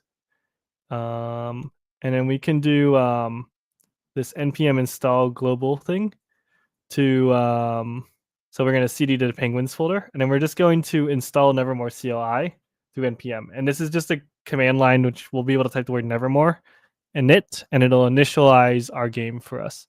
You can also like use this locally, but since I'm showing you just my full setup, this is what we're doing. And then we're going to run Nevermore init, and it will go ahead and error because Microsoft security policies. So if you're a developer at any tech company, really, you'll be very familiar with this. This error, this is a security thing. And so what I like to do is just Google search, this cannot be loaded. And then I click on the first link, which is Stack Overflow, of course. And I just run this. And you have to run it as administrator, which it says. So if you don't know how to do this, you just right click on the terminal, run as an administrator, and then you paste in this thing. I've done this a lot of times now. And then once again, you restart the terminal and we get back to here. And this is sort of why every time I teach people how to set up this workflow, it's a little bit of a process and it kind of makes me unhappy. But what you're also doing is teaching people how to use CLI and all these other concepts. And so for an experienced developer, it's like, oh, I've seen this before. But if you're new to all of this, it's like so overwhelming. Either way, we're back to here and we're just going to run Nevermore init, which will initialize. Oh, we're going to cd to Penguins first. Otherwise, we'll initialize inside of the downloads folder. And we'll run Nevermore init, which will go ahead and just set up a game template based upon this. And it installs loader, service bag, binder, a translator, and commander service. And so we'll be able to know if this worked by, we'll roho serve in this file. And then where did my studio go? Oh, it's over here. And then we can open up roho in the plugins tab. And we can just connect to here. And you can see Penguins is about to be served. and download this. And then we can go ahead and play the game. And probably aren't going to see any side effects because that's how Commander works. But we can go ahead and see Commander is loaded. And this is, remember, like a fresh install of Windows. So that took us like 10 minutes with explaining how all this stuff works. If you're a regular developer, it should take you about 5 seconds to get a new project running. We can go ahead and make a new project right now. We can call this one like, I don't know, Lions. And then we can Nevermore init here. And now we have a new project running. The other thing we can do that's super useful, let me go back to my Penguins project, is we can install new packages. I'm going to install at Quinty/Spring. So, and I'm just going to, I'll just Rojo serve this. And let me go ahead and make a new tab too. So we can go ahead and serve from one, and then we can install from another. And then let me sync the Penguins back in. And what's happening here is inside of this folder, here's our node modules. And it's got all of our stuff loaded in here. Let me make this more full screen. And so what's happening here is locally here's our Penguins folder. We've got our package.json. And inside of this, we've also got our node modules. So you can see here's Commander. So this is just a copy of all the code. You can see Excel tweens here, instance utils, ton of other useful things, string library here.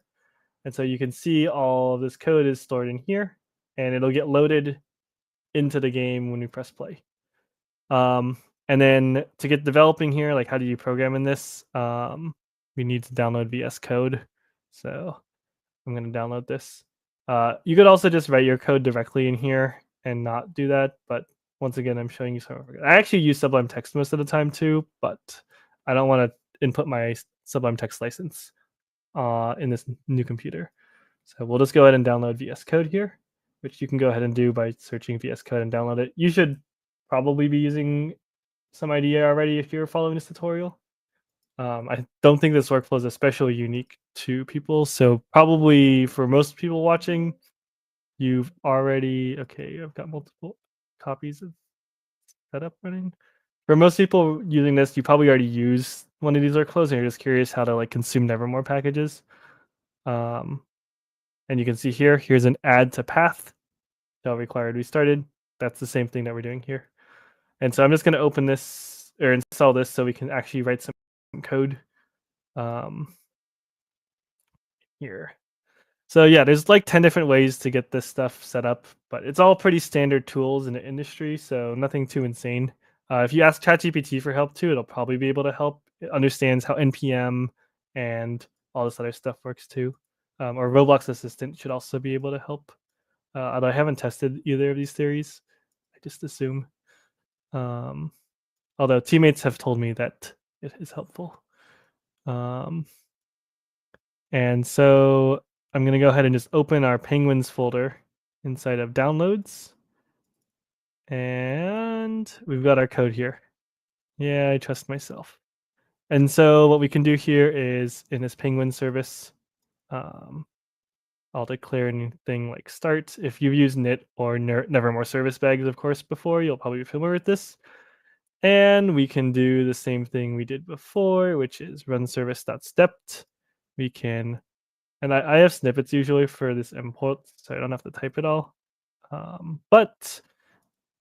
And then we can do workspace.spawnLocation.cframe equals cframe.new spring.position. And then we need to go make our spring here.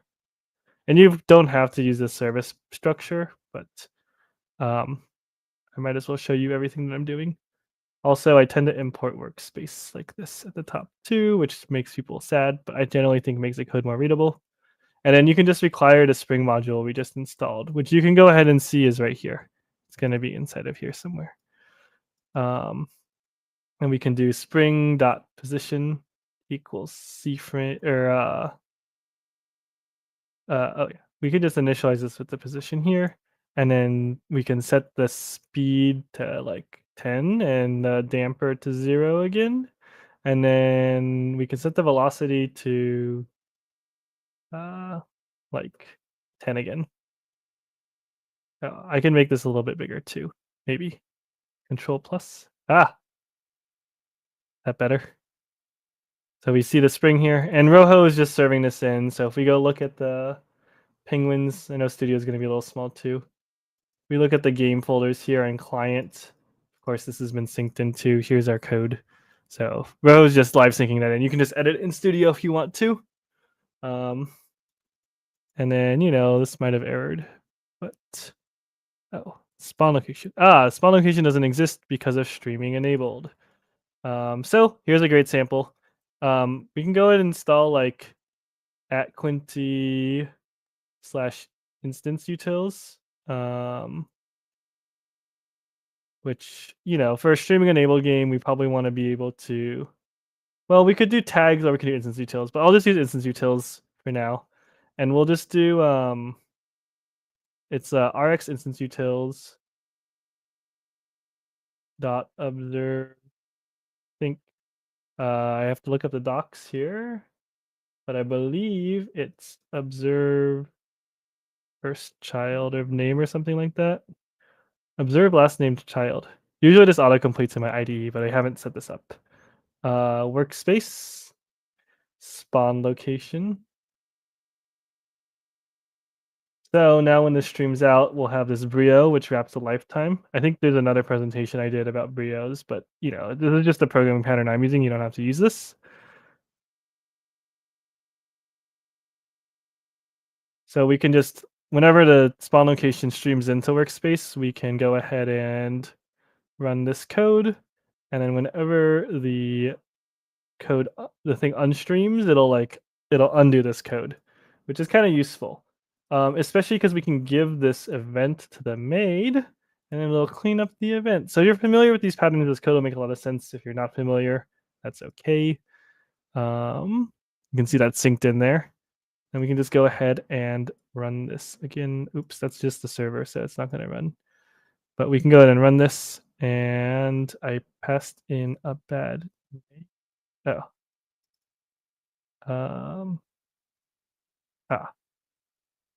I need to declare the class that I want to. So I want the spawn location named spawn location. And now you can see this is moving up and down on my client. Now you can actually see my client's not synchronized with that. And so probably what we want to do here is velocity equals spring.velocity here. And then we probably would want to time sync this so we can install the time sync service and so forth. But you can sort of see how we can start to install whatever utility libraries we need.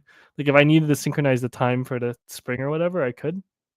And you can see now that we've got this spawn location moving up and down. Maybe other great demos that we can do are we can install a camera stack. So we can install @Quinty /camera, or let's install yeah, this is probably good. So we can install this camera stack service, and you just initialize the service to the service bag, which there's a documentation on this. And then, we can do task.spawn. I don't know. This is probably horrible, but we could say every second we want to shake. I think get impulse camera, and then I always have to look up the docs, but this is normal. I think it's just impulse.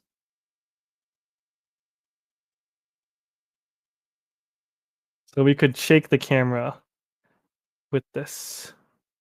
I think this code works. I'm not sure though. And so we can just install the camera package here and get camera shake, maybe. I think that was not enough impulse. I think.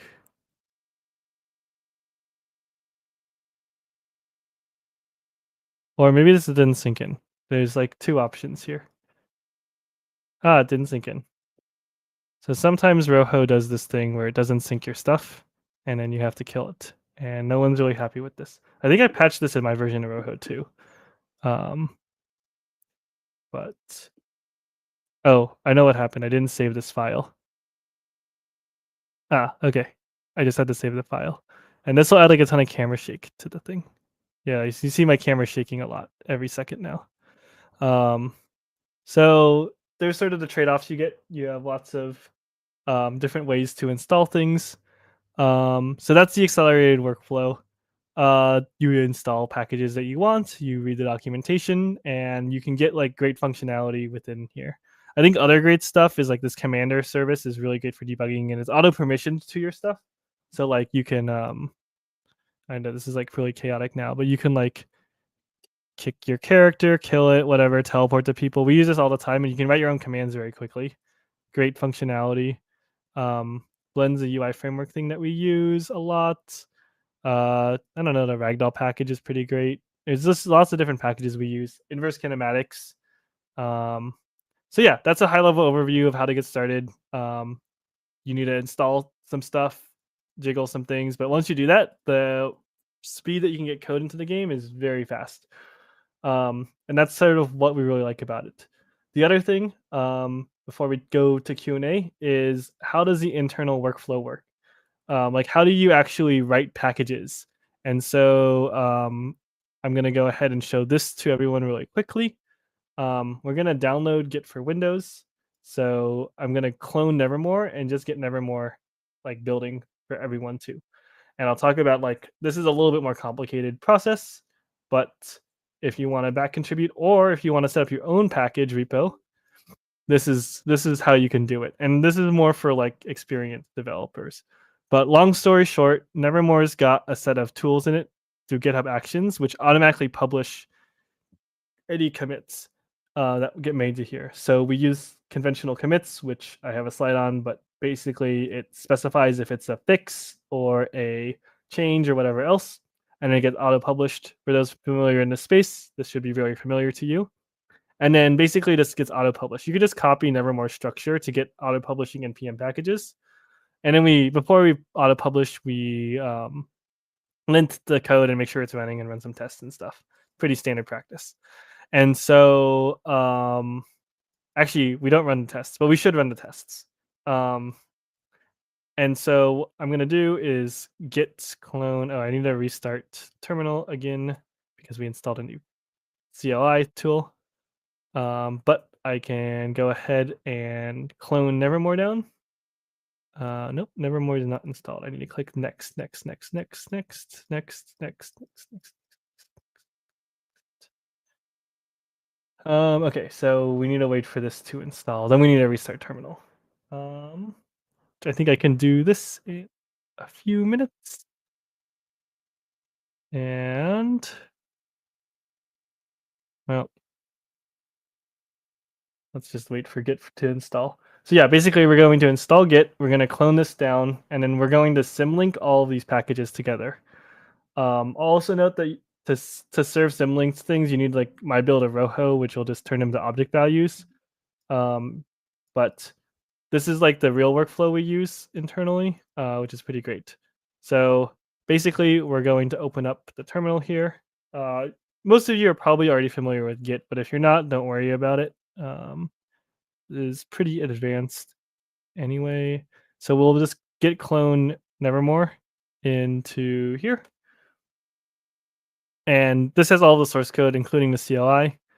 And then what we can go ahead and do is after this is cloned, we're going to, I think there's instructions here too in the documentation on how to get it set up. Yep. So basically you're going to clone the thing down, and then you're going to use afmin or foreman to actually use the tools. But long story short, it just expects a custom build of Rojo, and that's like documented here, I believe. And then we're going to go to Nevermore. And then what we do is we, each of these source files here, so let's go to Excel tween, needs npm install ran on it, so it can install like a symlinked version. And what this is actually doing underneath is when we look at this, it's making a node modules folder.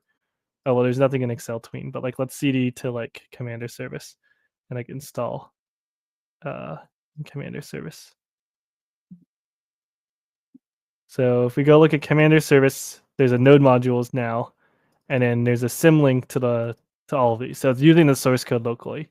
And what this really lets us do is when we modify one thing inside of our packages, we're able to modify all of the code. So we just link everything together. And we do this by doing npx learn execute npm install, which just runs npm install in each of these sub packages. This is a standard like monorepo tooling, and basically this lets us just symlink all of these things together. Then we can just roho serve a test folder for some of these. So like commander service has a test folder, and I don't think we have time to show this, but basically I just sync these into empty base plates and test them, and it's really great. So this is the actual workflow, which you should be able to derive pretty quickly by just CDing to these test folders, and it just runs like a test thing. The other thing you can do here is when you're in Nevermore, is if you're trying to make a new package, you can just cd to source, make a directory like, I don't know, blah is my new package name. And then you can cd to the blah directory and do nevermore init package, and it'll just add the new stuff to the package. Oh, and I need to add a description and stuff, but that'll just set up the files the same way. So yeah, overall, this is the workflow that we have. For now, I would just say consume packages, but it's really easy to publish your own package too, especially if you don't do this monorepo thing. So you can check out like Boat Bomber's highlighter module. Highlighter module, I think this highlighter module has an npm package in it. There's a ton of other ones too, but I'm just really happy with this one because my blend like UI converter uses it, I believe, and it was like super easy to use. So yeah, I think this thing does it. Oh, this thing's erroring right now, but yeah, it like highlights the text with that. So yeah, that's overall the presentation. I hope that you can get from this like when to do like when to use this process, when to not, and like how to consume these packages quickly, especially stuff with lots of dependencies. With that, I think we have some time for some questions, although I'll cede this to the Inspire 2024 staff. So yeah. Yeah, thank you so much. So wow, that was a really great workshop just to listen to that. So thank you so much for talking about Nevermore and NPM. That was really fun. All right, we're gonna get started off with some Q&A. The very first question is, how was your personal experience learning NPM and Nevermore? And kind of summarize how that was really useful for your career. Yeah, so I would say the overall experience was like realizing we needed this in our game studio to develop, like to reuse the things. I think specifically we were working on like Would You Quiz, which this game's still not fully upgraded to the new workflow. And I'm like struggling to get other team members onto a working build of this game. And that was like really painful. So I would say overall it's been really good. It gives you a pretty deep understanding of how this works overall. And like the big thing is to realize that even if this workflow is kind of cursed and messy, like you do need to solve the fundamental problems around maintenance and code reuse some way or another, or optimize your studio to not have those problems. So make a decision based upon that. But yeah, I would say from a career perspective, I guess it's good. I don't know. Yeah, it's very useful knowledge. Yeah, for sure. The next question we have is, how can I search for and download a package in Nevermore? To search for a package or download it in Nevermore, what I would recommend doing is go to the Nevermore like engine repo on GitHub and just read through the packages here.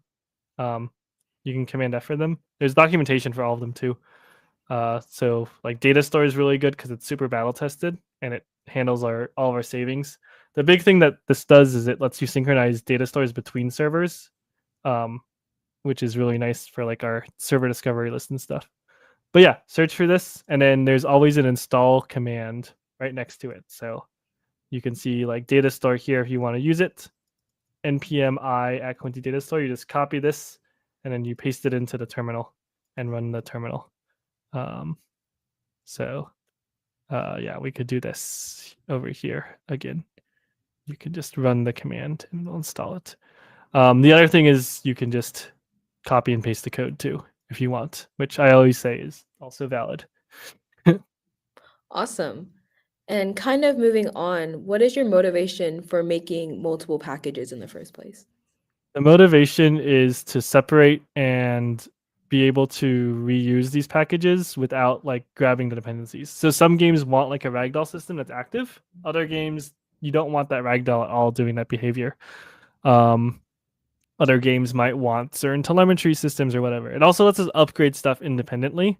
So because we have this semantic versioning system, we should be able to, although we aren't doing this now because the upgrade process is bad, but we probably should be doing it, is like have these locked versions. So you have the reproducible build and then publish and lock the versions independently of each other. So the games can be upgraded independent of each other. And especially for like larger organizations, like if you're at Microsoft or whatever, you'll see this is basically a requirement to keep things running smoothly. I think at the scale we're at now, it's not really a requirement, so that's kind of why we're not doing it. But it's very useful, and it also, the other thing that's really really nice is you can test a very small segment of your game without testing the whole thing. So we're able to build very quickly. And I guess I didn't show this tech demo, but like you can like hot reload like just the sub packages. So I can hot reload the whole like avatar editor in HorseCat. And this lets me like work on the avatar editor without playing the whole boxing game, which is very good because sometimes the load times can get a bit long with all of the assets that we load. So yeah. Gotcha. And that kind of ties into the next question that we have is, what besides Nevermore do you use in terms of like your team schedule when it comes to content and production management? Yeah, like overall we talk, like the biggest thing is we just communicate on like Discord and we talk about what we want to do and then we try to do that. We've tried out a variety of different things. I know like other teams like ClickUp or like whatever, we've used Notion a bit, but overall we found like that sprint planning is not very effective and a good use of time for us at the scale we're at. So we have like 5 full-time employees so far. So we're really small compared to like all of our studios in Roblox. And so we tend to prioritize listening to our users and doing stuff that makes sense. We'll see if this scales or not, but yeah, that's currently the process that we have right now. Gotcha. And kind of using Nevermore NPM, what are your goals on Roblox for the next 2 years or so? Next 2 years or so, want to release a lot more games that we feel are like artistically interesting. And also I just finished like getting this hot reloading system working so we can hot reload in HorseCat like the whole game. So it runs the server and the client, and that's really awesome. And I want to get this so we can do it for a live game too, which I've been talking to some other developers about for a long time, and we're kind of just at the point where the technology is possible, and that'll let us like reload games very quickly for testing. So it's kind of an iteration speed. Gotcha. Yeah, and when using Nevermore, when have you found it most helpful during your processes? Overall, being able to reach for stuff and spinning up projects very quickly that are like mature is the biggest thing. So if someone comes to us and it's like, oh, it's Holiday 2024 and we want the sparkler and the ball drop and like 3 other features in, oh, can we also get this feature from a boxing game or this feature from paintball game or whatever? It's very easy for us to grab that code and put it in. Whereas in like other studios, that capacity is harder and it takes more dedicated engineers. And this lets us support more community projects. The other thing that would be awesome is like seeing more community published packages, because a lot of people tend to not know how to do this workflow for good reason. And then that kind of limits our downstream contributions that we get just as a collective community. Even just from a copy and pasting perspective, it's like nice to have well-maintained and like code that we can like trust. So it's sort of how a lot of games are built. So For sure. Yeah. And this is kind of more of like your opinion. So based off of your experience, do you think using an external code editor to edit Lua code is better than using Studio's in-game editor? yeah, I think it really depends. I know that's like kind of a cop-out answer, and I'll articulate this a little bit more. Like basically, if you are coming from this point where you're just starting Roblox, I would say like don't mess with npm, don't mess with like VS Code or whatever else, and like you're completely new to development. It's like such a waste of time. Like it's getting in the way of you making awesome stuff, and you should make games first. But if you're at the point where you're like running into all of these things where you're struggling to reuse content, or you're trying to like work in a certain way or whatever, you need to make this transition, this jump.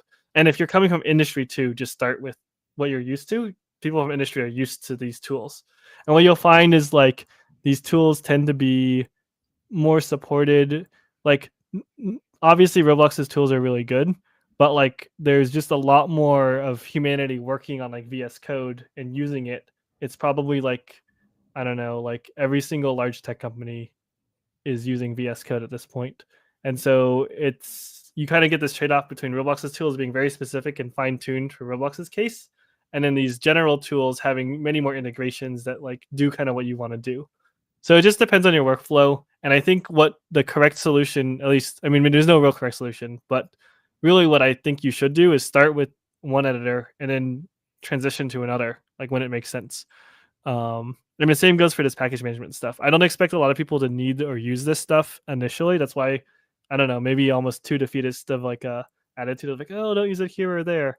But eventually these are problems, and these are areas where you do find, oh wait, I remember that was a problem and I know how to solve that. Oh, my game is taking 30 seconds, a minute, 3 minutes to load. I want to develop this avatar editor without that load time. Oh, this or that. Oh, I want to make more than one game. I want to build technology in one game and transfer it to another game. These are all problems where you'll remember that there's a solution, and you'll be able to come back to this presentation, or just remember to search a package manager really, and you'll find a solution for that. And so I think it's really useful just to see what other people's workflows are and lay that out completely for everyone here. So that's the main motivation. And I think the same kind of applies to IDEs. Like you should just evaluate all the options, and there's valid uses for all of these things. So yeah. Gotcha. And for developers who want to use Nevermore in their projects but don't use npm or Rojo, what solutions are there for them to use? And is there a way to get Nevermore directly to Roblox Studio? Yeah, at some point someone had like a plugin into this, which was pretty awesome, but I was like too lazy to maintain it because we're kind of like, to be honest, we're making this stuff to make our games first. Like this is our workflow. And then like second, it's like awesome to share this with the community. So that's why like a lot of stuff's kind of like crusty, is like I can just spend an hour chatting with the next person we hire and teach them how to use this stuff. I mean, it only took me like 10 minutes here, but like you can talk through everything and talk about the motivation with them. And I've never had to like streamline that to something that was even faster. And so my recommendation in terms of like getting started is just follow this tutorial, install all the things you want, and then just like sync this in. And then now you have all this code in here that's getting loaded. And if you didn't realize, when you run the game, it just copies it into replicated storage too, but only the stuff that's needed for the client. So your server code doesn't get leaked. And then you can just require these modules however you want, and you can just use them.